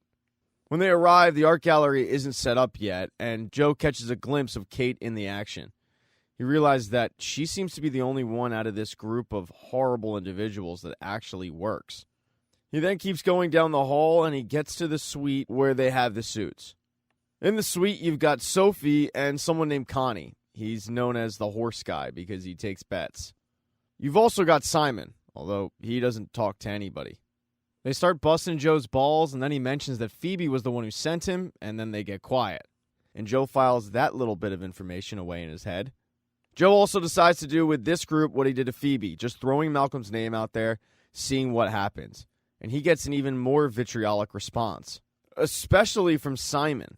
But it really is a collective. Connie mentions how Malcolm owes him 60 quid for horses. Kate walks in, interrupts the Malcolm bashing, and when she finds out that Joe has been invited, she's not too happy about it. But she says, hey, if Phoebe has adopted you, then good for you. But if you hurt her in any way, I'll cremate you. So congratulations. Joe thinks that Kate is just stressed. He doesn't even consider the fact that she's just a raging bitch. With Kate distracted, though, it gives Joe an opportunity to go searching through Malcolm's things. He grabs a key to Malcolm's office out of Kate's purse, and he heads there to just see if he can find any clues on who might have wanted him dead. Other than the booze and the scotch, he does in fact find a wad full of money, which he takes as a detective fee, and a small book that was hidden away. Most of the book is filled up with horse racing odds, but at the very back there is interesting stuff. The first thing just says, Lewis, the Sun King with dagger, Thursdays, 3 p.m. The next thing says, remember, blue polish hostile - ISIS. This is a prime reason why Joe hates mysteries, because he has no idea what any of this means, but he knows that it's important. As he's leaving Malcolm's office, though, he gets caught by Nadia, who is stopping by to see if he was there for office hours. Quick thinking Joe says, oh, yeah, his girlfriend wanted me to stop by and check to see if she left her wallet in here. We're neighbors. Nadia starts up a conversation about how writing a mystery novel is going, and he admits that it's not really his thing, but he's trying not to lose hope. Because of that sentence, she realizes he's falling into a lazy narrative, making the detective all about him. She tells him, your detective has to have some kind of superpower. And this tip sets the light bulb off in Joe's head. Because he does have a superpower. He is very observant, so he starts to go around and observe the people that were at the dinner. Gemma and Blessing get taken off the list. They just don't fit the description. Adam is also pretty low on the list. After doing a quick Google search, Adam isn't exactly the black sheep of his family, but he's not the golden boy. That's his brother, who is a senator and looked at as possibly America's first gay president. Adam is looked at as kind of a screw-up. He's gotten DUIs before, but since getting together with Phoebe, he's seemed to clean up his act. And Sundry House is the first project that he's had that hasn't gone under before it even got off the ground. So would he screw that up for murder? Probably not. But while Joe is doing surveillance on Adam as Adam is sitting in a business meeting, he comes across an article where Adam was portraying the Sun King, and that rings a bell. He goes to that little book that he found in Malcolm's office, and he remembers, oh yeah, it said something about the Sun King and the dagger. He decides to follow Malcolm, and Malcolm goes in the back of this restaurant where Joe is a little horrified because Adam is getting peed on by one of the waiters. Hey, we don't kink shame on this YouTube channel. The reason why it said the dagger, well, the waiter that's giving the golden shower has a dagger tattoo, but Joe gets caught by Vic. Vic doesn't like how nosy Joe is, and Joe has to think quickly on his feet, so he tells him he's writing a book on the rich. This works a little bit, but what really works is when he takes the money that he found in Malcolm's office and he gives it to Vic. Later that night, he heads to the art gallery show. All the press outside, though, he doesn't want to get caught and photographed by them, so he heads to the back door, where he gets let in by somebody who looks like they work there. He now thinks that maybe Adam killed Malcolm because he found out what he was up to, and he blackmailed him. It also would work because maybe Malcolm, having run out of money with his horse gambling, needed some cash, and Adam clearly has some. He's sitting there trying to make sense of it all when Kate comes up, and she is still very cold to him. Rold and Blessing show up a few seconds later, and Rold didn't get the chance to meet Joe at Sundry House, although Joe knows exactly who he is, and he doesn't like him. He wants to get out of his presence, so he starts walking around, and that's when he runs into Adam. Adam admits to Joe that he's high on Molly. He's considering buying this egg for Phoebe. And even though Adam is high, he might be able to get some information out of him. He puts a little bit of a feeler out there regarding Malcolm, and Adam opens right up, saying, yeah, look, you might want to stay away from him. He's British, and he'll be nice, but he will shake you down. He will get all up in your business. Suddenly, Joe doesn't think Adam did do it. It wouldn't make sense for Adam to kill Malcolm and then warn him that Malcolm might blackmail him. Joe then continues to walk around, look at the art. He's not really amazed by any of it until he comes across a painting of a cat, and he is amazed by the eyes. He's not the only one. So is Reese, who just so happens to be there. Reese starts making fun of the people around them, and finally Joe gets to the point where he says, "Why are you friends with these folks? It makes no sense." Reese chuckles and says, "They were with me when I was at my lowest, so I'm loyal to them. Even to a guy like Rold." This conversation gets interrupted when that girl who let Joe in the back, she storms up and throws paint all over one of the pieces. She screamed at Simon and started cursing him out, saying, tell him what really happened. And then she's escorted out. Simon picks up the paint can, throws more paint, and acts like it's all part of the show, but it clearly wasn't. And he storms over to Kate and says, "Find that girl and arrest her immediately." Having seen a clue when they both walked in the door, Joe thinks he knows where he can find this girl, so he walks up to Kate and the two head over. They find her in kind of a sketchy part of town, and the girl tells them that she was an apprentice under Simon. She's the one who actually painted those cats. But what Simon did was he didn't pay her. He doped her up, making her a junkie, and refusing to actually give her credit for anything, so she ruined him. The cat in the picture was actually her aunt's cat, Isis, and Joe realizes that Malcolm was writing about her. Kate feels really bad about all this, and she cuts the girl, whose name is Blue, she cuts her a check for $3,000. Joe, though, wants to know more about why Malcolm was involved. He figures that he was going to expose Simon. So he waits for Kate to leave, and he starts chatting Blue up. She tells Joe that that was indeed the plan, to expose Simon, but all of a sudden Malcolm stopped returning the calls, vanished, so there went that plan, and she felt like she had to do it herself. Because of this, Joe is now convinced that Simon was the one who murdered Malcolm. And when he walks outside to the car, he tries to warn Kate, but Kate tells him to piss off. She's not sure who he is or what his endgame with all of this is, but what she knows is she doesn't trust him. She's not very nice about it either. She reminds him that he's a hollow nobody with no life of his own. Kate then drives back separately, and it leaves Joe to have to get there on his own. But he eventually does, sitting outside and waiting for Simon to walk out so he can put all of this to an end. It's late, though. Joe kind of dozes off, and he's awoken when he hears police sirens. That's because Simon was killed. Whoever's doing this decided to take Simon out that night in the art gallery show. The next day, Joe decides to head on over to Lady Phoebe's house where they're having a quasi-wake, although no one seems all that upset about what happened. The truth is, all of them seem kind of guilty if you're looking for it. He does find out, though, that one of the things that happened to Simon was they cut off his ear. And after Malcolm getting his pinky cut off, it's clearly a trend with whoever this killer is. Adam actually brings up a really good point, that this is going to be beneficial to Kate. Simon wasn't very nice to Kate, and his parting gift for dying is the fact that his art just skyrocketed in price. It's going to make Kate a lot of money. Also kind of makes Kate a suspect in a way. He heads out, he heads back to the apartment, and he sees Kate. She's on the phone, and she's talking to Blue. Turns out that Kate got Blue into rehab. While she puts off this tough exterior, Joe can't figure out why she acts like she doesn't care about her and then foots the bill for a rehab center. But it seems like Kate is also interested in getting her art into the gallery. Joe is stuck. He needs a little bit more help, and he heads back to the library to check out more Agatha Christie, and that's when he runs into Nadia. Malcolm comes up in conversation, but it's Nadia who brings him up. Nadia had given Malcolm some of her pages to read. She wanted some feedback, and she was really upset when Malcolm just blew her off, never answering, because Nadia doesn't realize that Malcolm's dead. But because of how upset she is, it makes Joe think that maybe there was more to this Nadia and Malcolm story. Either way, he volunteers to help her out with the pages. It's something that Nadia really, really appreciates. After checking out the books, he heads home, and it's his worst nightmare waiting for him. Somebody broke into his apartment, printed out all of the news stories of everyone he's ever killed, and put them on his wall. Then he gets a message that says, "I found you. Hello, Joe." In episode 3, Joe frantically takes down every one of those articles that's on his wall and throws them in the trash. All the while, he's getting text messages from this mystery person asking, "Am I right? Are all those articles about you?" At first, Joe denies it, but eventually he realizes, I just got to start ignoring this person for the time being. The next day, he goes to his class and he starts teaching, ironically, a story about a stalker who seems to be obsessed with their victim. As the class is arguing the meaning of this, word gets out that Malcolm's finger was found. It was actually sent to the police by whoever killed him. And the note said, "This is not a kidnapping, this is a murder." Joe now knows that whoever this person is, they didn't keep the pinky as a trophy. They kept it to force him to play this game. He reaches out to the person and says, "What do you want?" And they say, "Admit you're Joe Goldberg." He simply writes, "I'm not, but if I was, what would you want from me?"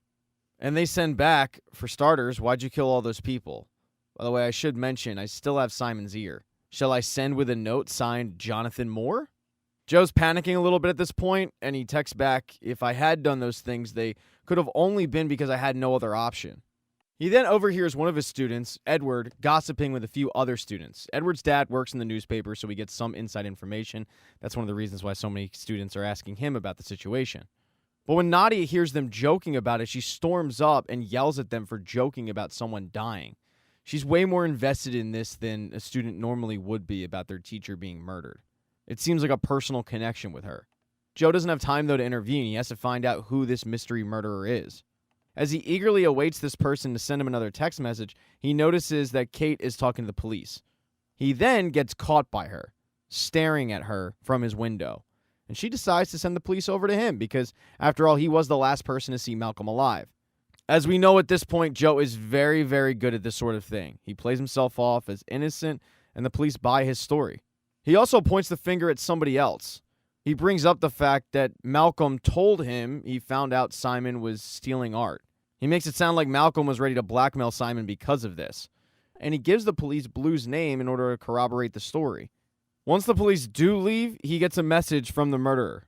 They make a comment about how Kate sent the police right to him.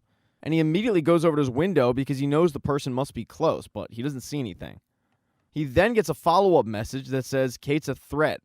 Life or death, one might say. You should take care of her. And now Joe thinks that the next target might be Kate, and he goes into protective mode.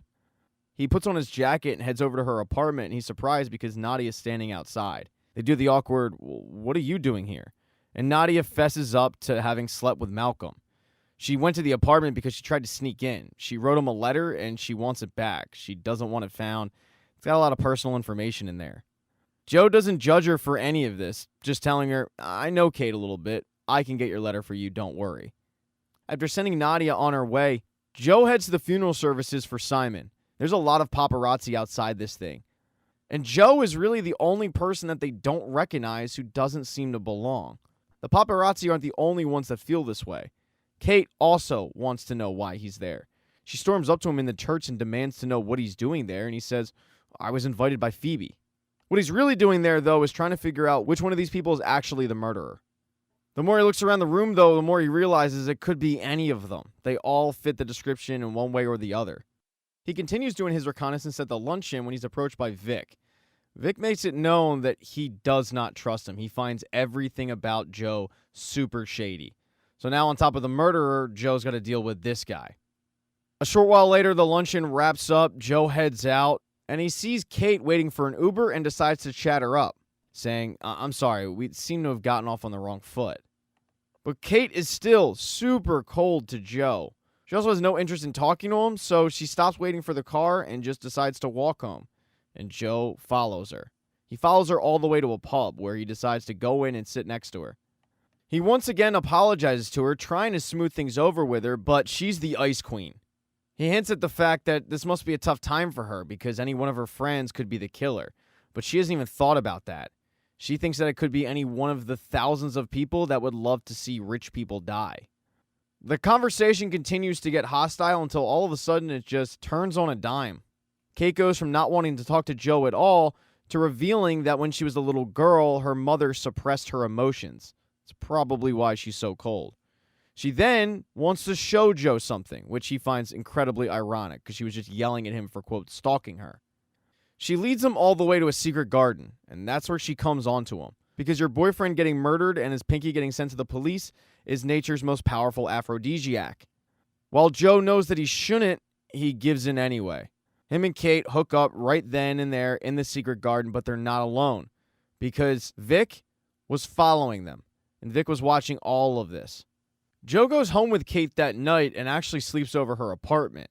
He wakes up before she does, and that's when he goes into detective mode trying to find Nadia's letter. He does find it, but he gets caught by Kate. It forces him to come clean about the reason he's snooping around, although he never uses Nadia's real name. None of this comes as a surprise to Kate. She knew that Malcolm was cheating on her. What Kate's more upset about is the fact that she feels used, like Joe came home with her just to find this letter, so she kicks him out. But Joe continues to keep a close eye on her apartment. As he's doing this, he gets a message from the murderer that says, "I've been watching you, quote, protect her.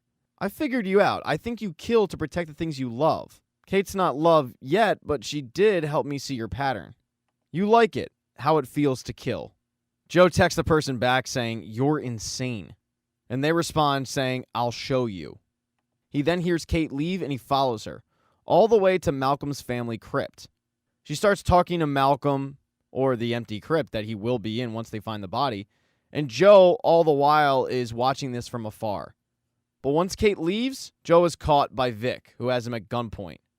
Vic starts frisking Joe, looking for anything he can find because he wants to know what Joe is up to. And what he thinks is Joe is the murderer and Kate is the next victim. Joe tries to tell Vic that that's not the case, but then Vic finds something. It was Malcolm's pinky ring, and Joe literally has no idea how it got in his possession. He starts quickly thinking about how he could have gotten in possession of it, and there was a guy that bumped into him at the funeral. There was a group of girls that he passed by, but honestly, it could have been anything. This pinky ring, though, is trouble. He's got to silence Vic, and the two start getting into a fight where Joe prevails, ultimately killing him. Even though he proved this person right by killing again, he also proved them wrong because he didn't get off on it. He hated it. He now has to dispose the body, which he does. He writes Phoebe a letter as Vic saying that he's resigning from the job, and then he heads home. As soon as he sits down on his couch, he gets a text message from the person saying, "I was right. You liked it, didn't you?" And he screams at the phone, "No, I didn't." But then he gets an idea. This person might actually want to team up with Joe. They might be lonely. So go along with it. He texts the person back. It was exhilarating. And what he's hoping is this person wants to meet him in real life. The person doesn't respond. And the next day when he wakes up, he's still waiting for a response, while also keeping tabs on Kate to make sure she's safe. He watches her rip out a Malcolm portrait and burn it in her apartment. While it's burning, she looks up and she sees that Joe is watching. He hears his phone buzz, but it's not the murderer. It's actually Phoebe. She needs to meet him at Sundry House ASAP. And when he goes to leave, he can't because he gets a knock at the door and it's Nadia. He gives her the letter that he found, reassuring her that he didn't read it. And then they have a quick conversation about relationships, death, the grieving process, all that. Once Nadia leaves, he feels his phone buzz again, and this time it is the murderer. And his trap has worked. They message him saying, "I think it's time for us to meet." And he responds on one condition: leave Kate alone. She's mine. He then heads off to Sundry House, where he's surprised because everybody's there. And everybody is staring at him, arms crossed, looking accusatory. And that's when the police show up saying, "Can we talk to you for a moment?" And now he's definitely concerned. In episode 4, Joe's initial nervousness about the fact that he has all these people staring at him with pretty accusatory glances and the cops wanting to talk to him is washed away. Turns out they just wanted to circle back and they were questioning everybody. After the murder to Simon, they're looking at everybody. London now is dubbing this the kill the rich murderer. Joe doesn't really have anything to add to the police report that he can think of, and the police just tell him, "Hey, call us if you do think of anything." After Joe is questioned by the police, Phoebe pulls him aside and says, "We're all going to a place called Hampstead," which is Phoebe's country house. They're trying to get away from it all. With a killer on the loose, they don't want to be the next victim, so they're all hunkering down in a house together. Adam's actually running away from two things: the killer and also creditors. He owes a lot of money to a lot of people, but he just figures that his dad will eventually bail him out, even though his dad said he won't. He's done. She invites Joe, and while he really doesn't want to go, he also needs to keep tabs on what's going on to try to figure out who is texting him. He knows it's one of these people, so he reluctantly heads to Hampstead. When he gets there, the place is gorgeous. It looks like a house out of Bridgerton, which there's a recap for that. I'll put the tab up. There's waitstaff, there's security, and there's also nosy people. Like Gemma, who walks right up to Joe and asks, "Is Phoebe actually shagging you, or are you just decorative? Also, is it true American men are better in bed?" All of this takes Joe completely off guard. He doesn't quite know what to say. But after talking to Gemma for a couple of minutes, he's relatively certain that she's not the killer. She's just too dumb.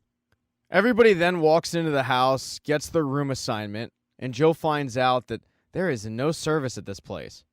He starts thinking about it and realizes that this house is from another world. No security cameras, no service. It's kind of a killer's dream in a way. He then gets a visit from his next-door neighbor, who just so happens to be Kate. She tells him that the room that he's currently staying in isn't just assigned to anyone, so he must have done something right with Phoebe. She came, though, because she wanted to set some ground rules about the fact that they will not be hooking up this weekend. She says it, though, in a way that makes you think they absolutely will be hooking up that weekend. Kate leaves the room, and as Joe is sitting there contemplating his next move, somebody slides a note under the door for Joe to meet them in the portrait gallery. Joe thinks that this must be the murderer. He's come prepared. He's brought some piano wire just in case he does encounter this psychopath. But when he gets to the portrait room, he's pretty surprised because this place is an absolute sex den. That note wasn't given to him by a killer. That note was slid under his door by Phoebe, who is looking damn good and is ready for Joe to murder that ass. Joe, however, turns her down, and that really hurts Phoebe, but the way that Joe looks at it, Phoebe, you've already got somebody. You've got Adam. That was something that Phoebe was a little self-conscious of, so Joe takes it upon himself to reassure Phoebe that Adam really does care for her. He even brings up the fact that he was married once, but he lies to Phoebe, saying that even though this woman was his everything, he had other things on his mind, and that probably hurt her. Joe is able to get out of this sex den, still remaining friends with Phoebe and not sleeping with her. After this close encounter with the hottest person on the show, Joe wanders the grounds looking for any sign of cell reception, but he's coming up empty. Also, the more he spends time with these people, the more that he grows to loathe them. Especially Gemma. She is completely demeaning to the staff. As he's witnessing this firsthand, Adam walks up to him and says, "Hey, let's get a drink. I think it's time we get to know each other." They go inside, just the two of them, and Joe starts wondering if this could be the killer, Adam. Adam is not, though. He heard from Phoebe that Joe was married once, and Adam needs some advice. He's thinking of proposing to Phoebe, and he wants to know if getting married changed all of it. He's worried because if he gets married, he won't be able to have his secrets anymore. Through talking to him, though, Adam reveals that he's not really marrying for love. He'd be marrying because his life would get easier. Marrying Phoebe would finally give him the money that he needs to be a little bit more successful and not rely on his dad. Joe tries to give him advice, but Adam really doesn't listen to it all that much. At the end of the conversation, Adam thinks he has answers, but he doesn't. He does thank Joe for the therapy session, and Joe says, it's always nice to get out of the city. I do appreciate Phoebe inviting me. And Adam says, this wasn't Phoebe's idea, it was Rold's. Joe starts wondering why Rold would want him in attendance. The guy who is so eager to hunt and has a collection of knives, wanting him there, it's puzzling. Joe heads back to his room, but he inadvertently walks into a conversation with Kate and some security guards. She's ripping into these security guards, telling him that she doesn't care what his orders are, she wants them gone. When Kate sees that Joe was watching the conversation, she approaches him and says, "I don't like spies." He apologizes, but the sexual tension is way too much, and the two start to hook up in the room, but they stop themselves. Kate heads out, but Joe sees that she heads right into a conversation with Rold. The two are pretty damn flirtatious with each other. It's got Joe thinking that maybe Kate could be his in with Rold. He heads to her room after the two are done talking, and he asks, "Hey, you and Rold seem like you're friends. It also seems like he hates me. I was hoping you had some tips on how to change that." She explains that with Rold, when he meets new people, he tries to be the alpha, especially if it's people he deems less than worthy, aka broke. Joe points out that kind of fits Kate's description. She's not rich. Yeah, she's a huge success, but she's not heir to some fortune, at least not one that Joe knows about. So to these people, she is practically poor. Kate says, "Yeah, we go so far back, I guess he just forgot about that." Joe leaves the room with a new theory. Rold loves Kate. Kate's with Malcolm. Malcolm winds up dead. Simon's behavior threatens Kate's career, so he kills Simon. All of the signs are now pointing to Rold. He can't just go on a theory, though. He needs concrete evidence. He heads to Rold's room and starts snooping around for anything that would point to Rold being the killer. He looks around the room and he's coming up empty, so he decides to check Rold's camera.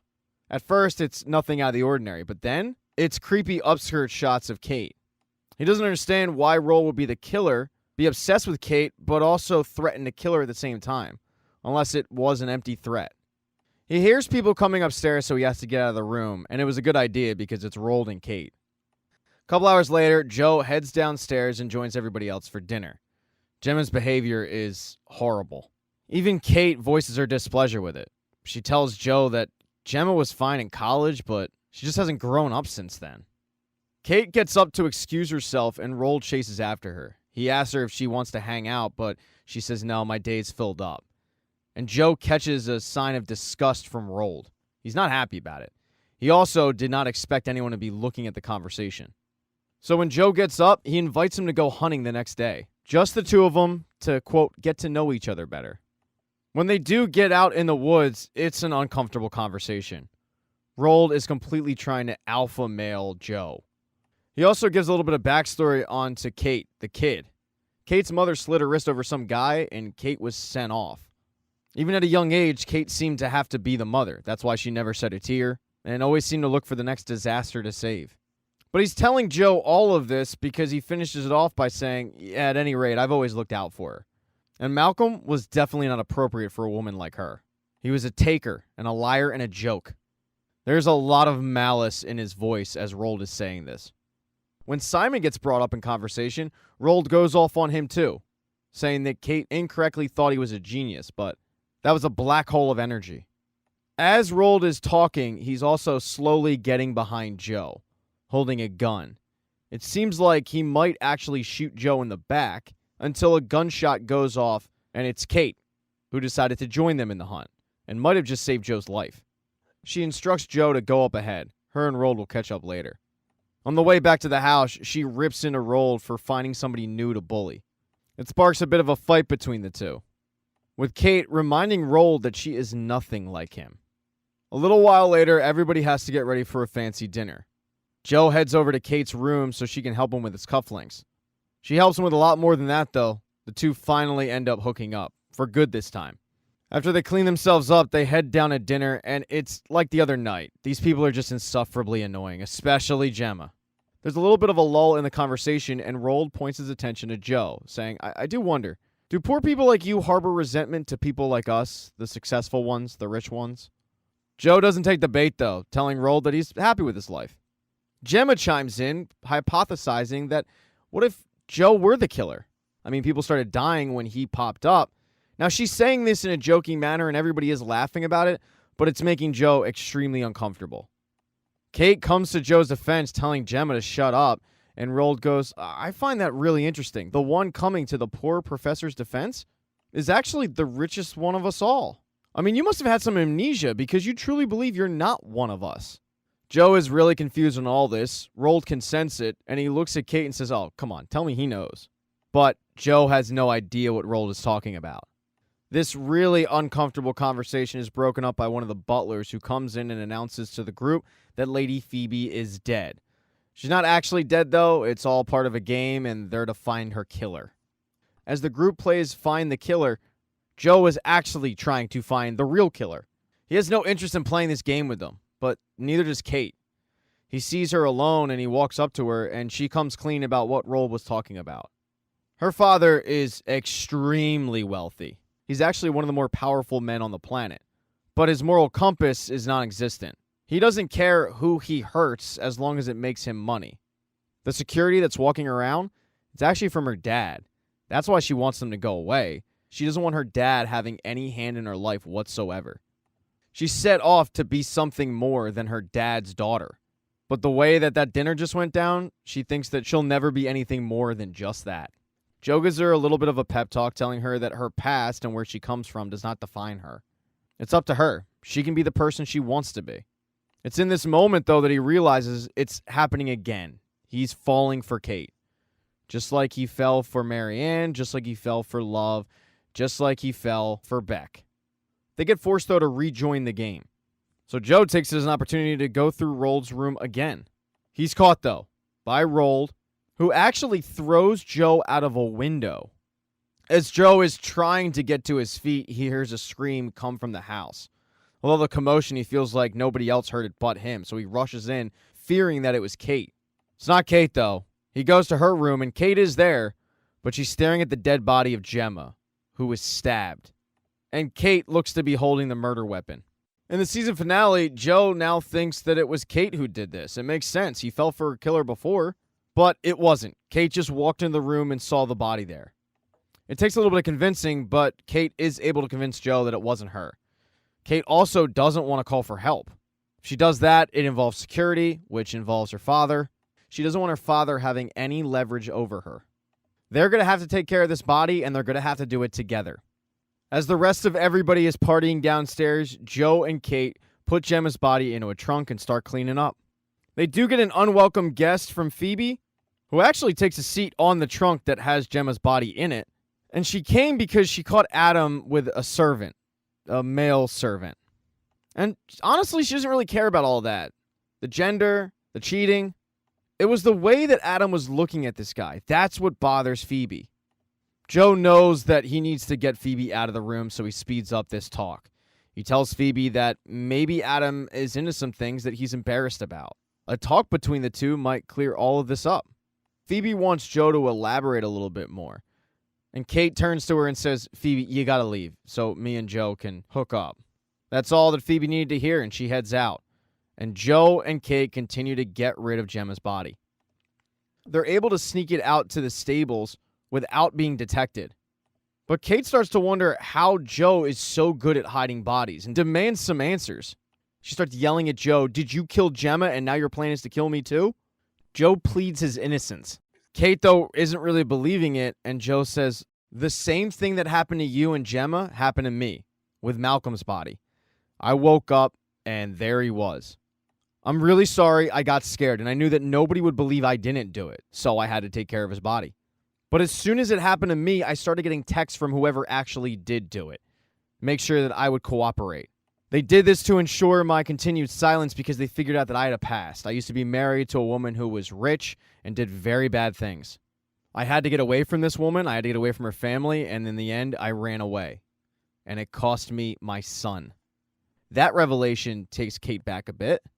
He continues on saying that he figured if he stayed close to Kate and her friends, he might be able to figure out who this killer is and keep her friends safe. But apparently he's not doing a good job at it. After Joe is done talking, Kate believes his story and believes that he's innocent. After they're done cleaning up the body, they get back in the house, and Kate realizes she doesn't have her bracelet on, the same bracelet that has her name engraved on it. She starts panicking, thinking that it might be with Gemma's body.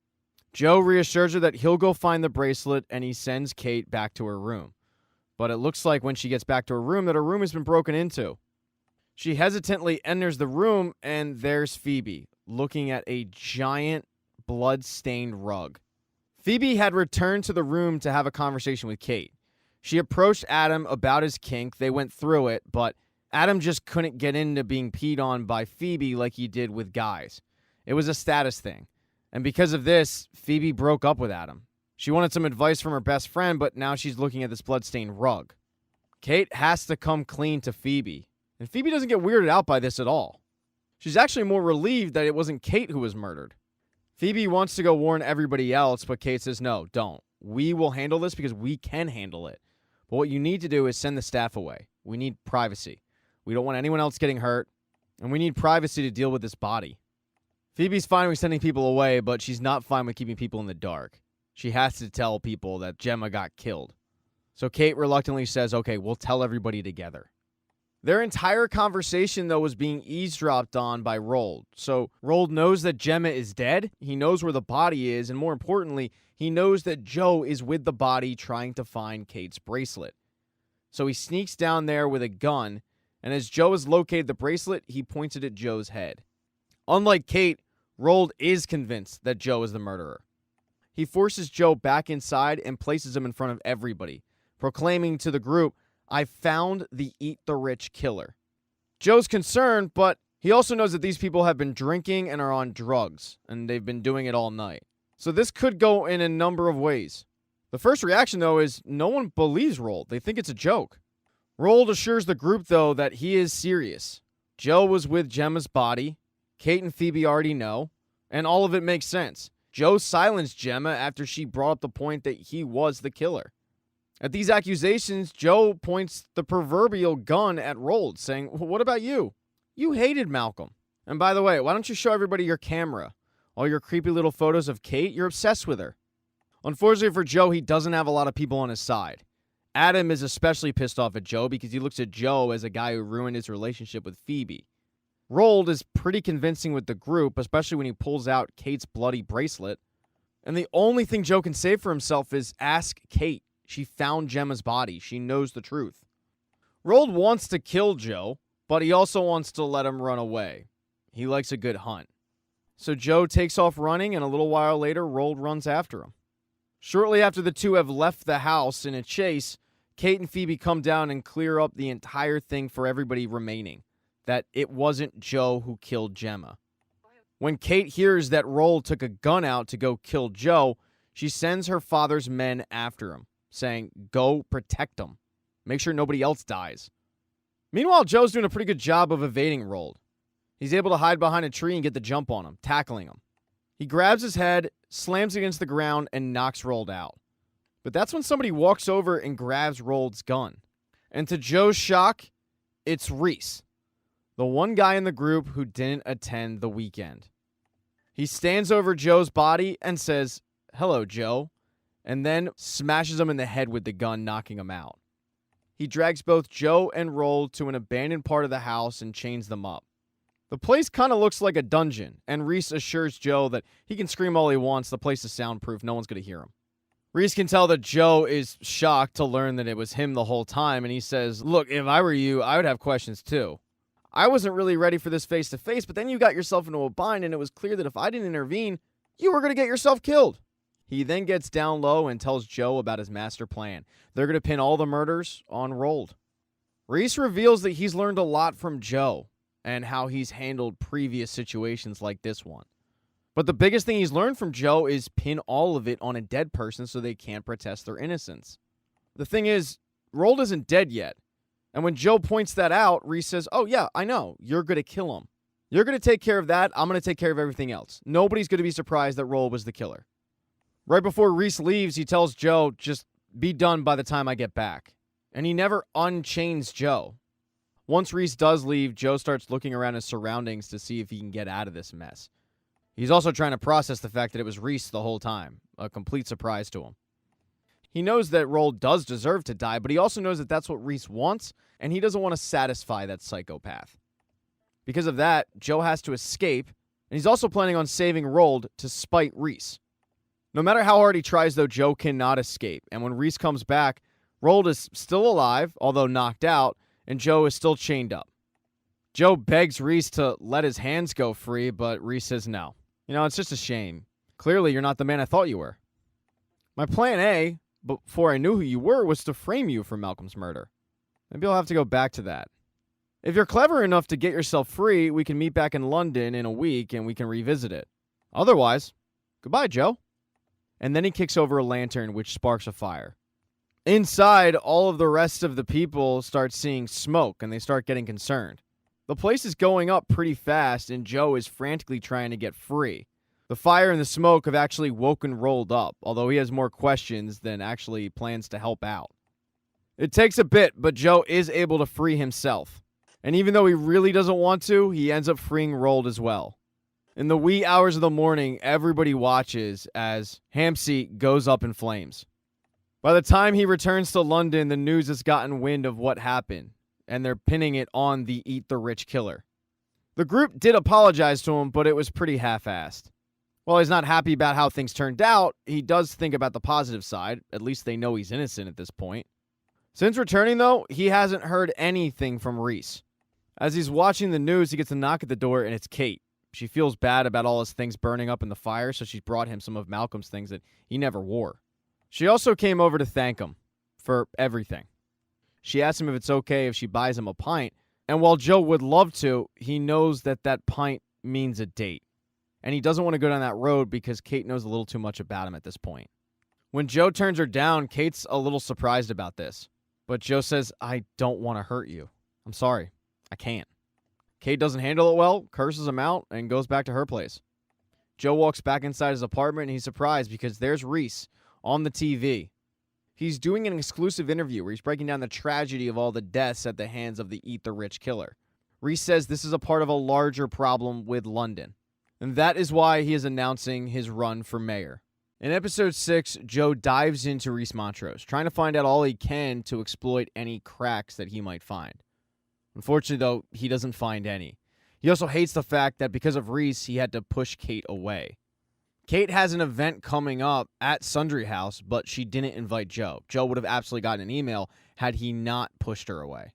He actually overhears about the event when he opens up his door, and he overhears Kate and Roald discussing it. Roald won't be able to make the event because he's going away for a little bit. Lucky for Joe, though, he does end up getting an invite from Lady Phoebe. Lady Phoebe is planning on being in attendance, but she's going through a really difficult time. She has a little bit of PTSD from the Hampsey fire, but more importantly, she thinks she's being followed. She tells Adam this because the two had gotten back together, but Adam figures that it's just nothing more than her fans. Phoebe, though, is way more concerned. Adam tries to set her mind at ease and tells her to get ready for the party and have fun. Before Joe can head off to this party, he dives even more into researching Reese. He knows he has to find some way to get to him. The problem is he always has somebody around him. He's either in public, has security. It's really, really difficult. As he's doing a little bit of research in the school library, Nadia comes up and interrupts him a little bit. She notices that Joe is listening to Reese's podcast, and she mentions how one of her friends had seen him doing a jog around a park one morning. That could be the opening that Joe needs. He heads home from the library and wants to dive more into attacking Reese at the park, much like he attacked Peach. But when he gets home, he's not alone because Reese has broken in. He's sitting there waiting for Joe. Joe is very taken aback, but he does get some information on why Reese killed who he killed. He killed Malcolm because he was blackmailing Reese regarding his gambling habit. Simon's exploitation of women was about to leak, and he would have been associated with it.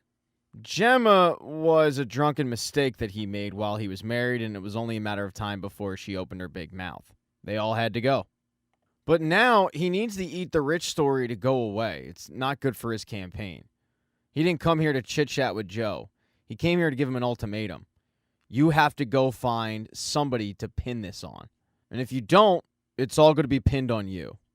This gives Joe a whole lot to think about when he heads to Sundry House. He walks in, he sees Kate, but she ignores him. First person he actually talks to is Phoebe. She confides in Joe that she feels like she's being stalked. Joe uses this to his advantage, trying to find out from Phoebe which one of her friends would be more likely to be a killer so he can tag them with the murders. The person he comes up with is Connie. Phoebe tells Joe that Connie is already a suspect in the murders because he didn't have an alibi. While Phoebe doesn't think that Connie could have actually done it, for Joe and Reese, it doesn't matter. He's a mark. As he's talking to Phoebe, though, he looks to his right and he sees Kate with another guy, very handsy, very friendly. The guy's name is Nico. He's a bachelor and the heir to a shipping fortune. Phoebe has no idea what he's doing in London, and Joe doesn't care. What he does care about is he's really friendly with Kate, and it's pretty clear that the two do have a past. Joe tries to remind himself that Kate is a free woman, but it still irks the hell out of him. What Joe doesn't know is Nico is there to catch up with Kate. He tells Kate that he no longer works for his dad. Since he knows that she doesn't use the Lockwood name, he felt like there would be a connection. He's able to schmooze this connection into a private showing for Simon's art later that night. He'll be able to see the exhibit before anybody else. He'll also be able to purchase the art before anybody else, which is a pretty big deal. That night, Nico and Kate meet up, and Nico makes a substantial offer for all of the art before the exhibit even opens.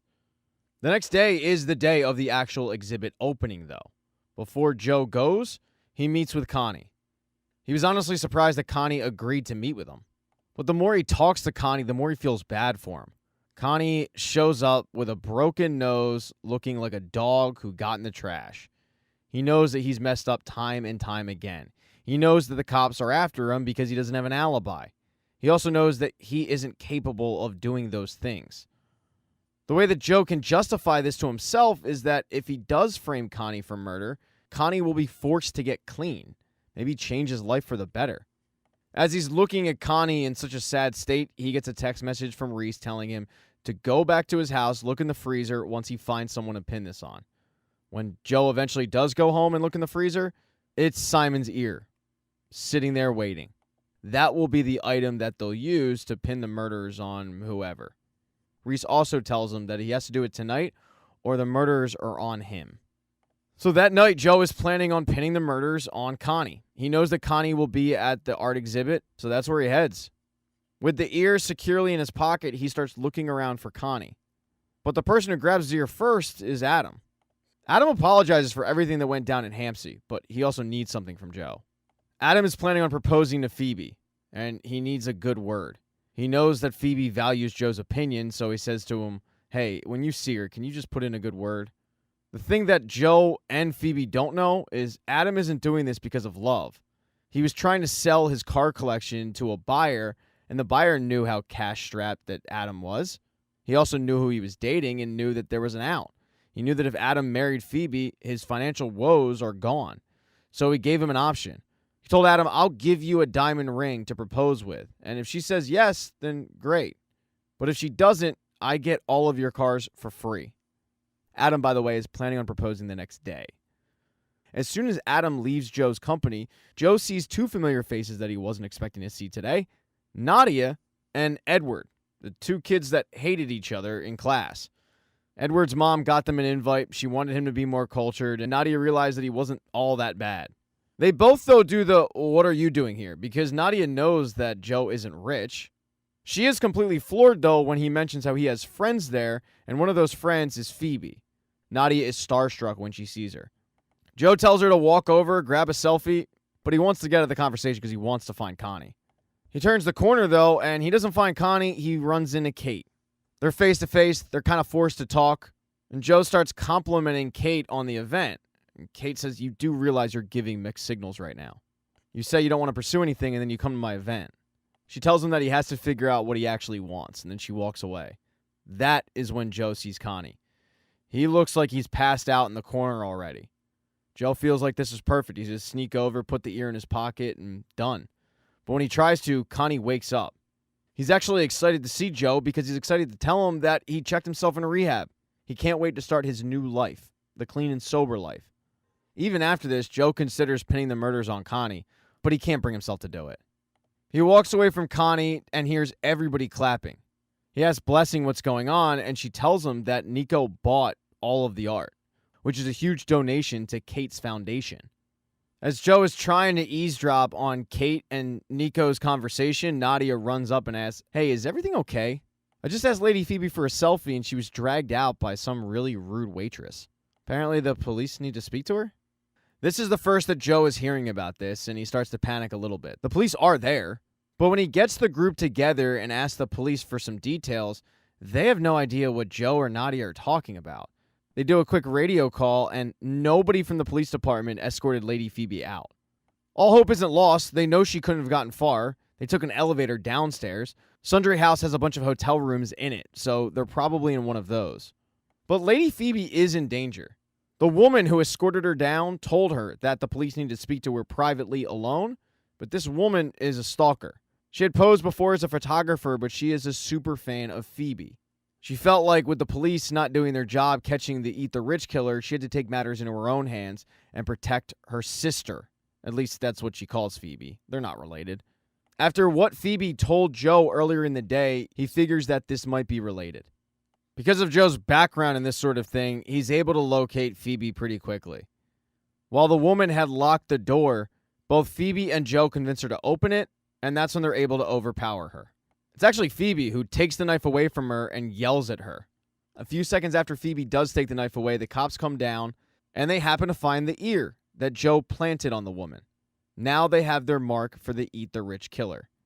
Adam comes running down to make sure that Phoebe's okay, but this kidnapping wasn't a total loss.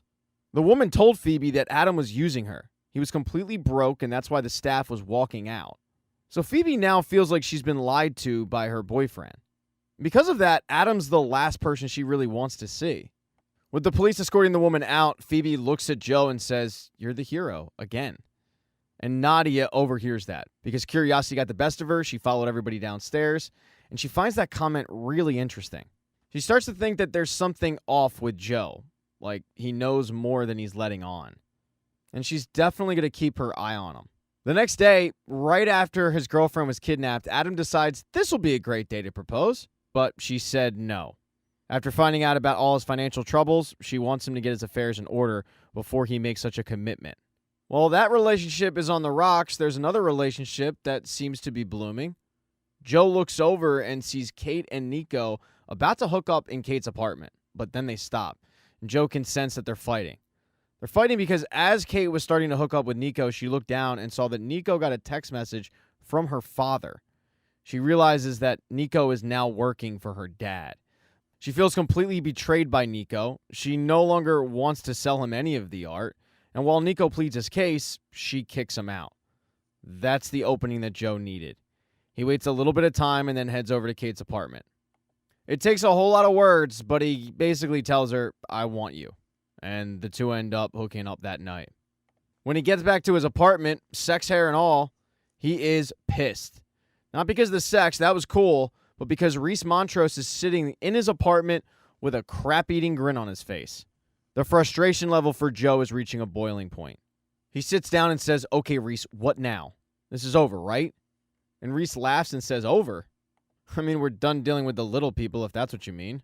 There is one last thing. You'll love it. It's Kate's father. We're going to have so much fun killing him. Episode 7 picks up right where Episode 6 left off. Joe has no interest in killing Kate's father, even though Kate absolutely hates the guy. He tells Reese, I'm done.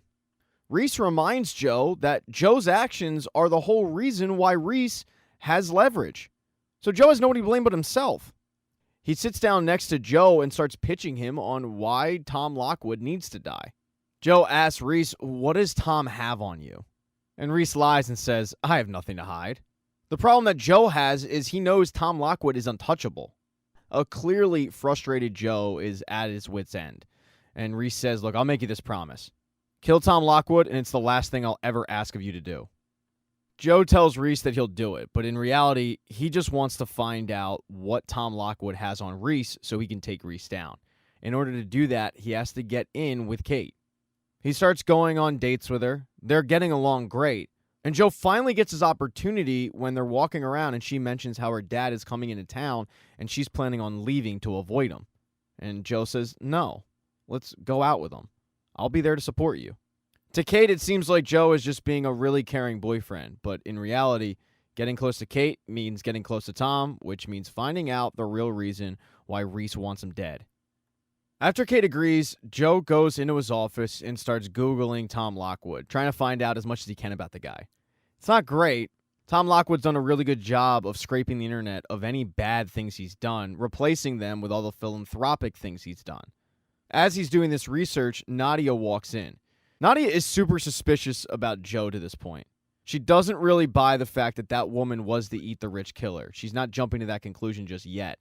And she wants to find out more about Joe. So she's using any excuse she can to go visit him, talk to him. And in this instance, she uses her short story that she wrote, asking Joe if he's had a chance to take a look at it. And Joe says, no, I'm sorry. I actually been really distracted. She uses her story as an excuse to start questioning Joe. She asks him if he has any idea why this woman killed Malcolm. She wants to, quote, use it in her story. And Joe sees right through it. So to shut her down, he just tells her, look, your story was convoluted and confusing. That's why I couldn't get through it. I didn't want to tell you, but I'm sorry, I had to be direct. Right before she leaves, she asks a question that only somebody that actually read the first 15 pages would have known. Joe answers it very matter of fact, but from Nadia's expression, you get the sense that she made it all up to catch Joe in a lie. Either way, Joe has no idea about it, doesn't really think much of it, because that night he has his dinner with Kate and Tom. Kate is really nervous, and Tom seems like a very doting father. But when she introduces Joe as Jonathan, her dad gets up close, introduces himself, and then whispers in Joe's ear, hey, Joe. That is something that Joe was not expecting. He then has to sit down with these two and act like nothing happened. While Tom and Kate are getting acquainted, Joe starts going through his head about what else he knows. Does he have any idea what happened in Madre Linda? Does he have any idea what happened to Beck? The more that Joe watches the interaction between father and daughter, the more he realizes that Tom actually does come off as pretty likable. Especially when he retells a story about Kate calling all of his contacts to adopt puppies. Even Kate seems to be kind of charmed by her dad. Later on in the dinner, Tom gets to the reason of why he wanted to meet with Kate. He has a waiter wheel out a model of a museum, the Lockwood Museum. He's collected all this art. It's just sitting in a building, and he wants to give it to Kate to populate a museum, which is her dream. He's already got everything in place. This thing's going to be in downtown Manhattan, prime real estate. He's willing to pay for all of it. Kate is hesitant, though. She feels like her dad has ulterior motives, and Tom says, look, I'm not asking you to say yes right away. Just think about it. This is your dream. She's so flustered by this that she gets up and excuses herself to go to the bathroom. And now it's just Joe and Tom, and they're able to chat. Tom gets right into it, asking Joe, did you kill Love Quinn? A question that Joe says no to. Tom then asks him, have you ever killed anyone? And that's when Joe starts to deflect. He tells Tom, I know you're worried about Kate. I would be too. But I'm a quiet guy. I only want a quiet academic life. Tom seems to believe the story and tells him, just don't hurt Kate or you'll meet the real me. He surprises Joe, though, because he asks about Reese, and this is just what Joe was looking for. He tells Joe that he's a threat to his interests. He knows that the memoir that Reese wrote is fabricated, and he also knows that the press is about to run a story on it. But he wants to know if Joe can tell him any more information that might benefit him. Joe stays quiet, and Tom says, if you can bring me something substantial, I'll protect you. And it's at this moment that Joe realizes that he's going to use Tom to put Reese in prison. When the night wraps up, Joe and Kate head home, but Kate has to tend to Phoebe. Phoebe has PTSD from everything that happened, and Kate needs to be there to just be a good friend. Kate really thinks that Phoebe needs to see a therapist and a mental health professional to help her out, but what Phoebe's really concerned with is the press finding out any of this. The great Lady Phoebe struggling. Kate assures her that getting away and getting some rest is the move, and she's willing to go with her just so that Phoebe's comfortable. A little while later, Kate is setting up their mini getaway when she gets a knock at the door, and it's Adam, looking absolutely horrible. After Phoebe turned him down, he lost everything. His club, his cars, but he realized that the thing he misses most is her. So he came hat in hand trying to win her back. Kate tells him that she's planning on taking him to a hospital, but he's able to convince Kate, and Phoebe for that matter, that he should be the one to drive her there. Kate reluctantly agrees. While Adam and Phoebe are leaving, right down the hall, Joe is trying to get his plan together to catch Reese in lies. He sets up a camera, he starts recording on his phone, and he sends a text to Reese that says, I can see why you want Lockwood dead, given what he has on you. And that's just enough to get Reese to show up a little while later. Maybe a minute after Reese enters Joe's apartment, he knows that Joe was lying. He also can sense that Joe is recording, and when he checks Joe's phone, he sees that he actually is. He gets infuriated. So he once again shows Joe that he is smarter than him. He pulls out Marianne's passport. Joe can't figure out how Reese even found Marianne. But at this point, it doesn't matter. Reese gives him the ultimatum that if Lockwood isn't dead in 24 hours, Marianne dies. But if Lockwood is dead, then he'll let her live and go back to her daughter. The next day when Joe wakes up, he's getting texts from Reese saying that the clock is ticking, but he can sense a different kind of tone in these text messages. And then when he hops on Google, he finds out why. Because that story broke about Reese's memoir being partially made up. In response, Reese has fled to the countryside. Because the clock is ticking, Joe unfortunately is running out of time. He's not going to be able to find Marianne in enough time, and he knows that he's going to have to kill Tom. As he's sitting and realizing what a crappy situation he's in, he gets a knock at the door, and it's Kate. Something really has been bothering Kate. It's the fact that she wasn't honest with Joe, so she's coming clean to him now. All that stuff that she said about her dad and the cancer and covering it up, that wasn't Tom. That was actually Kate, trying to be Tom. Tom had always put so much pressure on his daughter to be just like him and be successful like him that she started to. But finally, it just ate at her. She realized what a terrible person she was becoming, so she went the other way. And this really did a number on Kate. She tells Joe, I'm not scared of being my dad because I'm already worse. I mean, Kate really beats herself up about what she did. She feels really remorseful. Joe listens. He tells her that it's going to be okay, that her past doesn't define her, and he genuinely makes her feel better about coming clean. When she leaves, however, he knows he has to choose between Tom and Marianne, and he chooses Marianne. He sets up a meeting with Tom in his office back at school. Tom comes with security, but he tells the security guard to go back to the car so that him and Joe can talk alone. It's just what Joe wants. He entices Tom with a first edition book on Winston Churchill so that he can look it over, and as Tom is doing so, Joe's about to stab him in the back. But Tom turns around. He can see in Joe's eyes that something isn't right, and he says, I can see that you're scared to tell me the truth about Reese, but it's okay. He then segues the conversation, though, to Love Quinn, saying, I think you did it. And it's okay, she seemed like a maniac, but still, I think you did it.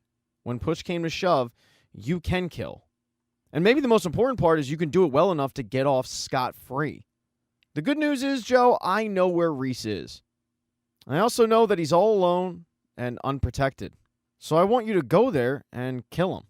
And honestly, the alternatives aren't great. You're dating my daughter, living with some assumed name. I could take all of that away. He writes down the address of where Joe can find Reese, and then he heads out. Well, this is good news for Joe. His girlfriend, Kate, gets some bad news.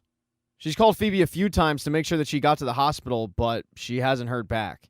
She's starting to get pretty concerned, and that's when Phoebe and Adam walk through the door. They're engaged. Kate, though, isn't happy for him. She yells at Adam, you had one job to do. Get her help. She tries to tell Phoebe that she's not thinking straight, but both Adam and Phoebe don't really want to hear it. They're too love-struck, and Kate can't get through. Normally, Kate would complain to Joe about such a situation, but Joe had already headed out to the country to meet with Reese. When he gets there, it's just as Tom said it would be. Reese, alone. He knocks on the door, and he's surprised because Reese acts like he doesn't know Joe. But Joe barges his way in, ties Reese up in a barn, and starts interrogating him. He starts asking Reese, where is Marianne? But Reese continues to claim that he doesn't know. Joe starts torturing him after reading a book on torture, and still, Reese is claiming that he doesn't know where Marianne is, and that he doesn't even know who Joe is. Joe gets so infuriated by this that he starts choking Reese until he can't control himself, and he literally kills him. Joe is really taken aback at what he just did. He didn't think that he was going to take it this far. He also realizes how much of a screw-up this was because now he's never finding Marianne. And that's when he hears a voice behind him say, well, isn't this a pickle? And it's Reese. Right away, Joe thinks that he's hallucinating. This new Reese, though, tells him, he wasn't lying, Joe. He really didn't know you. But then again, I wasn't lying either. We really do have Marianne in a cage. And it's true. They do have Marianne in a cage. Nadia had someone give her access to Joe's office. She started sneaking around, trying to find out anything she could. And she came across a key. She then got photos from Edward where Joe had this bag of an Indian restaurant. So Nadia headed there, and there was an abandoned building across the way.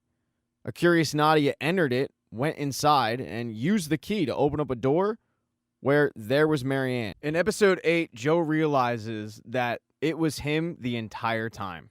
The Reese Montreux that he's grown to know was actually just a figment of his imagination. He can't believe it. Fake Reese tells him that the actual Reese, the one that's dead in front of him, wasn't lying. He didn't know Joe. Joe assumed that he did because every time he saw him in public, he did recognize him, so he would give him a nod, but they never actually conversed. It was all made up. It all started when Joe kidnapped Marianne. Up until this point, he thought he let her go, but he didn't. He roofied her drink and slipped her off the train, unconscious. He brought her back to his flat where he tied her up and gagged her, trying to convince her to get in a relationship with him. While trying to convince Marianne that Joe was the right person for her, he continued to drug her up. And she knew it. She knew that he was slipping her stuff, but she didn't care. She was thirsty at the time. But he wasn't just obsessed with Marianne. He was obsessed with Reese Montreux. During this time, he was listening to his audiobook, watching YouTube videos, interviews. Everything Reese, he was consuming. He didn't even realize it, but his new infatuation wasn't a woman, it was Reese. All that Marianne was focused on was getting back to her daughter. She knew that she could use Joe's drugging against him. One particular night, Joe thought that he drugged her up, but she actually didn't drink whatever it was that night, so she was fully conscious, just pretending. This night, however, was an unfortunate night, because Joe puts her in a box and wheels her down to where he's keeping that cage. While he's dragging Marianne's body down to the cage, he's listening to Reese's audiobook. All of that, though, is background noise for Marianne, and when she has her chance, she pushes Joe away and tries to escape.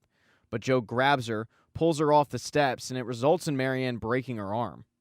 Joe gets so mad at Marianne because he feels like she just doesn't understand. They get in a big argument about letting Marianne go to be back with Juliet, and Joe continuously saying, I would never hurt her, until he yells, quiet! I would never hurt her. But then Joe gets weird. He just starts repeating, "This isn't me. I'm not that man." When Marianne looked into his eyes, she could tell that he was a different person. His eyes were empty.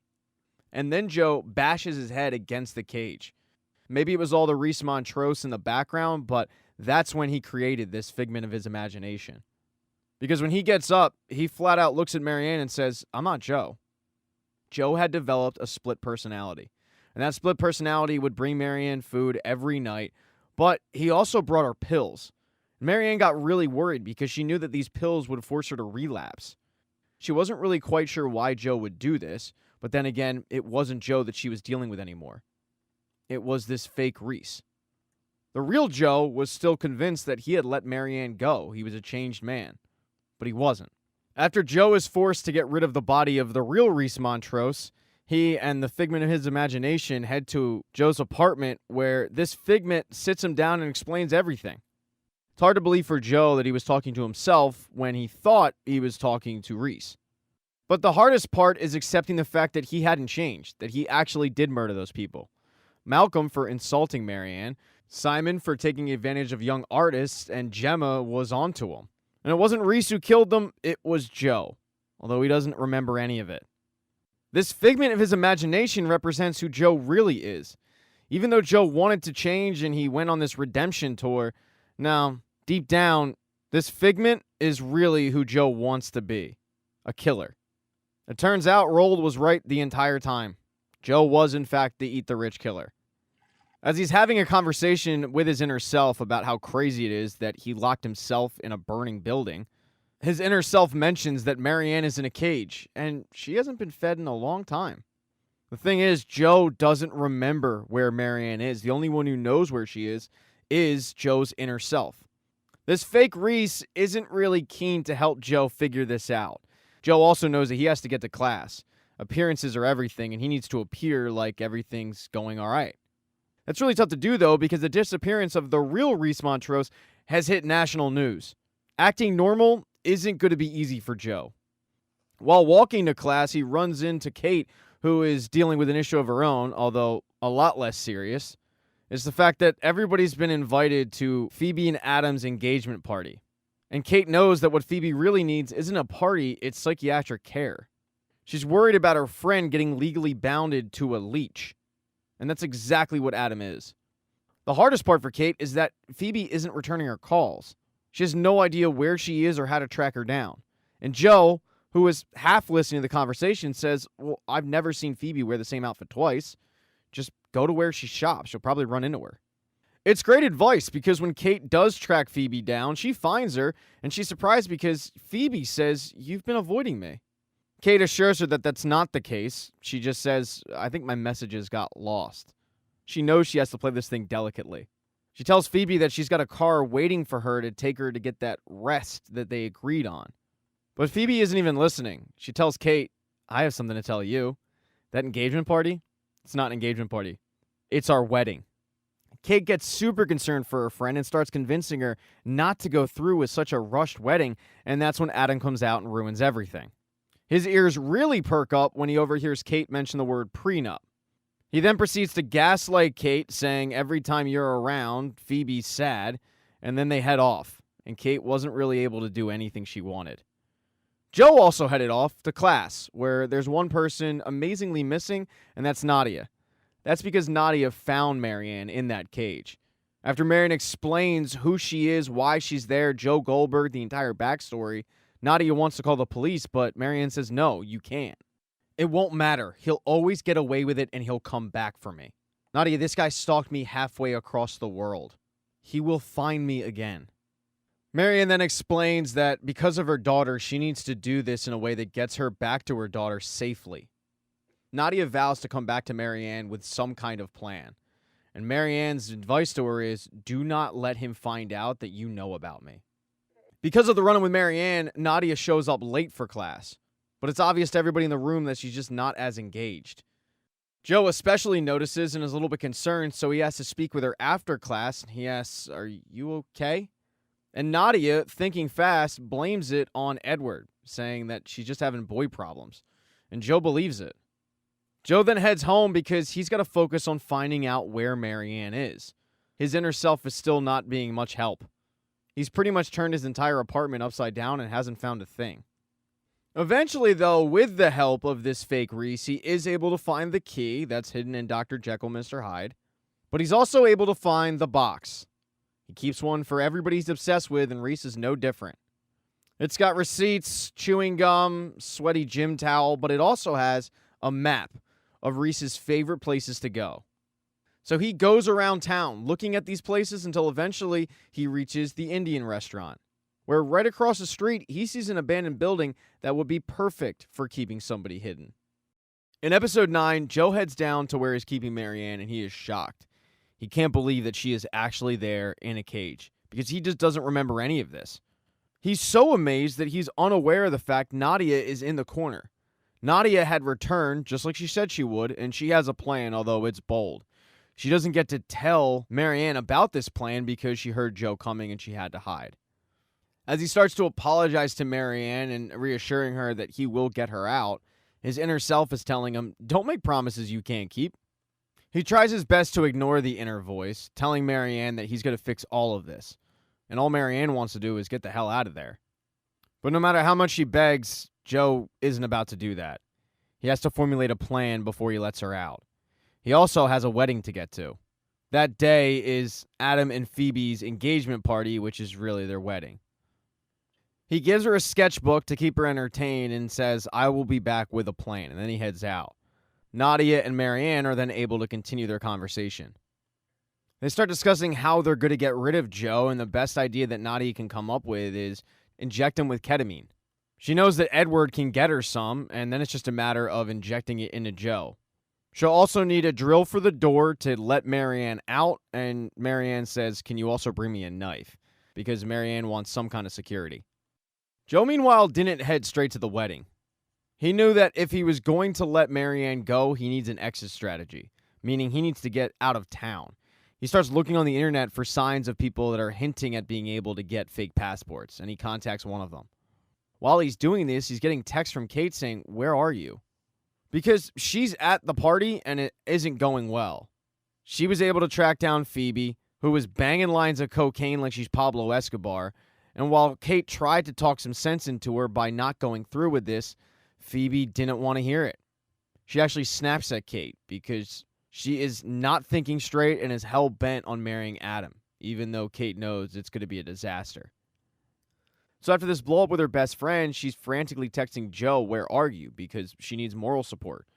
But Joe is trying to find an exit plan, but also battling with his inner self again.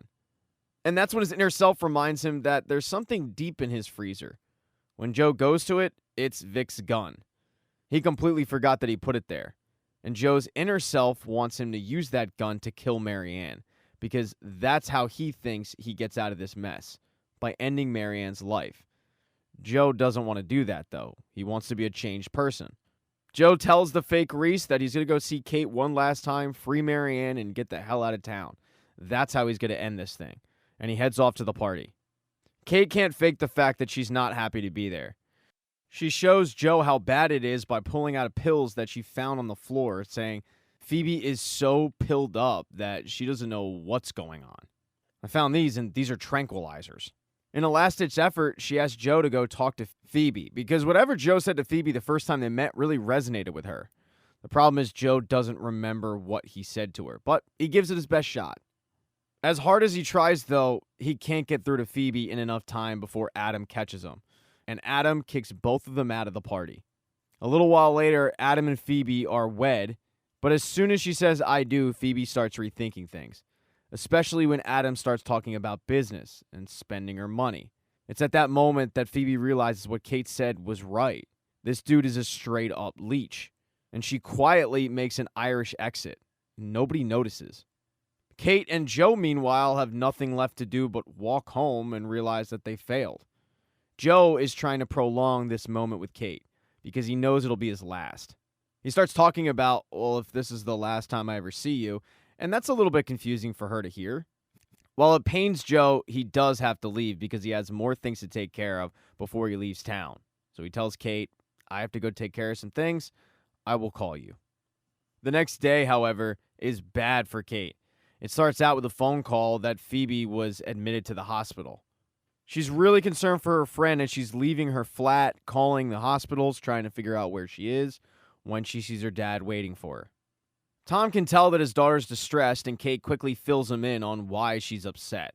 Everything that happened with Phoebe, and mainly the fact that it's Adam's fault that all of this went down. He then, however, transitions to why he actually showed up. It wasn't just a quick meeting.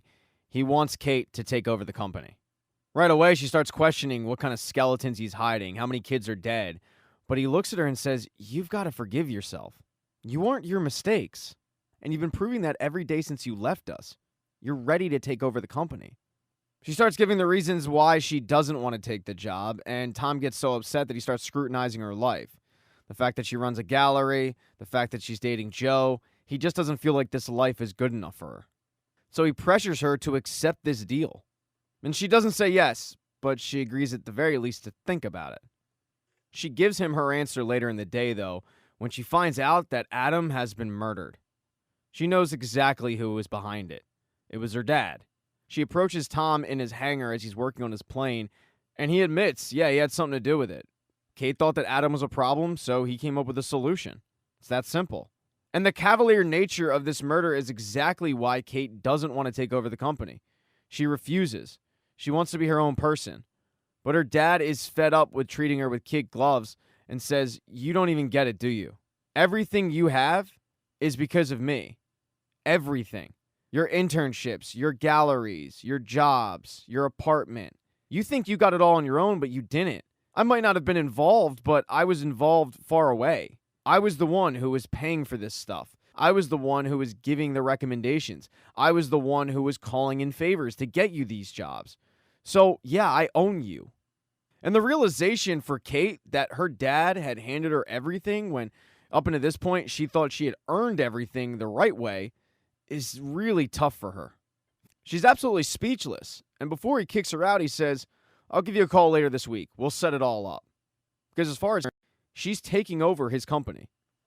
Joe, meanwhile, headed to check on Marianne, but his plan isn't perfected yet. He just knows he needs to feed her. She asks him, "Hey, have you checked on Juliet?" And he says, I'll do that now. He goes over to Marianne's phone and starts texting the woman who's watching Juliet, but he's really surprised because the woman immediately texts back, "You contact me now? We thought you changed. You're losing custody. Juliet's grandmother's taking her. Don't bother coming back." Joe knows that this is going to absolutely crush Marianne, but he has no choice. He's got to tell her what happened. He tries saying that he's going to fix it, but Marianne loses it, saying, "You're not going to fix anything. You did this. Joe, they think that I relapsed. I'm in here, and now I'm never going to see my daughter again." And the truth is, Joe has no idea how he's going to fix it. And while he's trying to think of a way, his inner self is telling him, "You know how to fix it. Put her out of her misery. Kill her." Joe still vows to fix this, although he heads home and he starts frantically packing because he knows he has to free Marianne ASAP so she can get back to Juliet and explain herself. But that means that he's got to speed up the process of getting out of town. While he's packing, his inner self keeps arguing with him to the point where Joe gets so sick of it, he swallows one of those tranquilizers that belong to Phoebe, the same ones that he got from Kate, because he just wants to shut up this voice in his head. And boy, does he shut him up. He knocks himself out. And when he wakes up, a whole lot of time has passed. But the good thing is, the fake Reese is gone. And he's got 2 hours to get Marianne out of that cage, onto a train, and back to Juliet. He heads over to the cage and tells Marianne, "You're free." But when he puts in the code, it doesn't work. And Joe always uses the same code. As he's trying to figure out what the code is, Marianne starts gasping for air, and she asks Joe, "What did you do?" She opens up the lid to the coffee that he brought her, and she says, "Peanut oil." And she starts choking. Joe is punching in code after code, but nothing is working. And he just has to sit there and watch Marianne have an allergic reaction. Suddenly, Joe is no longer in this room with the cage. He's visited by basically the ghosts of his past, like Jacob Marley style. Beck makes an appearance, although she doesn't give him the code. And even Love makes an appearance. And that's a pretty awkward conversation. And then Joe wakes up in his apartment, and the fake Reese is back. Joe walks over to his freezer, grabs the gun, and then turns to the fake Reese and says, "I know what to do." "You're right. Freeing Marianne and running, that's not going to work. So I'm going to free Marianne, and then I'm going to end this cycle. But this inner self knows that by ending the cycle, it ends him. So he starts trying to pitch Joe on the fact that he's not suicidal. But there's no reasoning with Joe at this point. He's made up his mind, and this fake Reese isn't changing it. He heads over to go free Marianne, but what he finds is extremely disturbing. Marianne appears to be dead. Now, the good thing from the dream was he was able to figure out a way into the cage. But when he does get in there, it's just too late. Marianne must have gotten over the allergic reaction, but the realization that she'll never be with her daughter again was too much, so she swallowed a bunch of pills. And it's coming at a really bad time, because her backup plan, Nadia, had gotten what she needed from Edward and was on her way over. In the season finale, it's tough for Joe, but he's got to get rid of Marianne's body. Normally, he would dump the body, but he knows that Juliet is going to want closure for her mother, so he just leaves her body on a park bench, and then he gets rid of the cage. The next day, he heads off to work, but the whole situation is really all I can think about. He's kind of just going through the motions in class, and that's when news breaks that Reese Montrose's body has been found. That gives him the opening to just end class early because everybody's surprised by this news. But one person who didn't even show up for class was Nadia. She stayed away because she dove into who Joe Goldberg was. And when she Googles that name, everything that pops up, it's troubling, and it definitely is her professor. She ends up meeting up with Edward once he is released from class, and he's a little confused about their relationship. The way that she's been acting, he's worried that she was just kind of using him. And she apologizes, saying, no, that's not it at all. She's just really frazzled by everything that's going down. She actually really appreciates him in this moment. Because she feels like she's going crazy, and having Edward read exactly what she's reading regarding Joe Goldberg would do her some good, because then she would know that she's not crazy. Edward reads the articles that she found on the internet, and then she goes to show Edward the cage in the building, but it's gone, and she's shocked. She feels at that moment like she actually is going crazy, because she has no idea what happened to it. She starts frantically trying to explain to Edward everything that happened with Marianne and the cage and finding it, the key, everything. The only question that Edward has is, why didn't you involve the police? And she explains that if she involved the police, they would poke around and he would run. She needs him dead to rights. That's going to involve digging into this and trying to catch him. Some kind of evidence that connects Joe to Jonathan, to the murders, to everything. Joe, though, is currently getting ready to flee the city. One of the things he wants to do is write Juliet a note so that Juliet doesn't believe that her mom died a junkie. As he's doing this, his inner self reminds him, you are not suicidal. What his inner self is worried about is this recent report that Reese Montrose's body was found, because there's not much that they can't do to connect Joe to the body. So while Joe's concerned with Marianne and Juliet and just ending this cycle, his inner self is concerned about staying clear. Staying out of jail, not getting caught. As he's arguing with his inner self, he gets a text message from Kate asking him to come over, and he does that. He knows that this might be the last time he actually sees her, so he jumps at the opportunity. She tells Joe that she went to go visit Phoebe, and Phoebe was able to figure out what a leech Adam was, and when she gets better, she's going to leave town. Leave all that influencer lifestyle behind her. Start fresh. She then admits to him that she was planning on leaving town and cutting Joe off, because she realized that she had been falling a bit in love with him. That really scared her because she's had trouble in the past with boys. When she was 18 and 19, she had boy problems because they would never stick around. She never could figure out why these guys were leaving, and then one day she overheard her father had hired somebody to follow her around. So she broke into his office and she found a file regarding everything. Everything she did, everything she had done, and everybody who she had done. When she confronted him, he said, I'm your father, and the world isn't safe. I need to protect you. She then tells Joe about what her dad told her the previous day, about how he was involved in just about everything regarding her life. So to bring it back around, the reason why she was going to cut Joe off was because she was worried that Joe was sent there by her father, that he's not even real. And he assures her, Kate, I am very real. She starts crying in his arms, saying, he owns me. And he just consoles her. He knows he has to do something regarding Tom, so once Kate goes to bed, he texts Tom from Kate's phone saying, let's meet at your airport hangar. And Tom is very quick to reply, yeah, sure, no problem. But Kate isn't heading there, Joe is. He knows that he'll be able to get Tom one-on-one. He sneaks in and tries to sneak up on him, but he's caught and he has to quickly come up with an excuse on why he's there.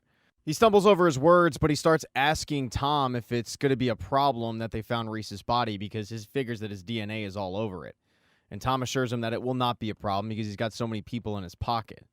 The first chance he gets, though, when Tom turns around, Joe pounces, putting a chloroform rag over his face and then knocking him out.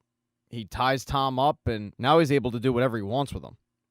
Now that Tom is tied up, Joe explains why he's doing what he's doing. Because ultimately, Tom Lockwood continues to hurt his daughter, and that's just something that Joe's not willing to let happen anymore. Tom tries really hard to get Joe to take a buyout, offering him just about anything he wants, but this isn't about money for Joe. It's about protecting Kate.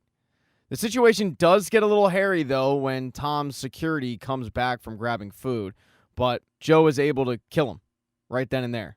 And then he kills Tom. Having two bodies when he just expected to have one doesn't become an issue because now he has a murder-suicide on his hands. He ends up framing Hugo, the security guard, in the murder, saying that Hugo was blackmailing Tom for money. It went sideways. He ended up killing Tom and killing himself because he couldn't live with it. Because Joe has so much experience in this, he sets a very interesting crime scene where that is the only reasonable conclusion that one would have. It was just a really jealous, hard on his luck security guard trying to extort money from his boss. After he does dump the bodies off in a location that can be found pretty easily, he heads to the closest bridge that next morning. And the whole time, his inner self is trying to convince him not to do what he's about to do, but Joe is dead set on ending this cycle for good. His inner self starts to get really desperate, trying to convince Joe that he's actually a good person. But Joe knows that this is only going to continue if he continues to live. He knows that he's just going to continue to kill, and it's never going to end. So he needs to take matters into his own hands. He says goodbye to this fake Reese, and then jumps in. But as soon as he hits the water, he immediately regrets his decision. Thoughts about everything that's transpired in his life come rushing into his head, and he has the will to live. And luckily, he does get that chance because somebody saves him, taking him to a hospital. He does wake up in this hospital, and he's pretty surprised to be alive, and that's when the doctor comes in and explains what happened to him. But when the doctor leaves, Kate comes in, because she had no idea that he was even suicidal. She's pretty pissed off at him for this suicidal attempt. But when she actually sees the state that Joe is in, she realizes just how severe this attempt was. It's clear to her now that the guy that she'd fallen in love with isn't as well put together as she thought. She knows that this guy doesn't need to be yelled at, he needs to be consoled in this moment. Joe tells Kate, "I didn't want to hurt you. But Kate, I've done terrible things. I've killed people." And he really fights with himself to even tell her this because he feels like he just got her back, and by telling her this news, it's going to push her away. But it actually doesn't. It's not like she gets turned on by it like Love Quinn did, but she's simply understanding because she remembers what happened with her life and how she killed people. Although the circumstances were very different. Kate then switches the topic to her dad, telling Joe, he's dead. When the news came out, one of the people that was close to Tom and his company, Cynthia, told Kate about what Tom had Joe do by killing Reese. She's not saying it judgmentally, she just wants Joe to know that she knows the truth. But she also tells him that the tests were inconclusive, so they're never going to know who killed Reese. She doesn't blame Joe for this. She actually blames her dad for it, because the way she looks at it, my dad made you do it. Joe starts to argue with her because he doesn't want her to have to cover up his mess, but she cuts him off and says, "It's done. He's left me everything. I own the company now. I'm running it. I never would have thought of taking over the company, but you have made it possible to even conceive this type of future. That's all because you've gone and made me believe in myself." Because of what Joe did for her, she tries to repay the favor, telling Joe, "I know you're a good person." She then suggests that the two stay together because they can keep each other good. But in order to do that, she's going to need to know about his past. And Joe tells her, starting with the fact that his name isn't Jonathan Moore, it's Joe Goldberg. This will allow Kate to use her resources to make it clean for Joe to return to the United States. But as these two are discussing their future together, Nadia and Edward are trying to prove that this dude is a certified psychopath. While doing so, Nadia fills Edward in on her bold plan, the one that got Marion free. That's right, Marion isn't dead. Everything that happened was all calculated, right down to the text messages from the nanny. It was Nadia who changed the nanny's number to make it her phone number. So when Joe thought he was texting the nanny, he was actually texting Nadia. They set it up so that Marianne would look completely unhinged and a suicide attempt would be believable. But what Marianne actually took was something that Nadia gave her to slow her heart rate down. She knew that Joe wasn't going to bury her, so Nadia, waiting in the shadows, saw where Joe took her and then woke her up. Marianne was able then to sneak off and return to her daughter, and Joe Goldberg thought that she just died. It was genius, and Edward is completely amazed by it. But now they have to prove that Joe is, in fact, a killer. They head on over to Joe's apartment, and while Nadia is inside looking for evidence, Edward is outside keeping watch. It doesn't take too long for Nadia snooping around to find the box and find the evidence she needs, and she starts snapping photos. But when she leaves the building, Edward's nowhere to be found, and she heads to their meeting place, but still, Edward is nowhere to be found. He's not answering his phone. It's weird. And that's when Joe walks up on her. He's been discharged from the hospital, and he figured that something was going on with Nadia just by the way that she had been missing school and whatnot. So when he came home and he saw Edward standing outside, he knew something was going on, and he killed him. Nadia is so frightened that she's staring at this guy that she knows is a killer that she drops her phone and Joe picks it up, looking through the photos, casually deleting them, and then slowly backing Nadia up to the curb where she trips over Edward's dead body. Nadia is frozen still. She has no idea what to do. She's in shock. And Joe uses this to his advantage, taking the knife that he used to kill Edward out of his pocket and casually putting it in Nadia's hand. He explains to her that he's not going to hurt her, but what is going to happen is she's going to end up going to jail for a long time. He's also going to set it up so it's going to look like Edward was the killer of Reese Montrose, and thus he is going to get away scot-free. No one's ever going to believe Nadia, and nobody does. When the cops arrive, she's thrown in jail, and she never even spoke on her defense because she knew that no one would believe her. All she can think about is what Marianne told her, that Joe always wins. And in this case, it proved to be right again. Now that everything in London is tied up, Joe and Kate are able to fly to the United States and take over Tom's company. They're leaving behind a couple of friends. Blessing and Sophie bought Sundry House after Adam died. They took it over. It's a place that Roald routinely hangs out after he returned from Germany on a hunting trip. He shot a close personal friend during this trip, although using connections, everything stayed out of the papers. And Connie usually joins them at Sundry House because he only lasted 9 days in rehab, and he still does a lot of drugs. Phoebe, however, was the one that got away. She was true to her word. She tied up all her business in London and left to teach English to elementary school students in Thailand. She's off the grid, no longer an influencer, and loving life. She's the only one who doesn't suck. But now, Joe and Kate are a power couple in New York City running the company. Kate did use her resources, and now the narrative is that Joe was able to get away from a psychopath wife in Linda Madre.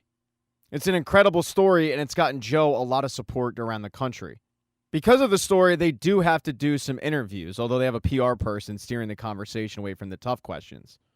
During this interview, they kind of just give each other a bunch of credit for Kate running the company so flawlessly, and Kate giving Joe a lot of credit because he spontaneously bought a bookshop that was closing down, which he tells the reporter, it's just a passion of mine.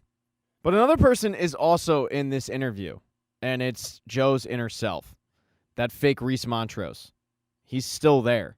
But this time, Joe thinks that he can keep him under control because he wants to do things for the greater good, like change the world for the better.